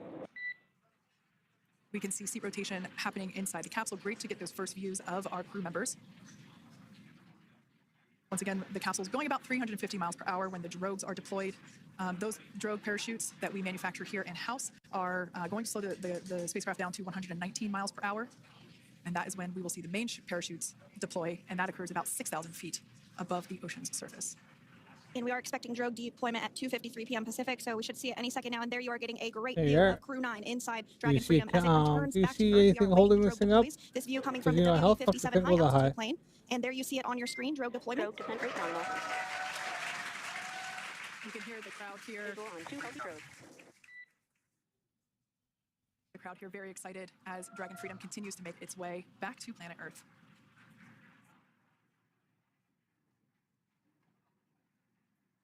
Next up, we'll stand by for the main deployment of the parachutes. The mains are quite a bit larger. You'll be able to notice the difference on your screen once they deploy, and they continue to ensure that the Dragon spacecraft slows down even further. As we mentioned, Freedom will be traveling 16 miles per hour when it splashes down off the coast of Tallahassee, Florida, here at 2:57 p.m. Pacific time this afternoon. And there we go. We have visual on 4 healthy mains. That view was from inside. Freedom copy. That view was from inside one of the buckets where the parachutes are located. So we see a great view there of the reefing on those parachutes. And as those main parachutes begin to inflate fully, They did a helicopter where it dropped at this, but look how fast this thing's still moving. It's still going down. Now it's going down even more. We'll start to hear Commander Nick Hague. Copy, 1,000. As we heard right there, Commander Nick Hague will be calling out the altitude of the Dragon capsule from here on out. Landing in water is simpler and provides more margin against Now, the the parachute. question is, who do you think is taking the video? Who do you think is taking the video?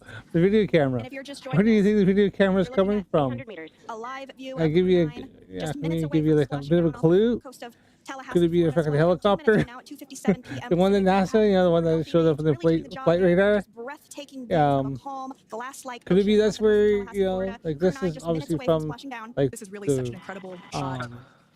like this that that's probably a drone shot or so. That was Now a if you live look from here, a you can recovery see vessel, that Megan, nothing which here is stationed a floating couple miles anymore. away from All of the it's little like splashdown site. down because We now can see the they're crew there there's using gravity. their See all these restraints are as all resting hanging places down for their now. arms. Now And they're they were there just so in they space moments can put ago. their hands and they So can their hold arms on are to able to float something. freely. Yeah.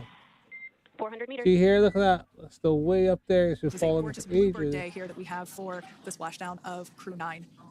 And the question is, who do you the think has Dragon got capsule some of the, just where do you minutes think got ago these was shots? going Now this over shot here could be from a drone, 17,000 miles but per the hour. other one, guess where And that now one, gently the higher up cruising one, to a soft you know, splashdown. where it wasn't like, it was a lot further up.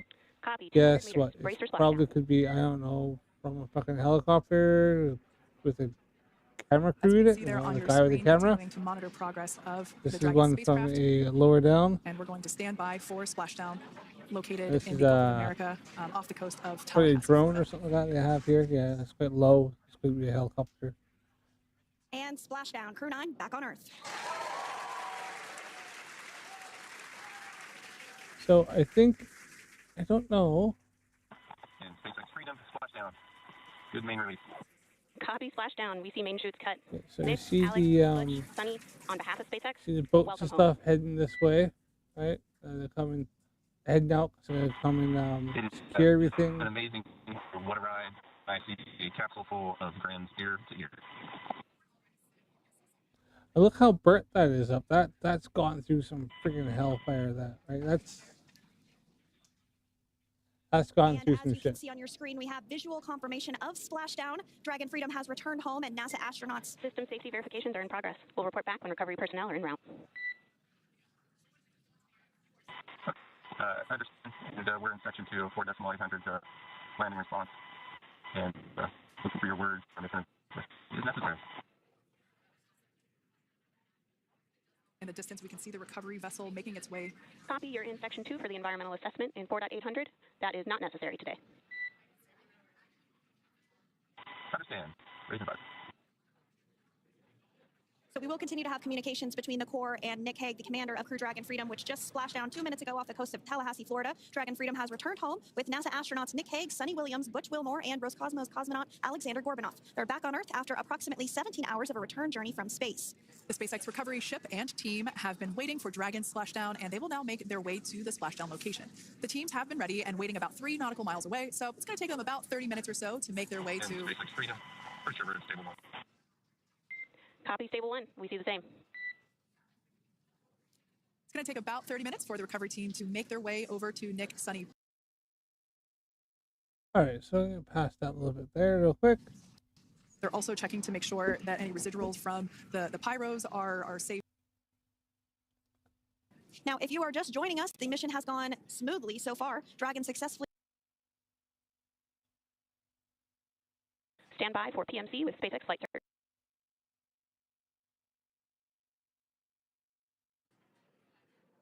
The question is, who do you think is also controlling the drone? Could it have been like a helicopter further up, and they had a drone down in a lot closer? Gotta be within a certain prevent wind distance. from pulling the spacecraft.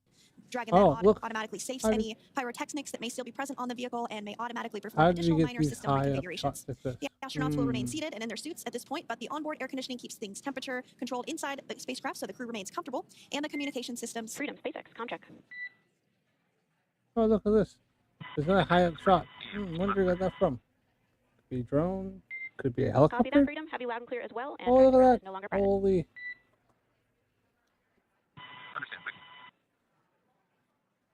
As we saw there on the screen, Maybe that's why there's a helicopter out there flying around and around. Moved into Could it be that, you know, safety? Could it be safety inspection? Camera? As we saw, they do this.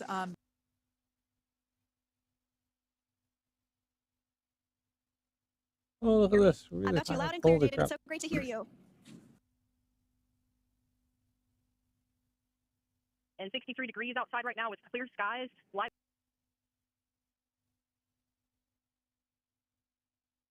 Perform another series of safety checks as final precautionary measures just to make sure there are no hypergolic vapors present before opening that side hatch. And then once that side hatch of the spacecraft is open, the crew will be assisted out of the capsule one by one from NASA and SpaceX. Freedom, SpaceX, contract. Freedom, SpaceX.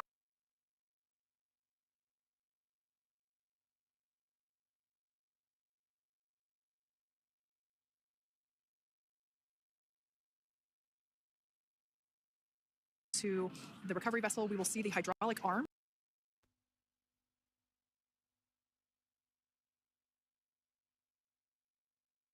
I'm just going to skip some of this because, you know, it's a long operation. Now, this is, like I said, 2-hour, 14-minute video. People can watch it if they like. We did hear that report out from the commander, Nick Hague, following splashdown that there were four smiles as far as he could see. Yeah, capsule full of grins. Now, generally speaking, and there we do look see at Crew that. 9, Open some the happy capsule waves, up and smiles load it all up there. around back on Earth. Non-stop shot. There's 4 people inside that thing. Holy crap. Hey, look at that. Generally speaking, So, we I know have helicopters the individuals in the 2 seen center dropping seats of the spacecraft exit first.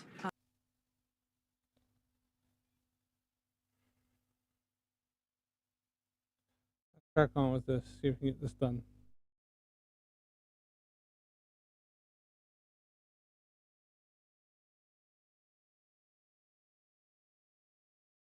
Really happening is the water above the firmament dome, which is the glass dome, which is the second reflector, is how we get the form of a rainbow. And it's not an arc, it's actually a full circle. And that's why perception is different. So from the ground, when you see a rainbow, we see it as an arc, right? Going from one end of the ground to another end of the ground. They say that the leprechaun's pot of gold is at the end of it. But if you're in a plane and you see that same rainbow, it's completely different to how we see it from the ground. It's a full circle, right? And it's flat and it's a projection. It's not a circle this way, it's a circle this way. But it's a circle, so it's like... Yeah, a dome's not a circle, right? So that could help explain at a closer perception as the stars in the firmament, as people seeing them different from the northern hemisphere as opposed to people in the southern hemisphere. No. When you go up in altitude, you're seeing more of the rainbow. When you're on the ground, the bottom half of the circle is being blocked by the ground. The angles aren't right. When you go up higher, you're just seeing the entire rainbow, and it's a circle. It's a circle. It's not a dome, okay? And there's no science that says the light needs to go through a glass before it goes through a raindrop to make a rainbow. No science at all. Zero. You just made that up. No, we know that. All the scientists we don't make that. We The don't make famous that. Pink Floyd logo with the rainbow coming out of the prism. So a prism splits light. Yes, we understand. That's the effect of the rainbow. The droplet of water is the prism. Where's the step before that where you need a dome with light going through it, then the prism, then it splits? So where's the second reflector? So if you're in the sky and you can see the part rainbow, you don't need. That's the part we just said you don't need. It only needs to go through the prism to be split. And what is the prism? It's the droplet of water. firmament. No, the droplet of water is the prism. So how can we get a full circle rainbow from one droplet of water. It's not from one droplet. It's from many, many droplets, all in the but if atmosphere. those droplets are dropping and continuously moving, right? Because gravity. Why don't we see the rainbows continuously moving? Why is it still? Let me switch my glasses out for this conversation. There we go. We're getting through to them, guys. We're winning. Woo! Rainbows don't prove a flat Earth. Okay. Thank you. It debunks the globe, that's for sure. Let's go back. Let's go back to normalcy here. Okay. So you don't have an answer for the flights. I just want to make sure before we move on. Because you don't have an answer for NASA's helicopter dropping those astronauts into the ocean. I can prove those flights took place, and those people that fly those flight routes, they fly them, and guess what? Their flight times are 12 hours. They don't magically get off and go, shit, they said that was 12 hours, but man, that took 30 hours. All right, I can't believe that flight took 30 hours. I can give you flight pass, but I'm going to take my flight pass with the NASA Chinook, dropping those pilots or whatever they are. But you have to prove the astronauts were on that helicopter. I'm not agreeing to the map. That's not the biblical Earth's accurate map. It's obviously created by Freemason sodomites. It's close enough to the truth, but it's not the truth purposely, so we can be in the situation where the flight paths don't add up, because one side takes 12 hours, the other side doesn't, right? And then they both take 12. They shouldn't. Right. They shouldn't, but they do. They do. It's not made up science. Pilots aren't hiding the fact that those flights take 30 hours, but they really take 12. And that symmetry can work on a flat, circular Earth. Show it. Show it. Can you show it? Just how it can work. The same way. This distance is not the same. Same way it works on northern and southern hemispheres on your ball. The same way you can get symmetrical flights on either side. So you just have symmetry by magic symmetry. Forget that this is not symmetrical. Forget that this is not symmetrical. You just have symmetry because magic bally flat Earth. No, that is a human rendition of God's creation, and God's creation is perfect. Anything humans recreate is a disaster. So rainbows, we got you there with the rainbows, flight paths, NASA Chinook. Oh, we're knocking them out the ballpark. He got you, Globey. He got you. At the juice box time. This is what. Did your mum pack you a juice box, Nico? That's cute. No, I pack my own juice boxes and lunches. Thank you very much. I've got the upgrade. I've got the Capri Sun. Oh, okay, big baller over here. Mm-hmm. I got King on Bloodline, so your little Minute Maid garbage. It's the good stuff. Right. Hey, so what else? Horizons. Let me jump into Horizons. Drink from the Devil's Chalice. Press 1 in the chat if you're a sodomite, by the way. Yep. Where's all the sodomites? Okay, Nico. So let's look at some of your points then, since you don't want to answer mine. I did have a question. Another question for you. What's your opinion on Admiral Byrd? So Admiral Byrd is a Freemason sodomite. He's a perfect example of someone that practices the androgynous satanic cult. His middle name is Evelyn. What kind of military admiral, commander, sergeant, general that is a 33rd degree master mason has a middle name like Evelyn? It's like, you're not born with, you don't choose your middle name, right? His name is Evelyn. Obviously, clearly his parents are part of the androgynous satanic cult. It's a bloodline of Freemason sodomites. So obviously you shorten Evelyn, you get the name Eve, right? And what did Admiral Byrd do? He was the person that was allowed and given access to take a military operation to the North Pole. And I'm telling you, they discovered the Garden of Eden. And then after they discovered that, they quickly went back and went to the south, to Antarctica, and discovered the firmament dome. Then he came back and told the media a fish story of lands beyond the ice wall, which gave birth to, yet again, space, right? So they removed the firmament, hid that, and tried to claim that there's lands bigger than the U.S. with all sorts of resources, mountains of gold and stuff, emeralds. So yeah, I know all about Admiral Byrd. Did you do your research from his diary? Is that where you're getting this from? I read his diary, watched his interviews, everything. I know when he the diary wasn't his, right? He died the year before NASA was formed and created, and the year after the Antarctic Treaty was formed. So Nico, I just want to check my notes there, Nico. 1956, 57, and 58. Nico, did you say that Admiral Byrd invented space? Was that? I just want to check the notes. He invented lands beyond the ice wall space, right? So there was no space before Admiral Byrd, right? Okay, got it. Right. That's the flat Earth theory, where there's multiple flat Earths, multiple the extra terraformer land nonsense. That's crap. But what if he didn't say that? What if he didn't say what you're saying he said? What if he didn't say that? He's a 33rd degree master mason. Of course, so it doesn't matter what he actually said. His middle name might as well have been Stephanie. Are you going to trust a guy that has a female middle name or first name or last name, or trust a female with a male first name or last name? That's how you can tell that they are androgynous and part of. Lead singer of the Stereophonics is called Kelly. Just a little point of reference. Nico in Japanese means cat, or the name for a cat is a yeah. So Nico, your name in Japanese means cat, or another name for a cat. Okay, I'm not talking like big, like tiger. I'm talking like meow, kitty. Yeah, that's pretty feminine. I think there's a lot of Japanese girls in Japan named Nico.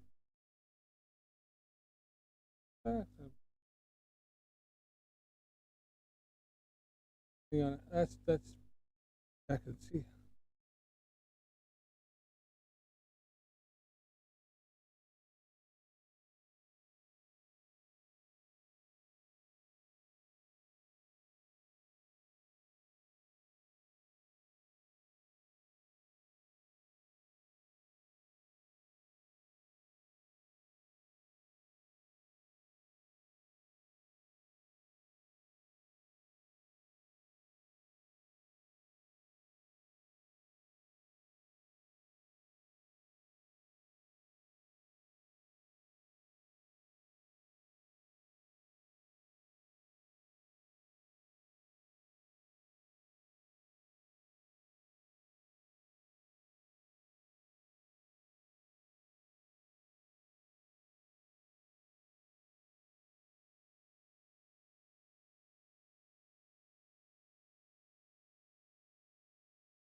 So just yeah,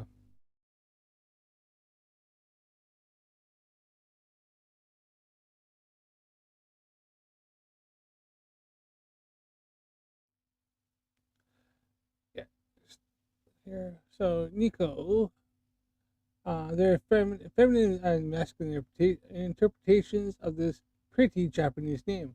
Most often it is used for girls with the meaning benevolence or gem-like quality from the amber stone.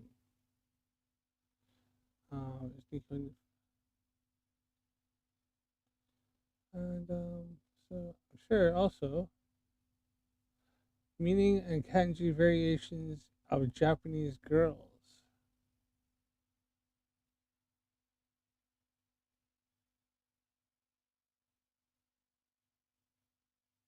Yep, okay. Nico, feminine. Nico and N-I-K-O, N-I-C-O. I believe Nico spells his N-I-C-O. And it's a feminine name, Nico.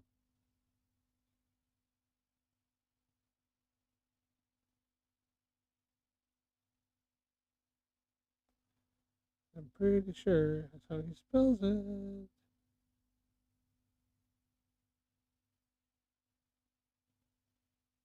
N-I-K-O.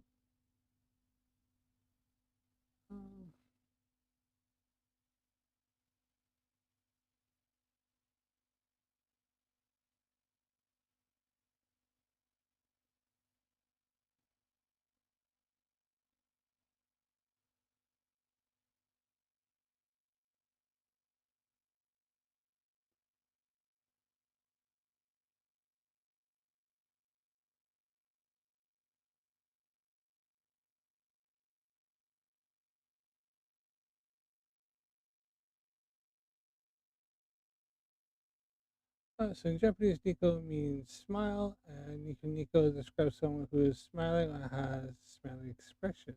Nico is short and anthropomorphic. Nico is a short anthropomorphic ano word for that describes the smile. Nico reputation. Could be wrong. Maybe it's Nico. Nico.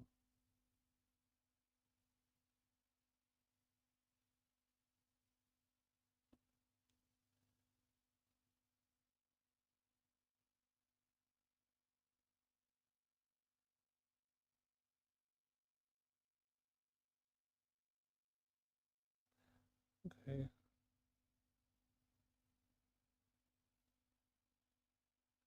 Japanese for Nico. Forecast.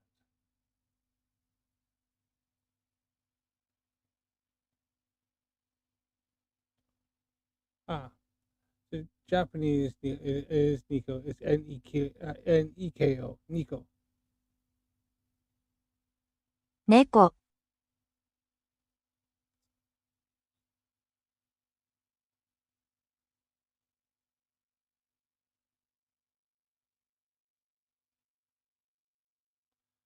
So yeah, I wasn't wrong.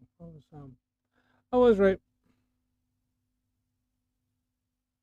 Echo. And it's a female name.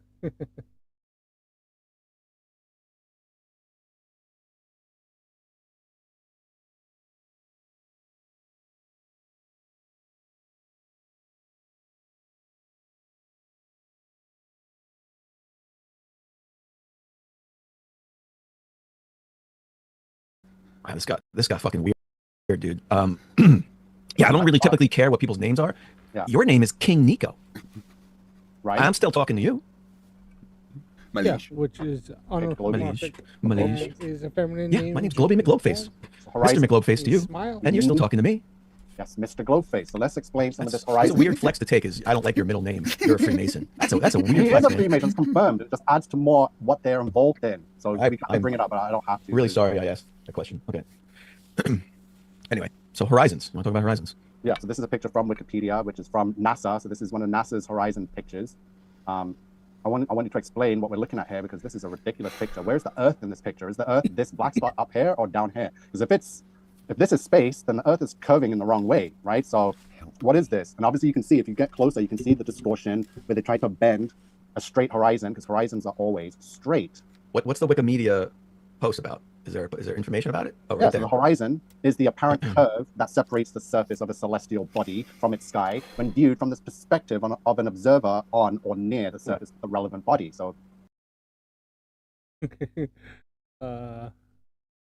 Craig's face is awesome. he's ready to snap us. Many different points. So if you take that picture and you turn it 180 degrees, will you then recognize the curvature of Earth? But where's the Earth in this picture? All I see is a line that's It's the top. It's the top half of the picture. So you're telling me the top half is Earth, not the bottom half, because that wouldn't make sense, right? Because then it would be curving the wrong way. Certainly, yeah. So this is Earth up here. So we're looking at an upside down horizon then. What's upside? Well, technically, to the way you're oriented on Earth right now, that's upside down. Yeah. No, this is how NASA took the picture. They gave us an upside down horizon. Well, there's no up and down in space, so it wouldn't really matter, would it? That space shuttle. This says it was taken from the space why do shuttle. they have to zoom in so much? Why couldn't they zoom out a bit to show us, the sun rising or whatever, and show the rest of the Earth in complete darkness? This is ridiculous. Because go back, it tells you their height. 226 kilometers, 140 miles. You think you can see the entire Earth from 140 miles?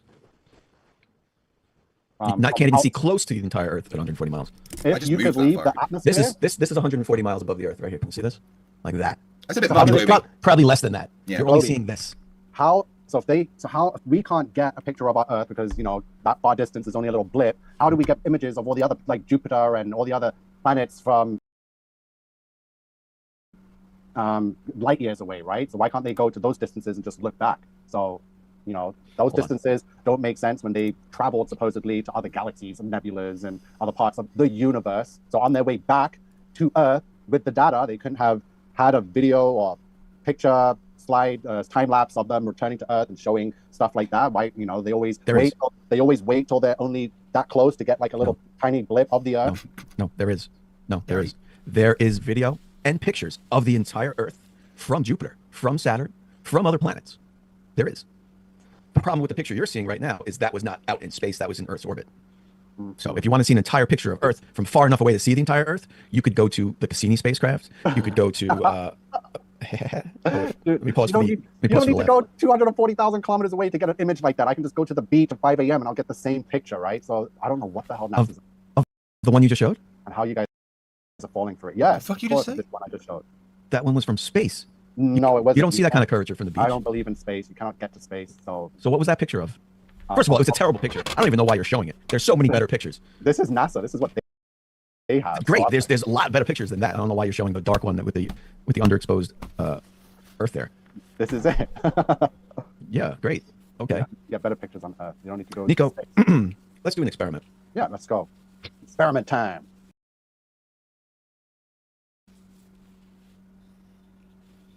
Pardon me while I share my screen. All right. Flight pods. Oh, NASA, they've been caught. I can't believe you guys are in denial. In denial. Watching that NASA Chinook. What's this? I'm gonna speed it up for the sake of. NASA doesn't own a Chinook. What are we looking at here? We're looking at a high altitude balloon. It was a rocket, but yeah. Not a rocket. Okay, let me rewind. Clear fisheye lens. Whoopsie. Okay, so that's the rocket. And there's thank you for mentioning fisheye. There's the camera right here. He went through painstakingly testing several different cameras. Where's this video of it? And he chose the M10, which is a rectilinear lens. Here. So here's different versions of the lenses he's trying out. When he was testing it, he used a rectilinear lens. It's not a fisheye, and it's provable that it's not a fisheye. Okay, and these are the various lenses he tested. This was indeed a rocket. This is the rocket right here. I'll show it launching if you want. They show it uncut. Here, I'll show it from the start of the. Where are we? Here we go. So we can watch it uncut if you like. They show it from a different angle right in a second here. Here we go. Mind you, this is uncut.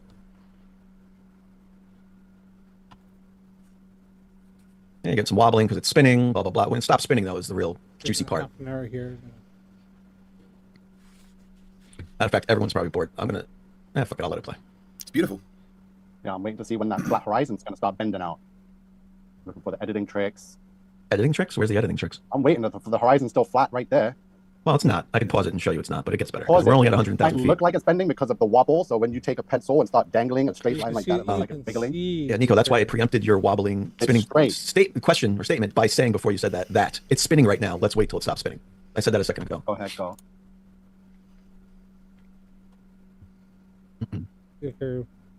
By the way, you can pause it while it's spinning and see that it's curved easily. But see what's up and down? What you're looking at is the rounding out of the edge of the Earth, because that is what's curving. Otherwise, it's flat. Rounding out of the edge of the Earth, otherwise it's flat. Obviously, remember the flat Earth is round. So at a certain height, like a plate. Yeah, like a plate. Okay, cool. So let me pause this for a second. So you see how this plate looks round, like you're saying? Like if we're looking here, you're looking that way over. It looks round. Yeah. But if I tilt it, it looks more round. If I go this way, it looks more oblong. So the shape of a plate like this, it would be better if it was rigid. The shape of a plate like this is going to change the curvature rate as I change angles. It's going to look more oblong from this direction, more curved like a circle from straight on like this. So the angle of the camera, as the camera's angling around, would really drastically change the shape of the curvature you're seeing if this curvature was indeed from a flat plate-like surface. It's the same reason you can look at a hi-hat in your house, like a light fixture. From an angle, it looks more oblong, but from right underneath it, looking up, it looks circular. So what I'm going to demonstrate here is, as you're watching this, the curvature rate stays the same the entire time. Doesn't matter which angle the camera is looking at the Earth. There was a good spot. I like that spot. Let's look at that. See that? Beautiful. I mean, the fact that he got this is incredible. Oh, and that I've seen it go faster rocket. Awesome. Just no flat earther can debunk that. They never have. They try, but they can't. Here's another one. You know, in case you don't like stuff like digital cameras. This is a physical film done by the Apollo 11 mission. This was done on chemical film. Here's the frame number. The lens is Zensus Sonar 250 millimeter f5.6. It's Kodak ectochromatic SO medium speed ASA color reversal, and it used the Hasselblad 500 EL 70 millimeter camera. Curvature of the Earth. Curvature of the Earth. Curvature of the Earth. Still Earth. Anybody can look this up. These are direct physical scans to preserve, because a lot of the films start to kind of degrade after a while, after 50 some years. So they've done this, and these are high resolution scans. Now you can like these. This is like the fairly good resolution. You can download the really high resolution images of all of these, and have them on your and analyze them to your heart's content. Some of these video pictures you can actually go and see in a museum, aerospace museum. But we've had images of the curvature of the Earth for long. Now this is Apollo 11, right? So it shows the moon, all that. We can go back further than that. You see, that's just, I just picked up Apollo 11 because I know they had some good ones. But let's go back even further just to show that Nico is a dumbass.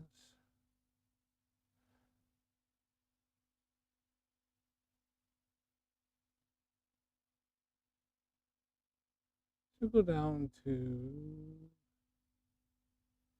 the Mercury missions.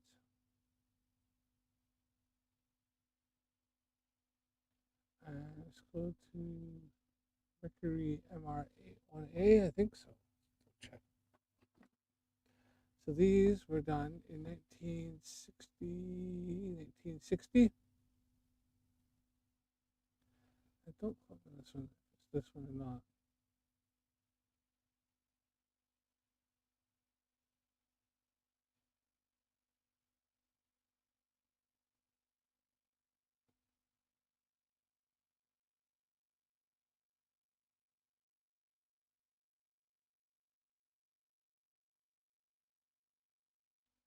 This is Mercury Redstone.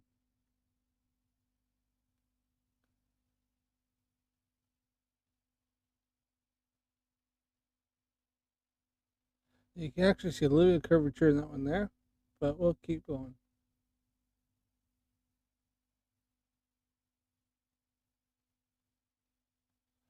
See there and there. How about that?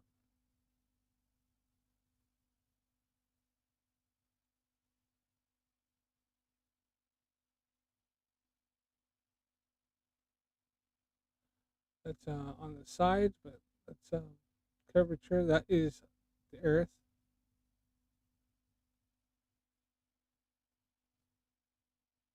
Over the oceans.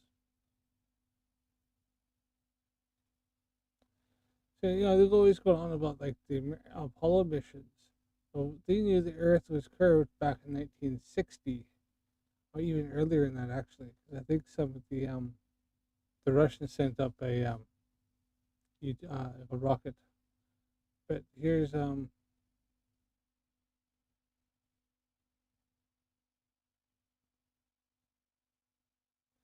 these are the U.S. when they realized the Russians were beating them and getting into space.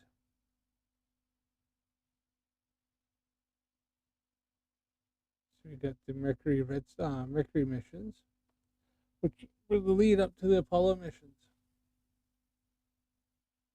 This is one of the first ones.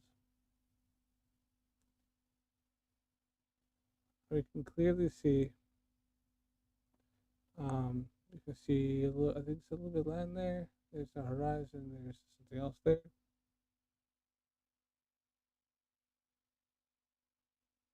And it's fairly clear, very clear, that this is the curvature of the Earth right here.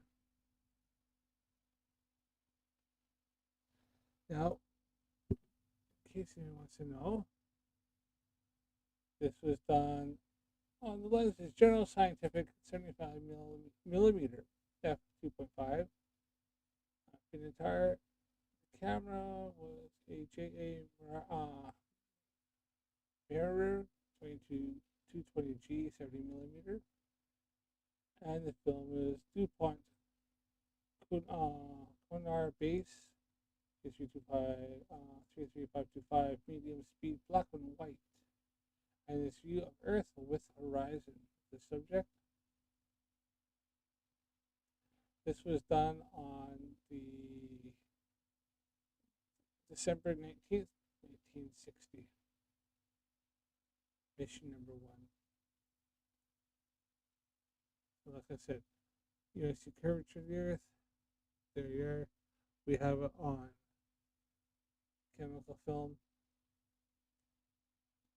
That's some reflection from the side. Light coming in. There you are.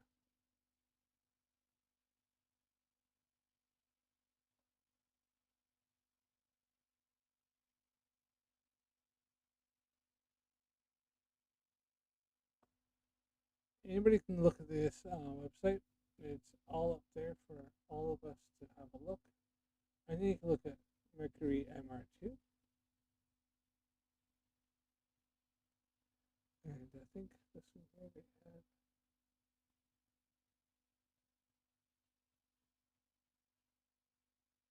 have. Now this site has like over 30,000 pictures of the Earth, of the Moon, of the Apollo missions. You can see them as original.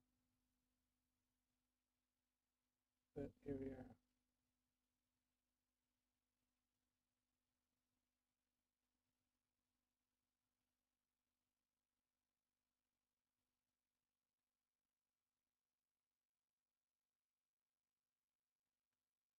There's a curvature of the Earth there.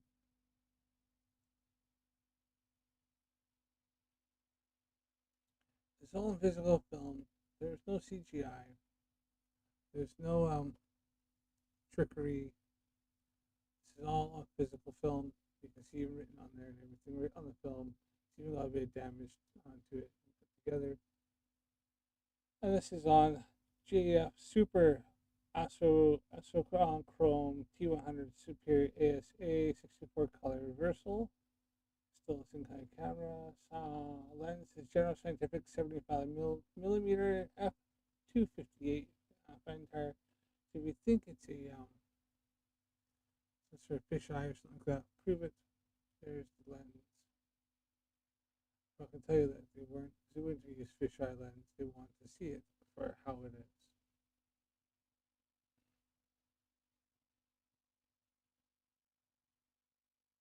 Also, the fact that it's fisheye, you see how they're also one side, or it'd be warping all sorts of different ways. You wouldn't have the same kind of curvature.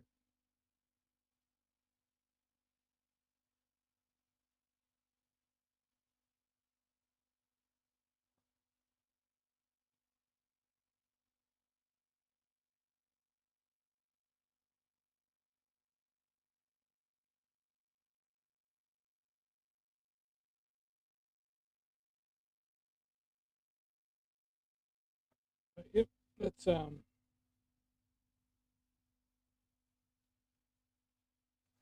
kind of shows another image of curvature of the Earth. Then you can look up stuff like the MRE9. You can look up NOAA's GOES satellites. You can look up the Discovery Epic satellite that even shows the rotation of the Earth. They're all up there. Flat Earthers just have to stop being lazy and look this crap up.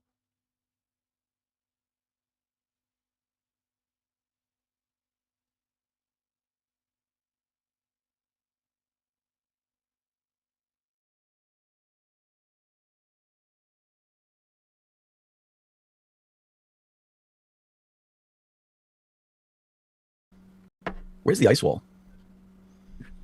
Where's the dome?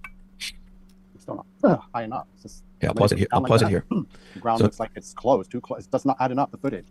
Okay, I'm going to pause it when the horizon's at the lower part of the screen here. Okay, see it's down here, but below center frame. It's kind of curved. Can't even deny that that's curved. Okay. Yeah, but because there's like look at the reflection of the lens in the glass, which is obviously curved around. It's could be given that distortion of a curve. Obviously, the lens doesn't have a clear view of this said footage, so it's looking through another lens, a glass piece on the rocket, because you can see the reflection of the lens. Are you telling me the glass cover is causing distortion? Yeah. Interesting. Okay, we can address that in a second. I'm going to pause it again mid-frame. I missed it. Right about there. Yeah, I'm a little above. Still curved at the same rate of curvature. Top frame, still curved at the same rate of curvature, and this is provable. I've done overlays with Walter Bislin's model to prove that this is the same rate of curvature the whole time. So you think that this lens is now creating a globe Earth out of a flat Earth, right? He actually shows it. Let's see if I can find it real quick. I made videos about that because some other flat earther claimed that as well. Here's the actual camera he used. A rectilinear M12 lens. Sorry, I think I said M10 initially. Where is it? There's one really good shot of it when it's being built. Damn, I wasn't prepared.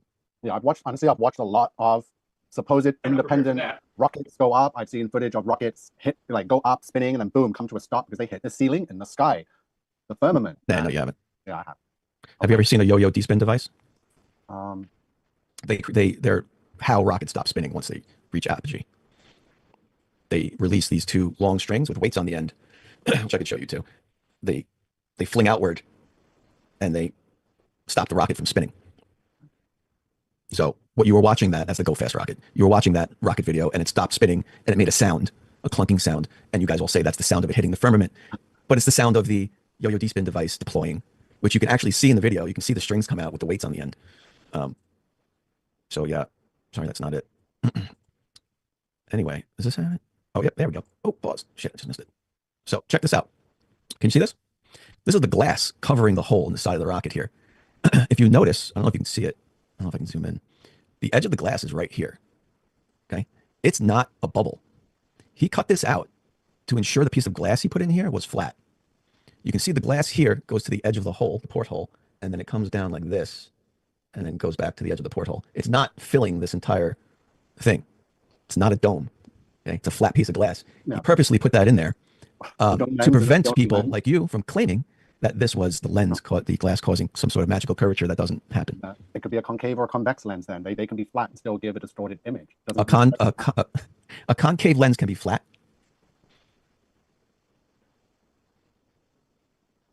You want to rethink that statement? But there are other lenses that can give. Like I've worn glasses for many years, and yeah, not just the fisheye lens is capable of curving the horizon. What shape are your glasses? I have them right here. They're curved, right? They're convex. I mean, that's the point of lenses. They're convex. It's refocusing the light into your eyes, right? Can you look through those lenses and see straight lines? See horizontal lines? Or is everything you look at globes? Just look everywhere. Every shelf looks like a globe. Michael lines look like a globe. Everything's globey. Yeah, when I was younger, I had like these glasses where everything seemed like it was curved around me. Just it was weird. I've had some weird lenses as I've gone through my vision problems growing up, but now I just wear contacts and because I don't like the lens. So when you put on glasses, first of all they sit on your nose, so there's a distance from your eyes to the lens to what you're looking at, and that is what I had an issue with, and I didn't like that distance. So when I put the contact lenses on, then there's on the eye, so I don't get that distortion. I find when with glasses, no matter the lens, it distorts reality and gives curve to certain things. What shape are your contact lenses? Like they're concave, convex. Whatever you're looking at, convex. Hey, Globey, do you walk into walls all the time because of your glasses and distorting reality? I always walk into. I can't write on a table. Every time I try to find a table, it's all curved. I try to put my see me foot trying to down pick on up a glass at a restaurant. It's just devastation, missing the plate and all sorts. I mean, Nico, you see how crazy it is. I mean, if I couldn't see, and my glasses didn't work, I wouldn't be able to reach out and grab a box.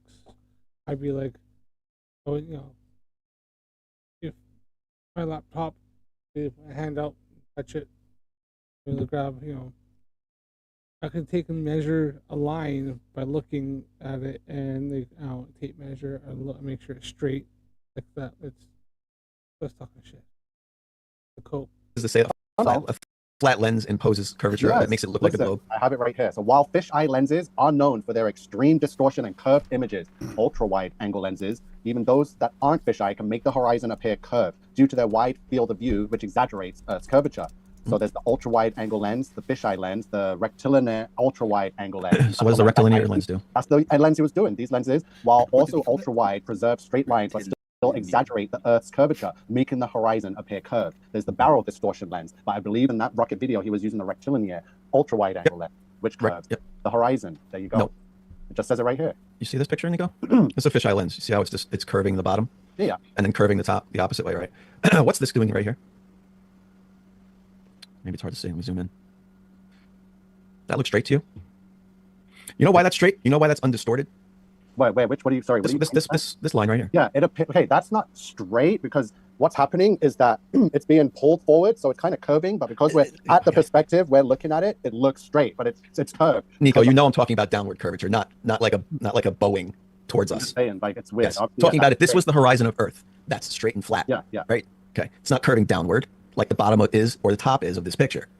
Okay, but at the bottom, they could use the lens and add, that could be the horizon, and they say, look, the horizon's curving, just like the picture on Wikipedia. That's what I'm getting at. So this is not curving downward or upward because the center of a fisheye is undistorted. Barrel distortion does not occur in the middle of the lens. It curves horizontal lines at the top of the picture, downward, and the opposite below center frame. It curves them upward. Through the center, they're straight. Do you know what this means? You know what we can take out of this information? Okay, but we're talking about the lens used on the rocket, and was he not using a rectilinear ultra-wide? He was using a rectilinear, yes he was. And that curves the horizon. The same as a fisheye would, right? Well, that's why I'm showing you fisheyes. But we're talking about the lens used, which also curves the horizon. Yeah, I think you're missing the point. So the point is, barrel distortion, whether it's rectilinear, which minimizes any distortion, that's the point of the lens, or if it's a fisheye lens, which has extreme barrel distortion, through center frame of the picture, it's not going to be distorted. Even less so with a rectilinear, because fisheye is the most distortion. Anything through center frame, here's another example, is going to be straight. It's going to be undistorted if it's exactly center frame. Why are these straight here? Center frame. Why are these straight here? Center frame.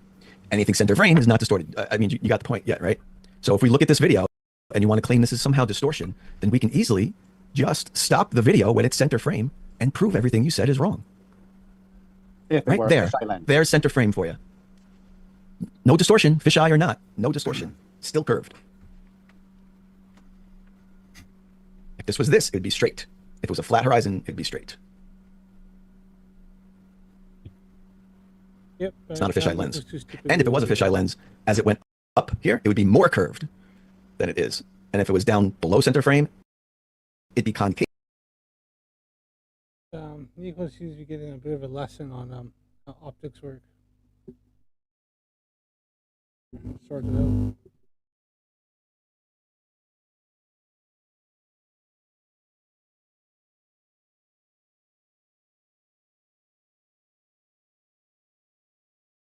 Is that better? Yeah, it seems to be better. Anymore?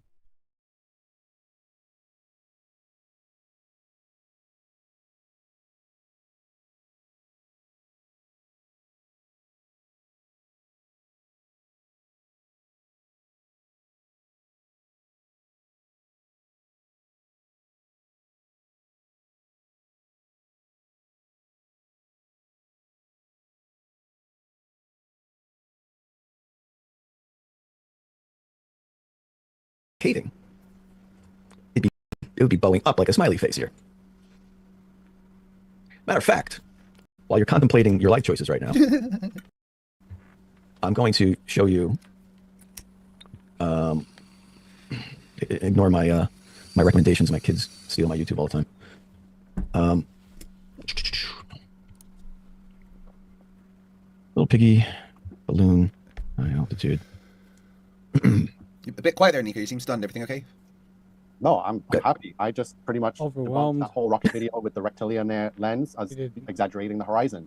I don't know why we're bringing up fisheye lens, but You brought it up.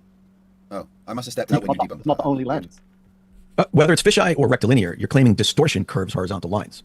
Yeah, and So exaggerate a curvature. it's all the same distortion. It's just levels of the distortion. A rectilinear is minimal distortion, and the scale goes to the right. A fisheye is at the other end, where it's maximum distortion. It really looks barrel distortion. It really looks curved. Okay, those are the differences. But either way, through centered frame, it doesn't distort anything. That's what I'm showing you. Now, what I got on my screen here is a flat Earth video from Flat Earth Pages. It's 121,000 feet. Okay, you guys show this thing. You might have even shown this. I don't know. I've seen it all the time. Okay, they claim this is flat Earth, right? But it cuts off at 4 minutes and 29 seconds, and there's a reason for that. Look at all these videos. All flat Earth channels, they all cut off at 4 minutes and 30 seconds, except for one. Weird. Which is this one. And this is not a flat Earther channel. This is more of the original video that you can't find anymore. And what happens after 4 minutes and 30 seconds is this Are balloon you sharing pops. something? I can't see it. I mean, I am. Is it not showing it? You can share it again, maybe. I think everyone else can see it. There we go. Yeah, I see it now. Okay, good. So I'll go back. So these. This is Globey absolutely crushing a lot of flat earthers' evidence. They try to prove that the earth is flat with this without taking into consideration. Well, they try to hide the fact that it's used a fisheye lens and that there's loads of barrel distortion. Let's crack on and watch the flat crushing. Watch the round pounding continue on the Globey. Just for These are all different flat Earth channels here. All 4 minutes and 30 seconds long, except for this one. Okay, and this is a flat Earth video that people love to show. Flat Earthers, look how flat it is, right? But what they don't show you is after the 4 minutes and 30 second mark, which is where flat Earthers cut the video off to not show you any more of it, the balloon pops. Let me get to it. Okay, balloon pops right about here. And then you can obviously see this is a fisheye lens. The whole time, Flat Earth is claiming this is proof of flat Earth while using a fisheye lens. And this is going to display to you what I was just saying a second ago. Okay, balloon pops, and you can see the horizon goes concave at the bottom, like a smiley face, right? Yeah. And then it goes super curved at the top. Super curved at the top. All right, see, it's wobbling all around. This is what a fisheye does when the horizon's above center frame and below center frame. It super curves it at the top and concaves it at the bottom. Okay, that's how you know this video is not a fisheye. It never does any of that. It's always the same rate of curvature. And it's not NASA. It's a private guy who just launched this rocket. Always the same rate of curvature that.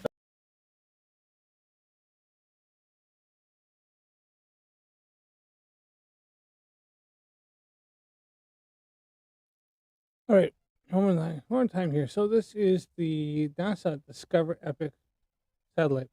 This is in geostationary orbit, and it's like quite far out, like something like I have to look again. It's like several thousand miles out. Now you can watch this and watch here closely. You can obviously zoom in. This is kind of cool here. Okay. And you can look and see, there it is, distance, okay, distance from Earth. There you are. So it is 975,660 miles from us.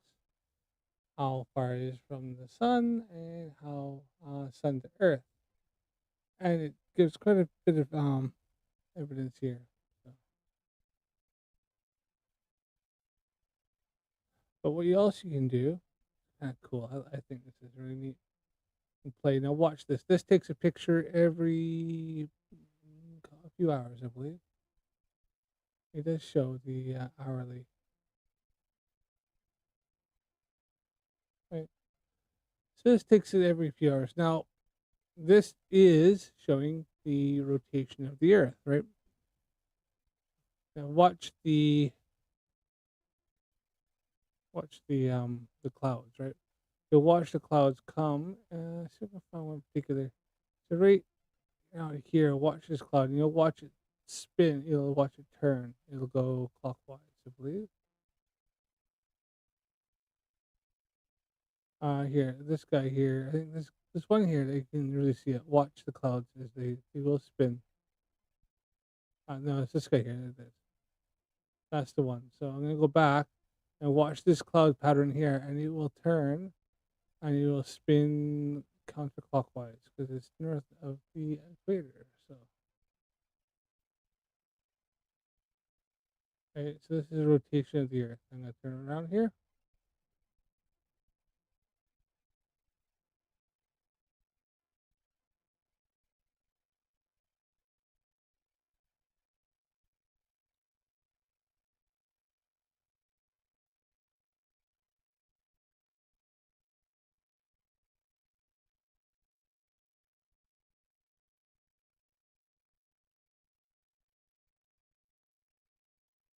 If you watch the one south of the equator, they will go clockwise. Now, this is easily verifiable by looking at the weather patterns around your area, and then kind of looking and seeing what the weather has done, like clouds or stuff like that. And you can pick like a certain formation you can see easily. Then it's really it's easy to kind of verify. But this has been done several times by lots of people. So, but that's the whole Earth. This shows the rotation of the Earth. The Flat Earth is always asked for. Shows a complete spherical Earth, and it shows like the different weather patterns, images, everything. This is the Earth. This you can see anytime you like. Sit here and watch and just marvel at our spherical Earth as it orbits in front of you and spins, full 360 degrees in 24 hours. So I believe this every 2 hours, so you get 12 images here. Here a second. There, so 11. This is 11 because it starts with 1, and by the time it gets around to 12, it's done a full 11 because the next one would be straight back to where it began. So, there you go. So it's every 2 hours, it takes a picture of the Earth. Pretty cool, eh? I can even see, if you watch here close, because we're in the spring, right? Watch here. Along the equator, you'll see the Earth, the sun reflecting off of the Earth. Especially of the oceans. Watch. Here, you'll watch, you'll see the shine go across.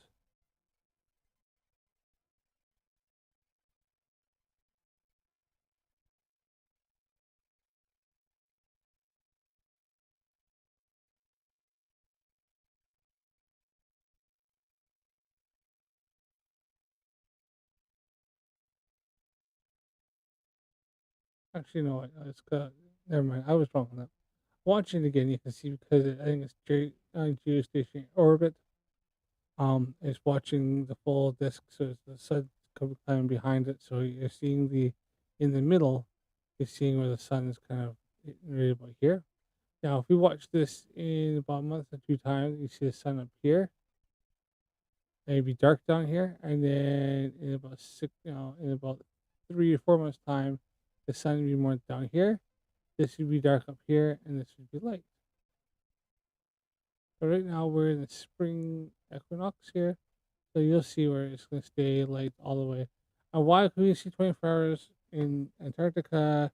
Now maybe only at the pole, it'd be very low on the horizon, and then you'll be able to see kind of just getting light. Maybe even the sun really low on the horizon at the North Pole, just because we're at that time of year. Yeah, you see how the sun is like almost straight on the equator. In about 3 months' time, it'll be like right up at July, August.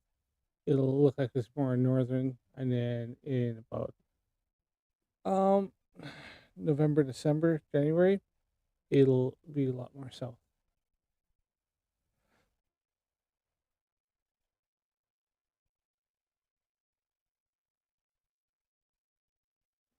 But yeah, there. So more evidence. This is showing evidence of our spherical Earth rotating once every 24 hours.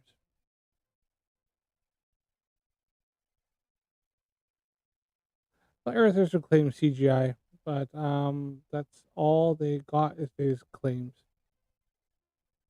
Because you can look at those cloud patterns and match them up to your local area.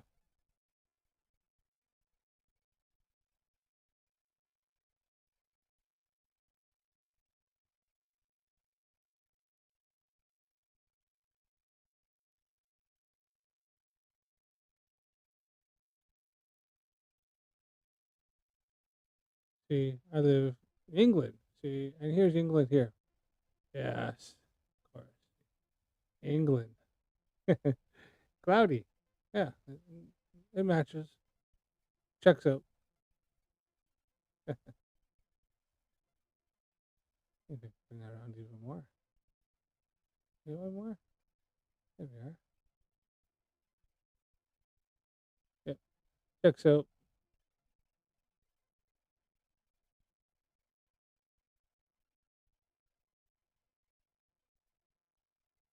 The lens is given off. Okay, so your answer to this is the lens is curving the flat Yes, here. sir, Mr. Globey. All right, fine. We can move on. No, I'll take the L on that. Right, we've got about 20 minutes left on open discussion, guys. Unless you want to go longer, up to you guys. After that, we'll be getting into Q&A. The sarcasm goes right over top of Nico's head. He doesn't even. He is too dense to realize. There's a few questions already. If you guys want to get in some more questions, make sure you either super chat or tag me or something. Smoke signals work, so just set fire to your nearest flat earther's house and use a blanket. I'm sure I'll get the message. Sorry about that. Okay, you brought up spin. We don't feel the spin.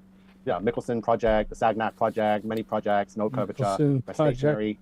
Michelson Morley didn't measure the spin of the Earth. They're looking for the lumen, the first ether, and they didn't find it. They already knew the Earth is spinning. They relied on the Earth, the fact the Earth spins. Still to this day, with all the modern tools, no one can prove that we're moving or spinning. All we keep doing is proving that. Oh, it's funny. I just did. We're on a flat, motionless plane. So,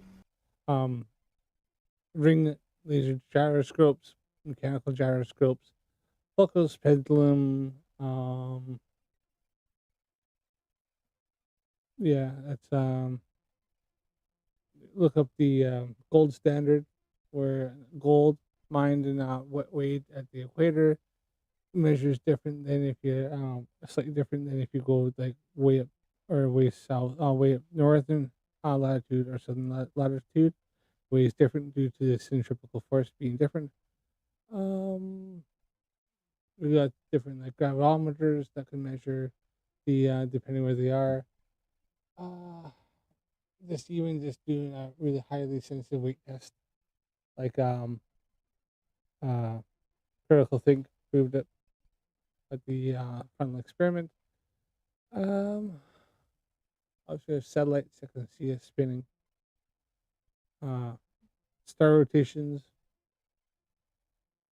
the rise, and obviously sunset, sunrise, sunset. The motion of the eclipses. I can just keep going on. Would you agree that feeling spin is a sense we have, one of our senses? Yes. Right. Okay. We have certain things inside of us that tell us that we're moving or falling or whatever's happening, right? Well, look at our bodies. Look at the way the human body's made up. We're 70% water. If the world was spinning, we'd be a disaster. Like, we wouldn't be able to function. We would just like be peeling apart. Yeah, my stomach at the moment, like, if I could stand up too fast, I might throw up. You know what I mean? It's that sensitive. So if we were on a spinning ball, could you show us? then yeah. Stand, do it right now. Boy. Let's see. Go. You know, that's over exaggeration, but in certain scenarios, if you're in a car, I want to see and you you go fall. over the hill and the car raises. Nico just showed a fast acceleration going from sitting still to jumping up real quick to make his stomach maybe feel a little bit queasy, and then he got up and like, turned around real quick and sat back down. But and then even then, it didn't. He debunked himself.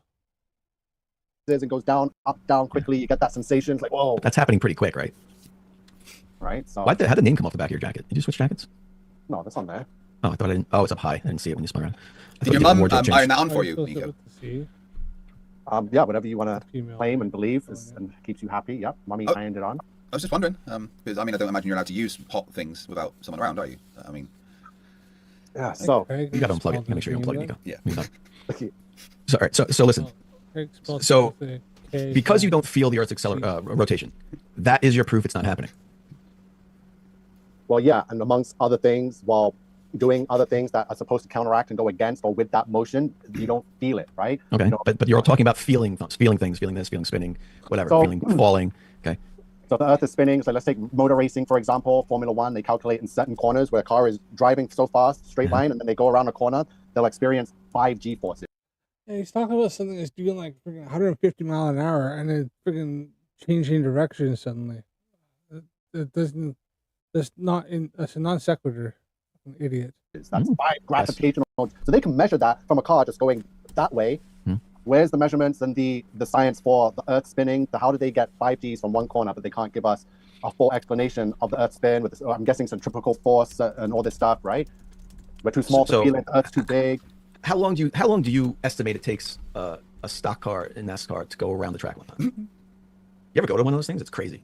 Yeah, I've seen a lot of racing. Yeah. Let's say a few seconds. Yeah. So the speed, the moving, there's all kinds of science and physics involved, right? So that's my point, though. From one point to get around back to the same point takes. Yeah, I don't know, it's amazing. 20 seconds. I don't even know. I'm guessing. Yeah, 20 seconds. 20 seconds to do a lap around an oval. For the Earth to do the same thing, it takes 24 hours. So imagine going to a stock car race and watching cars go around the track one time every 24 hours. Woo! Would you pay for that? No. No, it'd be boring as fuck. Nico, right? you have to think about that answer. You know why you wouldn't pay for it? I'm like, would I race that? Like, no way. That'd be the most boring race ever. Yeah. It would be. That's the speed of the Earth's rotation. You think if you were in that stock car, you feel that? So that's how you're proving that Earth is a globe and spinning. This is how I'm proving your logic is false. Do you think you would feel if you were in that car driving? Do you think you would feel that?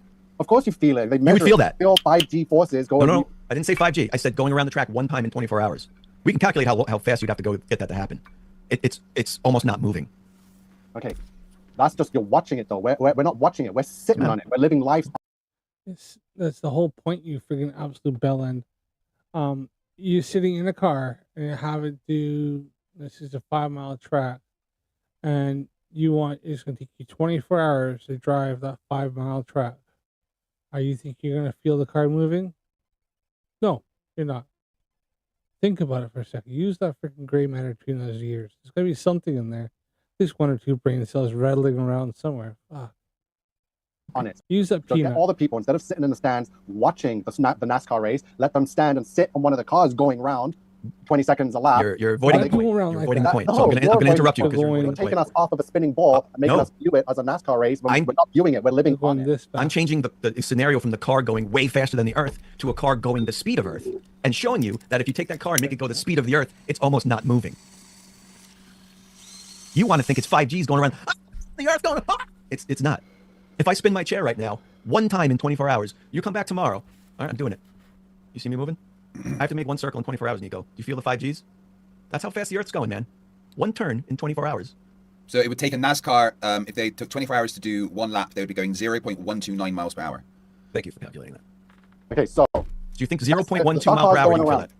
We are on that NASCAR. We maybe not be the size we are now, but we'd be the size of, say, a speck of dust in that NASCAR going around that speed. That speck of dust with the windows open because the atmosphere is open, right? We're moving. That speck of dust is going to be tossed around and thrown completely out and off of that stock car. How come it's not happening? At 0.12 mile per hour? Is that what you said? Nico missed the fact that it was like 0.129 miles per hour. So 0.129 miles per hour. So not even half, not even a quarter of a mile per hour. I mean, people walk at like 2-3 miles per hour. It's dumbass. That 0.12? 0.129, yeah. 0.129. At 0.129 miles per hour. Do you maybe need kilometers per hour, or do you work in miles per hour? I don't know. I don't. You want me to convert it for you? I'll be 3 kilometers, but that's quick enough. Okay. Do you know 0.129 miles per hour is almost zero? No, you said 1.29. No, 0.129. 0.129. So that's a calculation as the equivalent of the Earth's 666,600. I think, let's see, it's 2.2 kilometers per mile. So 0.129 miles per hour. You're looking at let's just say 0.25 kilometers per hour. Ish. Yeah, about that. Give or take. 100 miles per hour cut down to scale. I don't know. And who came up with that? Craig came up with that? It's about 0.3 mile, 0.3 miles per kilometers per hour. 0.3, so not even half kilometer per hour. Another fish story. Okay. I mean, I didn't invent the maths. Yeah. Well, we could do math. Don't make me have to bring out some gematria. I'll crush that whole globe theory, but we'll save that for another day. All you need is the length. Nico can't do math. Gematria. But it's just made up bullshit. They're freaking just try to make things up. Fuck. Nico can't do math. Nico, stop freaking pretending you can do math. You can't do math, you freaking absolute muppet. Length of the track, right? Over 24 hours now, you have the time it takes to go around that length of track, and suddenly you have your time it takes. Right? It's very, very straightforward. Or your speed. I'm sorry. Must be, yeah. The speed it takes. Yeah, it's not that difficult. So the point is, okay, another example. Do you always, maybe sometimes, but do you always feel when oh shit, you're outdoing me. Do you always feel when a mosquito lands on you? Yeah, Yeah? No. Don't you dare say bug, yes. Any bug. You feel all mosquitoes when they land on you? Fucking superhuman. Touches me, I'm looking and I can't stand bugs. So I didn't say bite you. You feel when they bite you. Anything Land on me, walk on me that doesn't feel like the breeze blowing through my hair. If it feels like it's got little legs and antlers on. I'll remind you, it's a sin to lie, Nico. I will feel the bugs. I cannot have ants or anything minuscule. I didn't say does it bother you or what you can't have. Feel it. I can feel it. Yeah. You're gonna tell me you feel mosquitoes land on you? On your bare skin? Yeah. Yeah. Feel something. They're literally designed so you don't feel them. Oh, You've never gotten a mosquito bite before you realized the mosquitoes landed on you? You're the one human on Earth. You're the one human on Earth.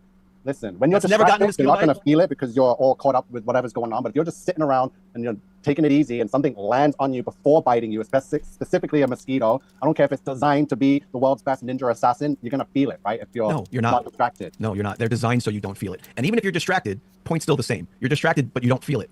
Okay? Your senses are limited. You have limits to your senses. You can't see in the dark. You need a certain amount of light, photons, to enter your eye in order for your eye to register it. But something like, I don't know, a cat would be able to see in that same darkness. That's what it is. Right? Maybe that's the sense then. That's the point. Your senses have limits. The limits of your senses for acceleration happen to be about 0.2. I was doing so well. Sorry if I switched that over. Meters per second squared. This has been tested and studied. For rotational acceleration, 0.2 meters per second squared. You need to be moving faster than that, or at least that, to feel yourself rotate or accelerate. So is that anything less, and like I said, anything less, and you're sitting in this chair rotating one time in 24 hours, you're not going to feel it. Okay. So is that the science you're going to use to explain away the 8 inches per square mile that you can't? No, this is the science I'm using to explain why the Earth's acceleration, rotational, the centripetal acceleration. I know what you're saying. The centripetal acceleration of the Earth is 0.04 meters per second squared. So because it's way less rotation than the minimum. 0.4. And because the Earth is spinning at that speed, that's why we can't calculate Earth's curvature at 8 inches per square mile. Because the damn thing is spinning, right? Hold on. This is getting bad. Hold on. I never mentioned Earth's curvature. Let me see the chat. I see all these nibnobs in the chat talking their nonsense. You all are getting school today. Education. Dr. King Nico in the house. Okay. I just want to check. Is it the Earth's curvature is 8 inches per square mile, Nico? Is that right? Yes, 8 inches. You can calculate the Earth curves 8 inches every 8 inches per square mile, and that can't be calculated. I'm guessing because Globey just gave us the spinning Earth side. Yeah, and this is where they're going to prove that Nico has no idea what he's fucking talking about when it comes to anything in math. So I'll play this back for you just to see what he said. Is it the Earth's curvature is 8 inches per square mile, Nico? Is that right? Yes, 8 inches. You can calculate the Earth curves 8 inches every 8 inches per square mile, and that can't be calculated. I'm guessing because Globey just gave us the space. 8 inches per square mile. It is calculate the curve 8 inches per square mile. Now, for those who don't know, I don't know, you know, I think people watch my channel have at least a little bit of some brains, of intelligence. 8 inches per square mile, which would be 1 mile this way. Is it even 1 mile? Square mile. That is half a mile. Square mile. Yeah. Right. It's 3 o'clock in the morning. I was just trying to get through this. I haven't done these for a while, but it's you can't like.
That was right, yeah. Yeah, I was right. 8 inches per mile, square mile, he's saying. So a square mile is obviously 1 mile by 1 mile. Square mile, right? It's not inches per square mile, it's inches per mile squared. But Nico, realize that.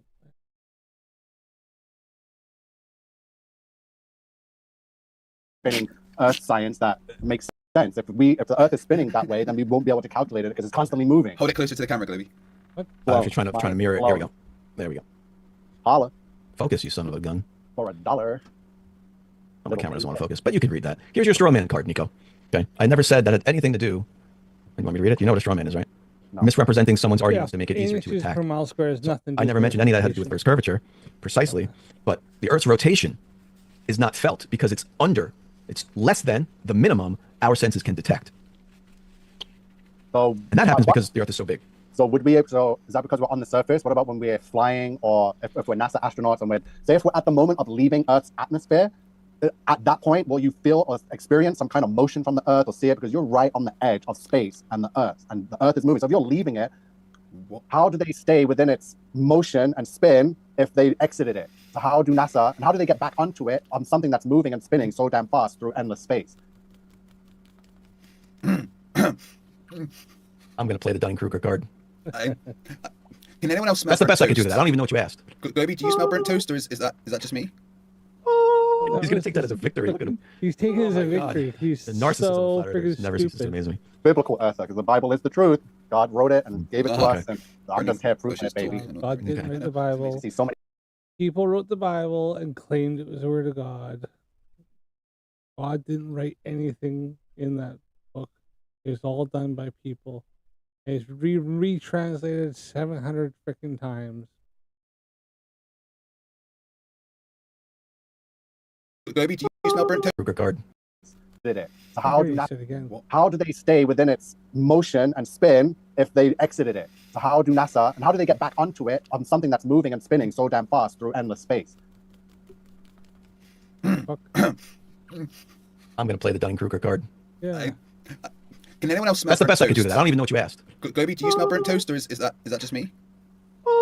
He's going to take that as a victory. Look at him. Fuck. Oh my God. He's taking The it as a narcissism of victory. Flat It's Earthers not never ceases to amaze me. stupid. Biblical It's ethics. The Bible is so- the truth. God wrote it and Idiot. gave it to us, Okay. and So I'm just here proof Bushes it, baby. talk and everything. I know, it's amazing. I see so many chats. Earth is Don't- I turning see, that's my name. Don't one wear it out. Don't misspell it. revolution per Okay. day. Look, so if 24 you're hours. accelerating away from the Earth, you're going to feel that because you're accelerating faster than your minimum senses can detect. So yes, when you're in a rocket, that's why you have things like G-forces that they measure, right? RPM. The space shuttle was designed to not exceed 3 Gs because the human, just to keep the astronauts safe. So how did Sonny Williams, that 60-year-old hag, survive all of those forces on exiting, surviving in space for 9 months, and then To be returning fair, home? she's not here, with so a let's not tan insult her. and her seriously. headed. Nico, she's not here, so let's not insult her because she doesn't have the chance to.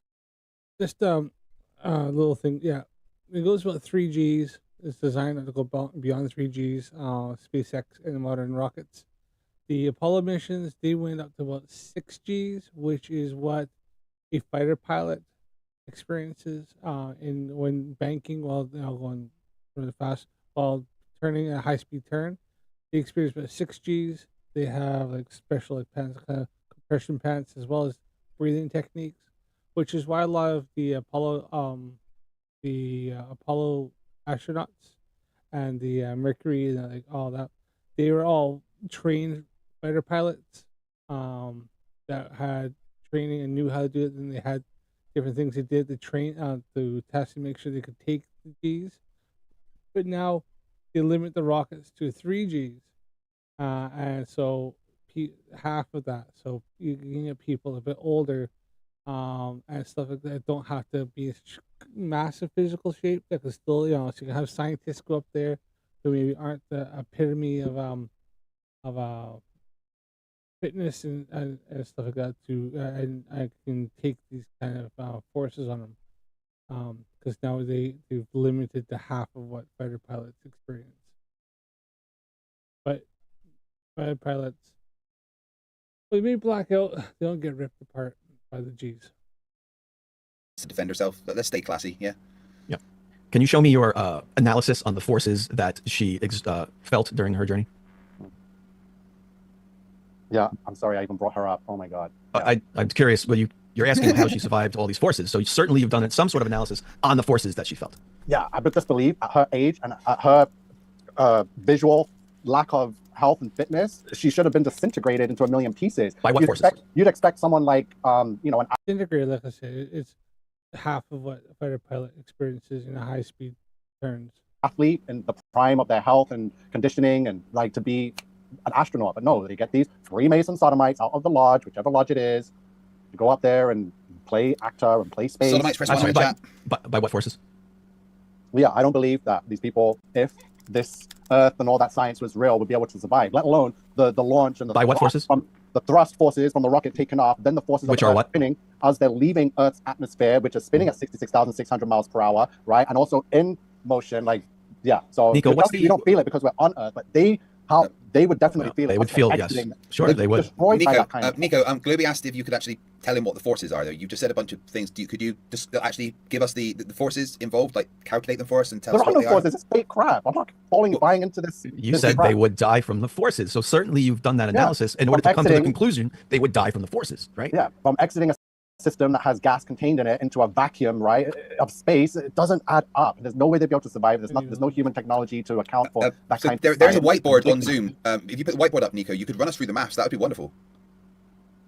Like I said, I got my maths, but yeah, Nico has no idea how to do the fucking maths. I don't know if he even knows how to freaking do 8 times 8. Yes, please. Yeah, there's a whiteboard function on Zoom, so just bring up the whiteboard and just run us through the maths. I think we'd all enjoy that. See, Max says that he's a sodomite in the chat. I don't know why he's saying that. Sodomite crew in the house. Oh, I think that was during your debate with him. I saw that, right? I think he asked you a question and you said yes, and then that made you a sodomite based on the definition of sodomites. Something like that. Something like that. Along those lines, but those lines. Does that make you a Freemason too? Those lines are blurred and distorted and they're blurred. Right, yeah. So if you click more, you can bring up whiteboard, Nico, and then just just type the maths, show us the maths of the forces. That's not involved. my science. I'm trying to prove it. I'm saying that stuff's fake, so I don't need to. How would you calculate the force? What is the formula for force? Exactly. I'm waiting to see those numbers from NASA and how Sonny Williams were able to survive those forces and the thrust and the. I think it's a bit disingenuous for you to come to a conclusion that they would die from something if they did it because the forces would kill them, but you have no idea what those forces are. Don't you think that's disingenuous? There's a lot less forces that we can calculate on Earth that people would die from, let alone thrusting into space and dealing with that kind of those kind of math and numbers, right? Again, don't you think it's disingenuous that you're concluding that without knowing anything about it? No, I know too much about it to know that. So then what is it? Exist. I'm asking you what it is. What are the only thing they forces? survived were acting in a studio and survived the Chinook helicopter flight from the base to the ocean. No, I didn't ask you more conspiracies. I asked you about the forces. The forces. I don't want to do it, but if you keep changing the subject, you're gonna get the keys. Okay, what forces are you trying to get? The forces. You said you know which forces. We've been talking about it for 20 minutes. The forces on the astronaut launching into space.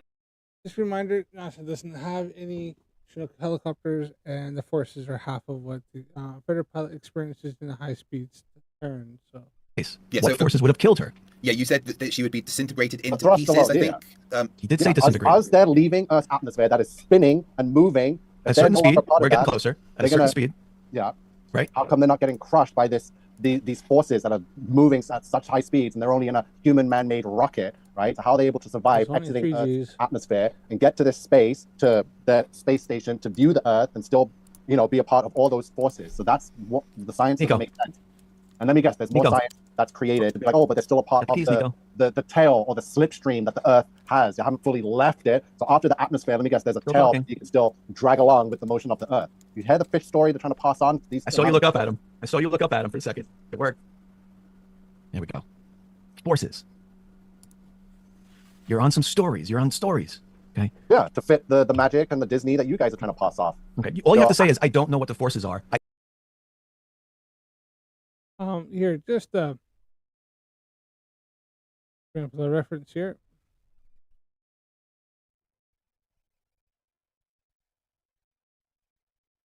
The average G-force on a roller coaster is the measure of acceleration or deceleration that causes a feeling of weightlessness or heaviness. The G-force depends on the speed and radius of a coaster loops and the orientation. The body rods have been designed so that the G-force does not exceed 3.5 to 5 Gs. Otherwise, people may black out. So roller coasters at your amusement park don't exceed 3.5 to 5 Gs. The rockets of SpaceX don't exceed 3 Gs.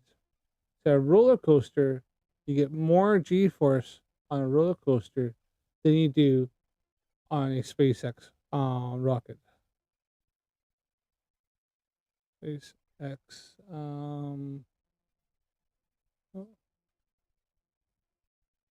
Dragon.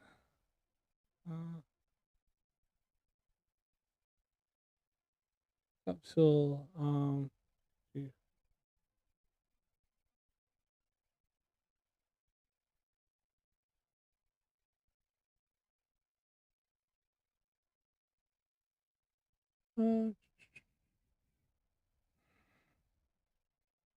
Force.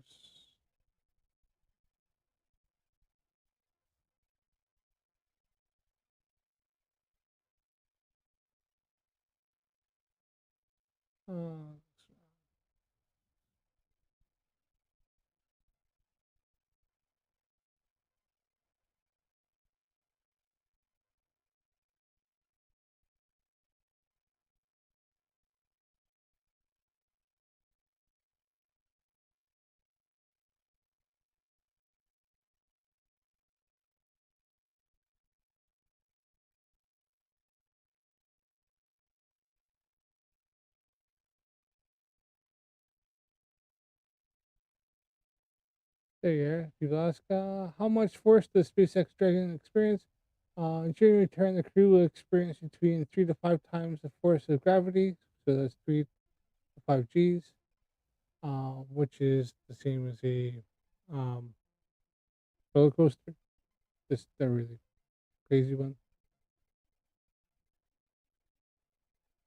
And I'll take a.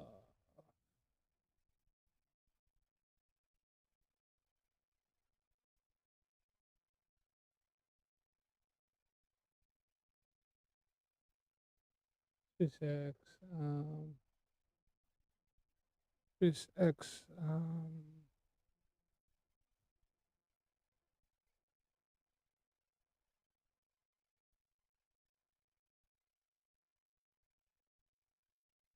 G-force.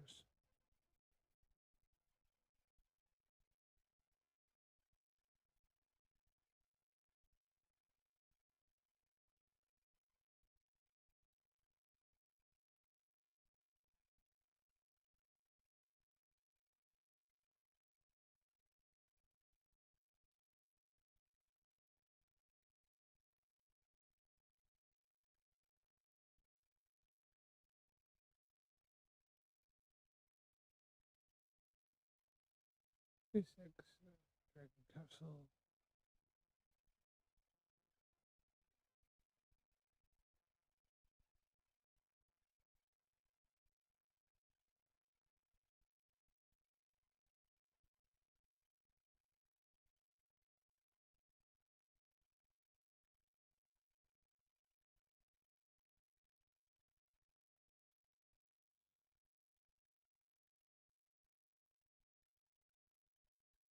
Force on crew.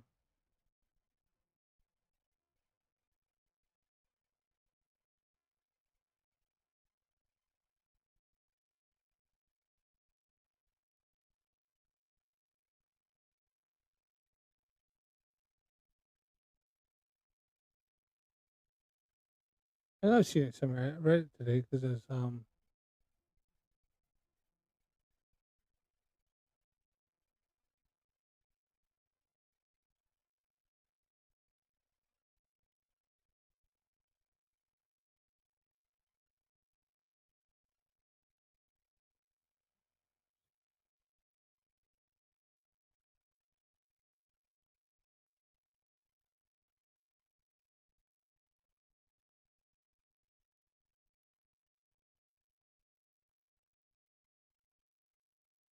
yeah.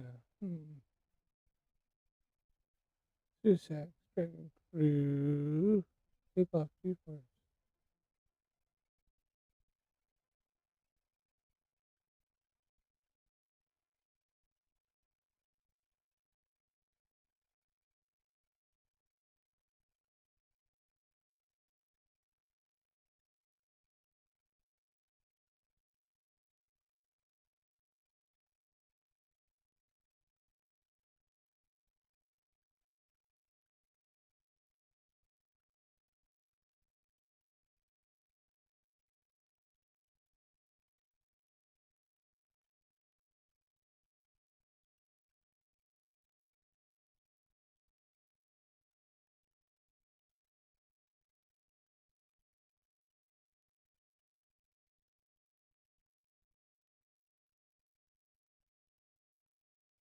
I hate these stupid things.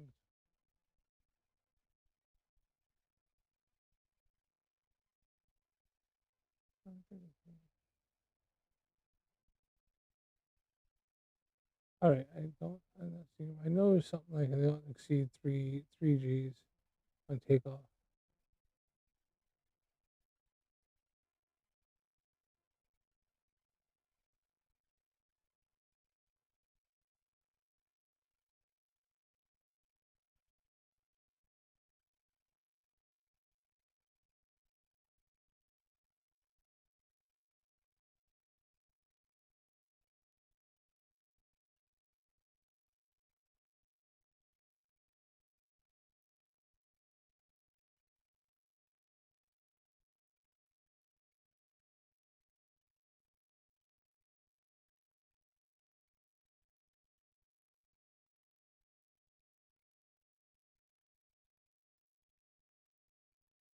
Yeah, I can. If I'm wrong, let me know in the chat. But I know something like that.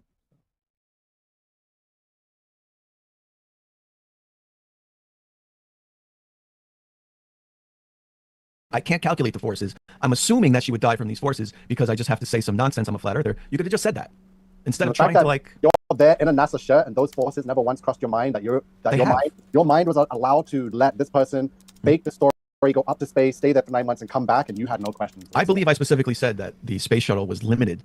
They designed the thrust output of the shuttle to maximize the forces felt by the astronauts to 3 Gs. I said that before, so I have thought about this. I'm not exactly sure what the limits of the SpaceX launches are. I've never looked into it. I'm sure it's about the same. Okay, there's a limit for a reason, so that they don't die. If they just built the fastest, strongest rocket ever that accelerated faster than any other rocket ever did, they might apply too many Gs to the astronauts and they might die. But they don't do that. They limit the thrust for that reason. Yeah. And you can calculate that based on the acceleration profile of the all these calculations shuttle. are coming out. They'll be coming out. Maybe not right now, but I'm gonna stuff. Do you think you could give us a date that we could look forward to, or a rough estimate? Maybe that'd be wonderful.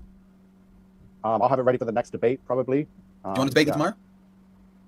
No. When are we Yeah, there's no way he won't have the freaking stuff. You know, he'll just forget it all on that and run away from it. I did find it. So here you are. So somebody said, I think here, on this thing here, launch analysis. Somebody looked and figured it out. First, answers first. Analyze the recent SpaceX CRS-22 launch on 30th June 2021 that delivered cargo, including the new solar array. There are two major surprises to me. During ascent, you'll experience more than 4Gs, 4.1 Gs, when powered by stage 2, closer to the approaching escape velocity. Then powered on from stage 1, 3.2 Gs just before stage separation. Now this is on stage 1, you'll experience a maximum G-force of negative 0.4 5 Gs at descent. Just engines fire back again to slow the descent. Crews not on board at this time, and probably is also one more reason why SpaceX Starship uses drag to slow down a lot before firing the engine. Interesting observations. You should notice that Max Q SpaceX mentions throttling down. You can see this very clearly. The stage 1 chart, 41 seconds for the acceleration drops a bit. When the stage 1 engine shuts off, you experience a negative 1 G force from Earth's gravity. The measurements only show 0.06 G. Reduction in G is due to centrifugal force generated by 4,000 kilometer per hour tangential velocity.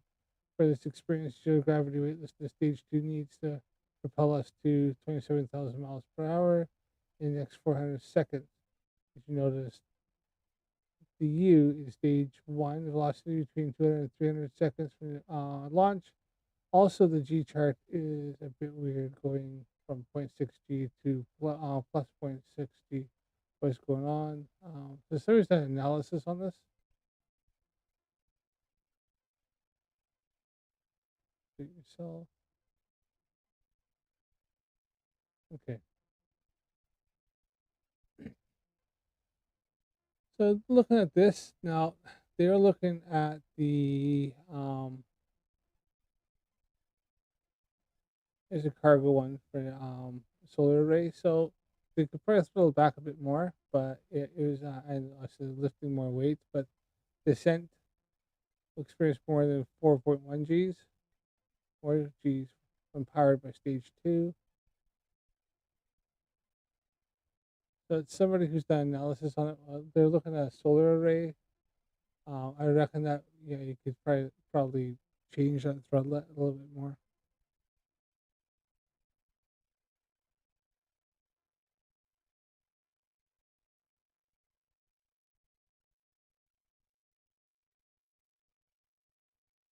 I thought that was interesting, but even then,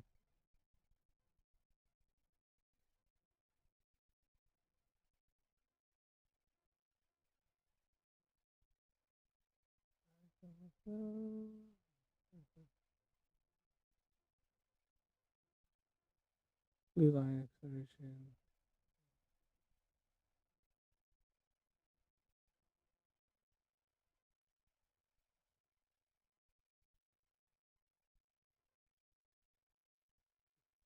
Okay, max 60.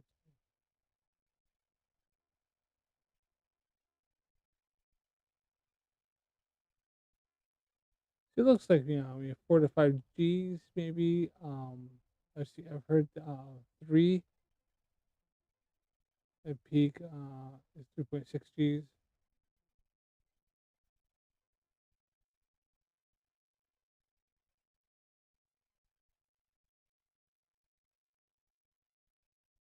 I don't know.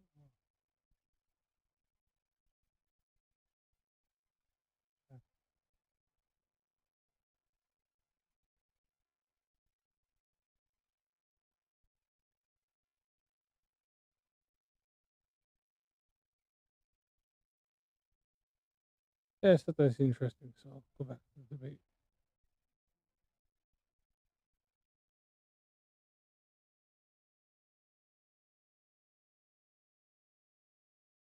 be doing top left? I've been waiting almost a month for that stuff. Yeah, I had to move home. I mean, you're moved now. You're in a new, a lot more dark. I'm not used to seeing you sitting in the dark like this, but it's nice. Yeah, it's called soundproofing.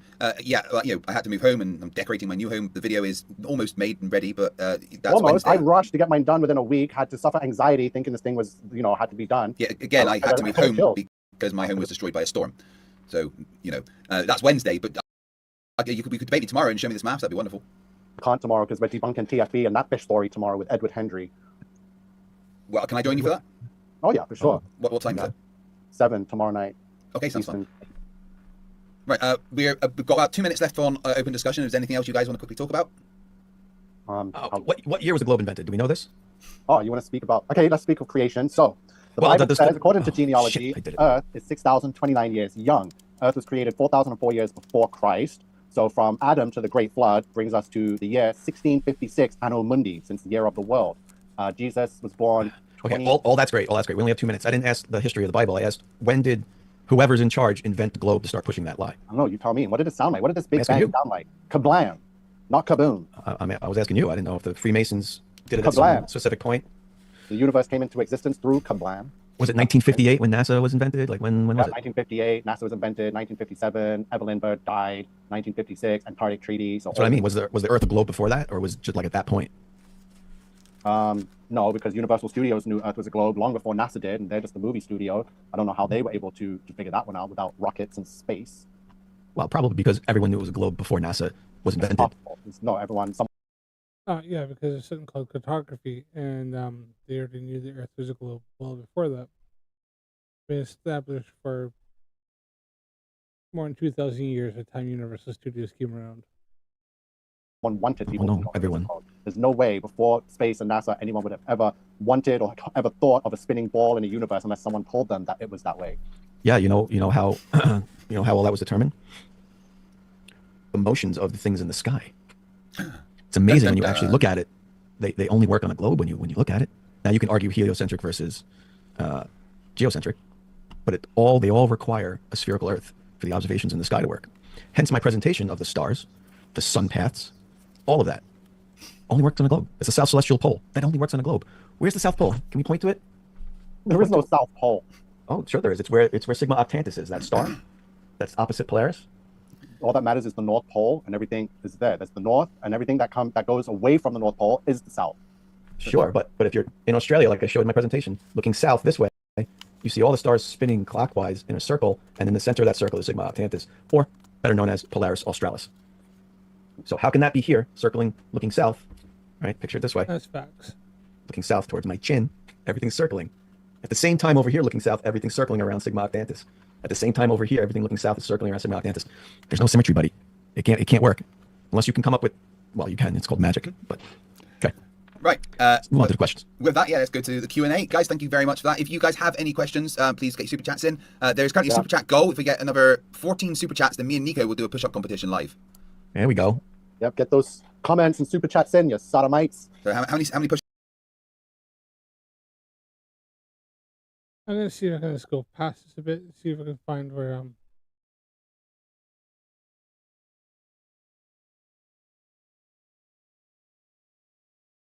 Globey debunked King Nico about his helicopter thing for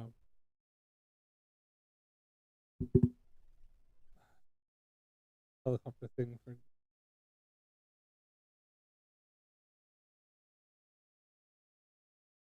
he pretty much just destroyed him, and most of the questions were for Nico.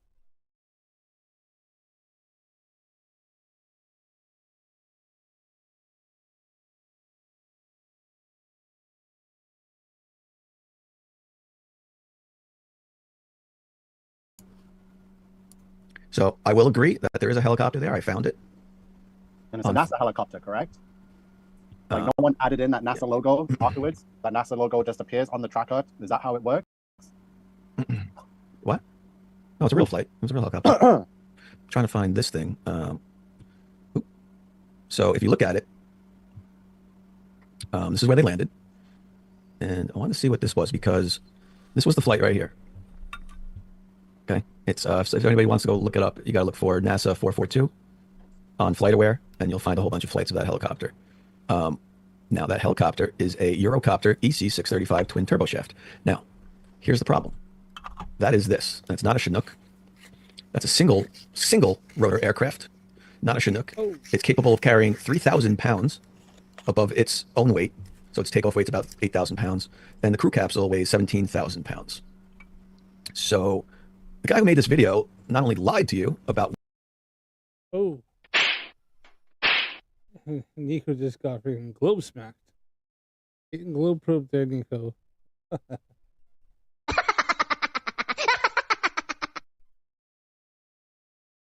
what type of aircraft it was. And they lied to you on purpose because calling it a Chinook makes it more plausible that it would be able to lift such a large thing and bring it out there. So lie number one. As I said, NASA doesn't own a Chinook in their fleet. So wait, where does it say that it's not a Chinook? Where does it say that it's the... Oh, right here. You see it. Actually, you see it right in this video. Actually, you see this picture. That's it, and it says EC-35. And if you look up on FlightAware, which I went to, where he got that video from, this is it right here. Tuesday. Here's the flight. Okay, and what about this one right here? See? Okay, now, and it tells you right here the aircraft type is an Eurocopter EC-635. Okay, now tell us what plane was circling there that the helicopter flew out to meet in that location. So I'm sorry. I'm sorry. First point was you said the helicopter brought the capsule out with the astronauts on it. Well, that's to do with it, yeah. Physically impossible. Physically impossible. If that was... And now Nico's trying to he's trying to move the goalpost. Yeah. Was the helicopter used, and you're saying it can't carry that weight, then obviously the capsule was being carried by the plane circling above that area before. Obviously, your claim is now changed to it's the plane carrying it. Well, you're not. You can't concede that there's some suspicious activity going on here between. No. I think if astronauts are landing in a capsule out at sea, I think NASA is absolutely going to have planes and especially helicopters flying over the area, 100%, as a safety precaution, as a just maybe monitoring the situation. There's absolutely going to be aircraft over that area. Yeah. Now, what was this plane? This plane was circling. It says WB-57. What's the DNA? Why does it say, "Oh, what's all the not available stuff there"? I don't know. Let's see what this tells us. Yeah. See. Oh, we've run into a little glitch. You don't want to know. That's the aircraft type. It's a WB-57. It's a high altitude research aircraft, right here. WB-7, you said?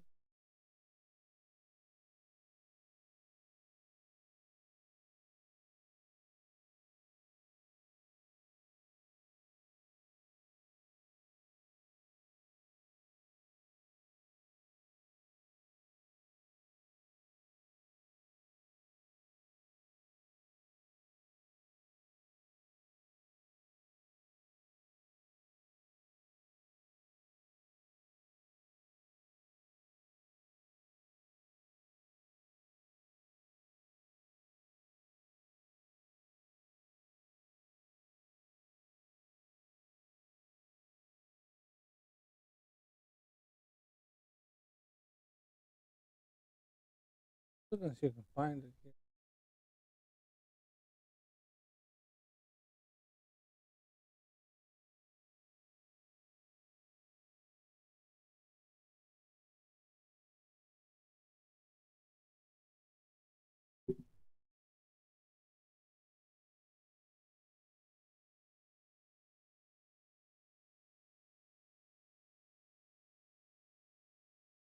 Let's look something up here real quick. I'll get this here, and then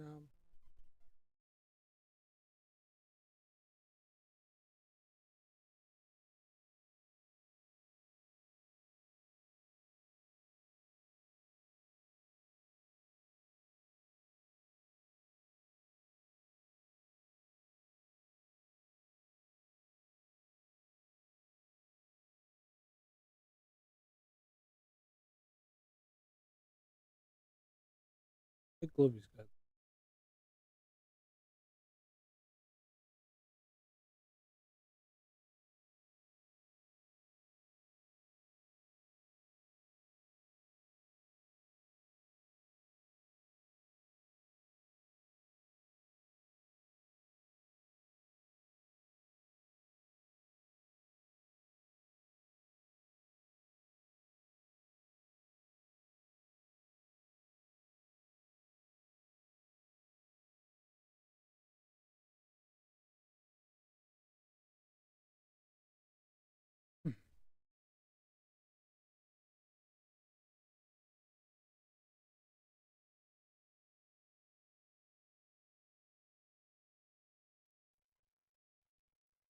easier to see here. Here it is, WB57,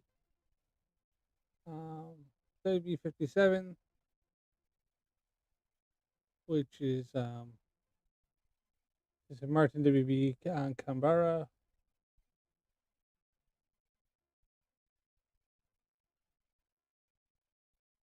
And as you can see, it's definitely not carrying anything to do with the that's definitely not carrying any kind of a massive huge pod with people in it. It's not any kind of transport. This was the other one that was flying out there, as well as the uh is it the guy there? As well as this guy here. That's the Eurocopter. Twin rotor. We've got that guy that was out there. We have that guy that's out there.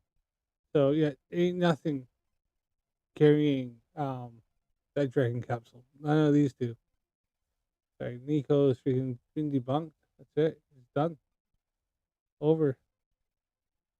He's been proven to be telling lies once again. He's been lying this whole debate.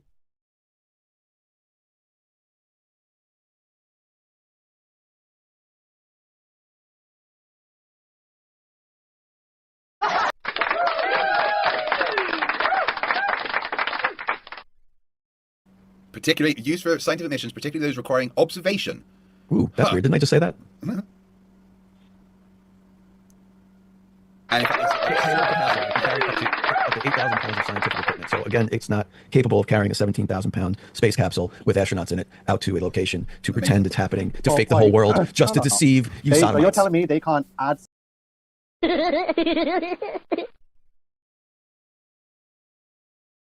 Yeah.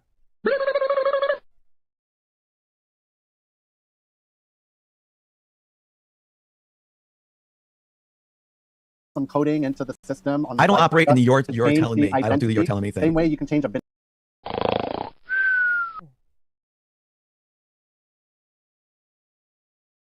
number on a car to change its identity from a Honda Civic to a Bang. They can't change the identity. So now it was really some sort of plane that could carry it. Oh, It was yeah, just labeled 100%. wrong. Got We've seen it before. We've seen Conspiracy planes that carry to the justify your NASA conspiracy is rocket. all you'll ever have, Nico. Conspiracies to justify your conspiracies. Right, So as long as next you admit this question. original video is incorrect, this video here was 100% incorrect. Clearly, then the identities of the plane and the helicopter have been manipulated and changed. So now we have to change this video to say it's not really this, but it's this, but with planes that are not represented here. They fake the planes and the helicopters. So you've moved it now. You've moved.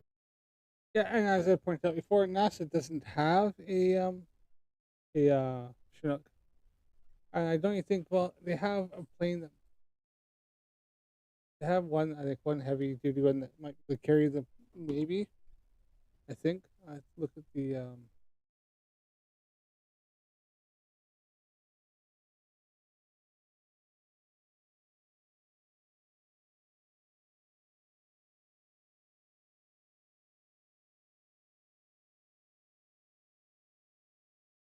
Hercules.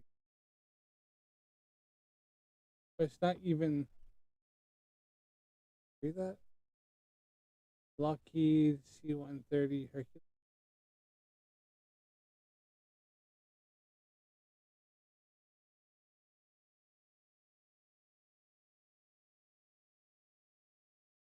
You're going to.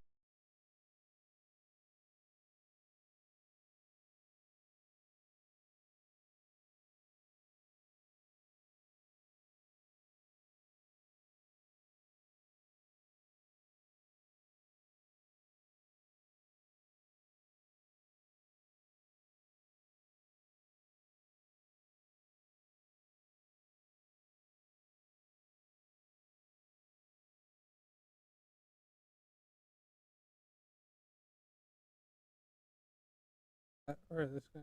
Well,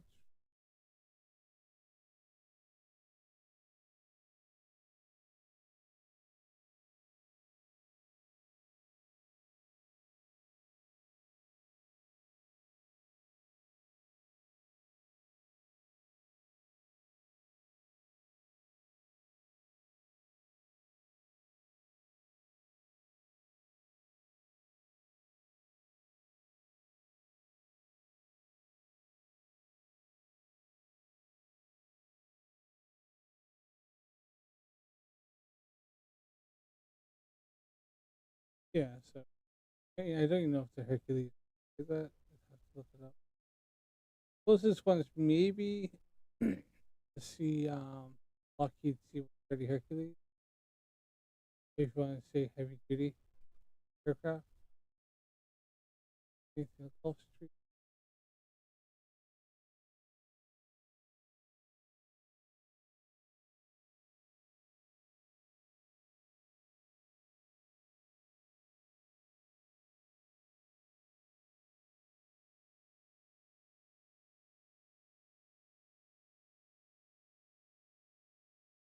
Let's see if NASA has anything else to carry that. I mean, a Super Cup EV. Looks pretty. That's not dropping anything. I don't think the Super Cup you could see doors or anything. Whole thing flying. It's big. You're not flying anything. You're not flying that and dropping stuff. Whole front end has to open up.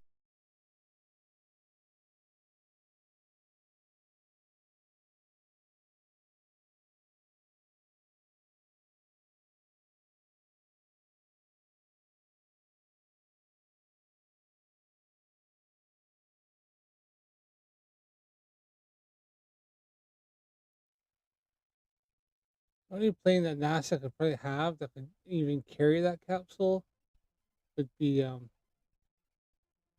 call it the Aerospace Line Super Guppy. Looks like that there.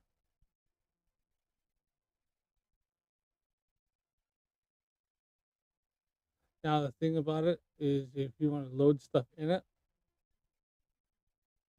you have to open the whole front end up like this. And that's where your cockpit stuff is in there to open it up to get stuff in it. So you're not dropping anything out of this on the fly. Like it's just that is not going to happen whatsoever. I don't give a shit who you think you are. That's not happening in flight, right?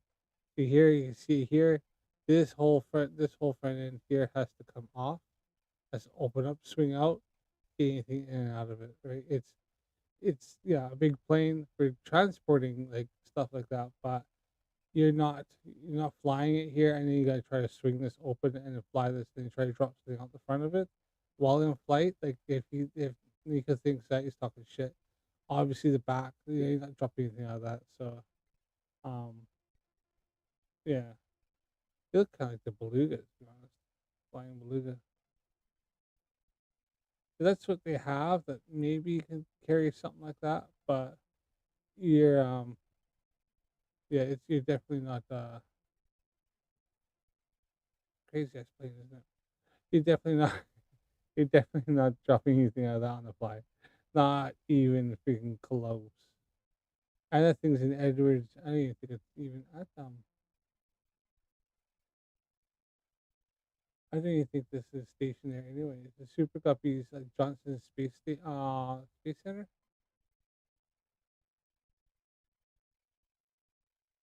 Where is Johnson Space Center? I'm not American. I don't know this crap. Oh, it's in Houston, Texas. Yeah, okay, but still, yeah, that ain't doing it. So, you can't use that because we're gonna have options here real fast.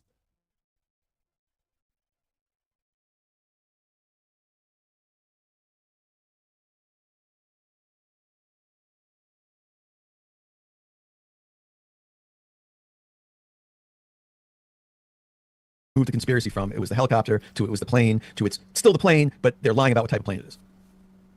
There you go. You're actually getting it now. So I'm Oh my God, impressed. he's not agreeing with you, Nico. Oh my. He's agreeing. I'm impressed. Thank you. If I had goalposts in this room, I would chuck them through my fucking window, Nico.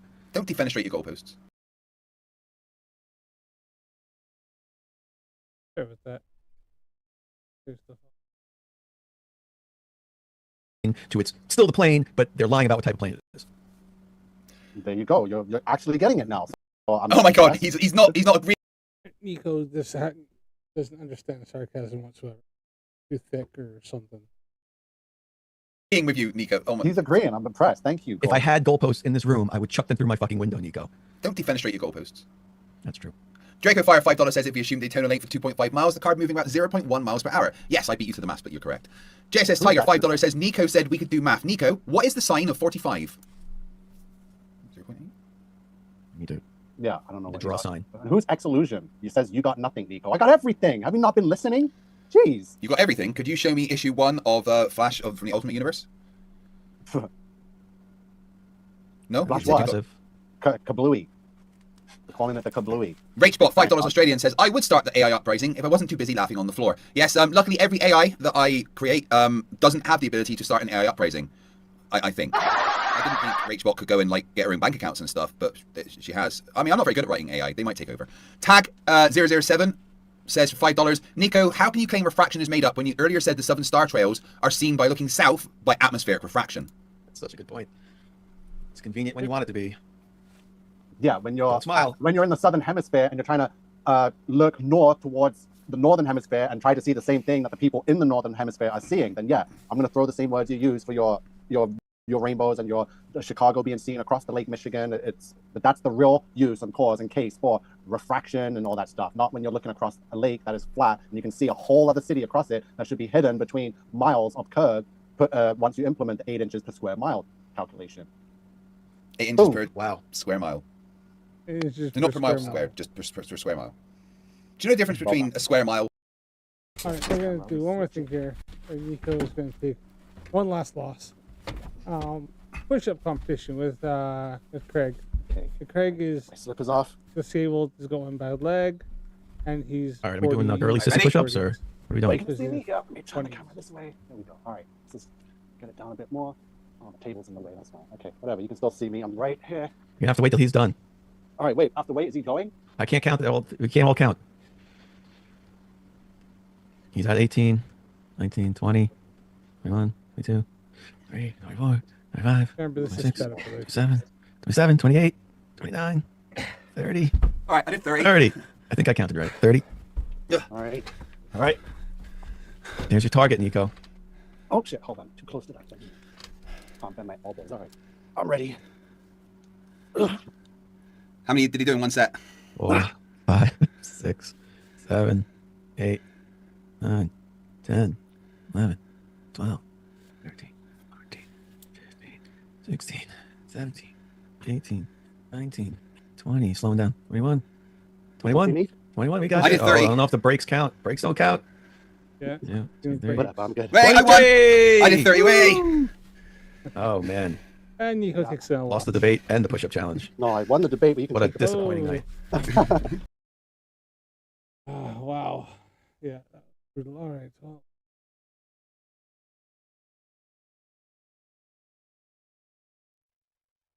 Well, that was it. That was fun. Yeah, watching Nico lose is always a thrill to watch. But that was just brutal. I mean, he just got absolutely globe probed all over the place there with that. But yeah, that's about it. I am freaking bushed. I'm still way too effing late. It is like 20 to 4 in the morning, and I gotta get up and I got shit to do tomorrow. So, yeah. Well. Thanks for coming, everybody who's watched this and or watched the restream later on. Thanks for watching. Sorry about that, not switching the thing over earlier, but I think I've got this better. So I think we might be able to a bit better stream this time. So, all right. Well, thanks for watching. Don't forget to subscribe to the channel. Watch for more videos. Click like on this. Comment down below. And remember, the Earth is a globe, space is real, and stay curious, people. Thanks for watching. See you again.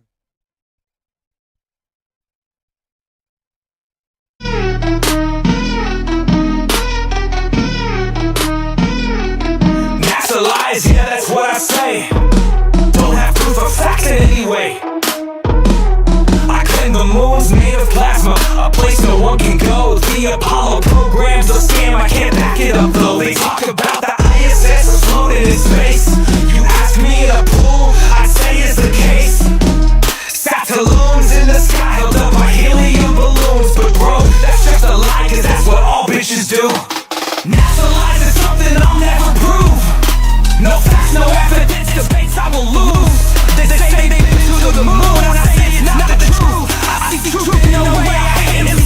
when he shows me proof. The firmament is real, a dome up above, but I'll never prove it. So lost that I'm dumb. I know the world is a flat. Trust your sense of sight. Saying gravity's just a theory is why I'm up at night. NASA is phony like a show or movie, fake like some stage. Truman Show child's play. It's just but suck at this game because I'm just a dick with only my stupid self to blame. But I'm so fucking sure that the earth is flat based on how I feel with my pop of Flerf. Swear my blind faith is what keeps it real. NASA lies is something I'll never prove. No facts, no evidence, debates I will lose. They say they've been to the moon, I say it's not the truth. I see truth in no way, I hate MC2 when he shows me proof.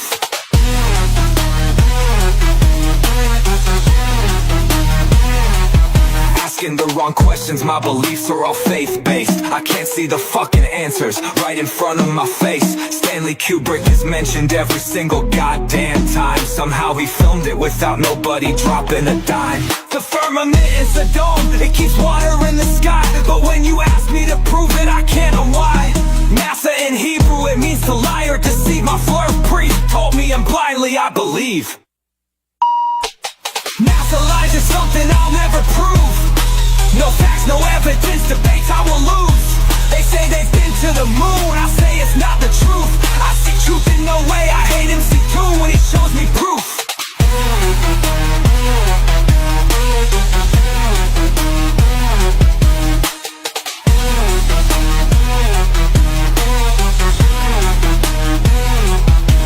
Spreading misinformation and lies willfully, so proud. Like Nathan Thompson yelling at strangers so loud. NASA's lies, people, space is fake and Earth isn't round. Oh shit, the fathers and husbands stop me into the ground.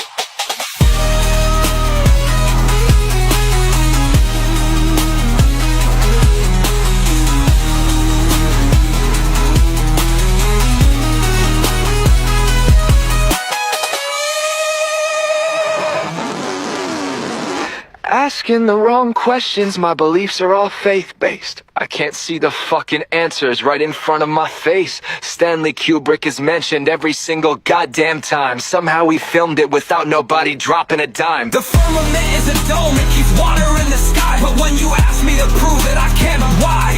NASA in Hebrew, it means to lie or deceive. My Flerf priest told me and blindly I believe. NASA lies is something I'll never prove. No facts, no evidence, debates I will lose. They say they've been to the moon, I say it's not the truth. I see truth in no way, I hate MC2 when he shows me proof. Spreading misinformation and lies willfully so proud. Like Nathan Thompson yelling at strangers so loud. NASA's lies, people's space is fake and Earth isn't loud. Oh shit, the fathers and husbands stop me into the crowd.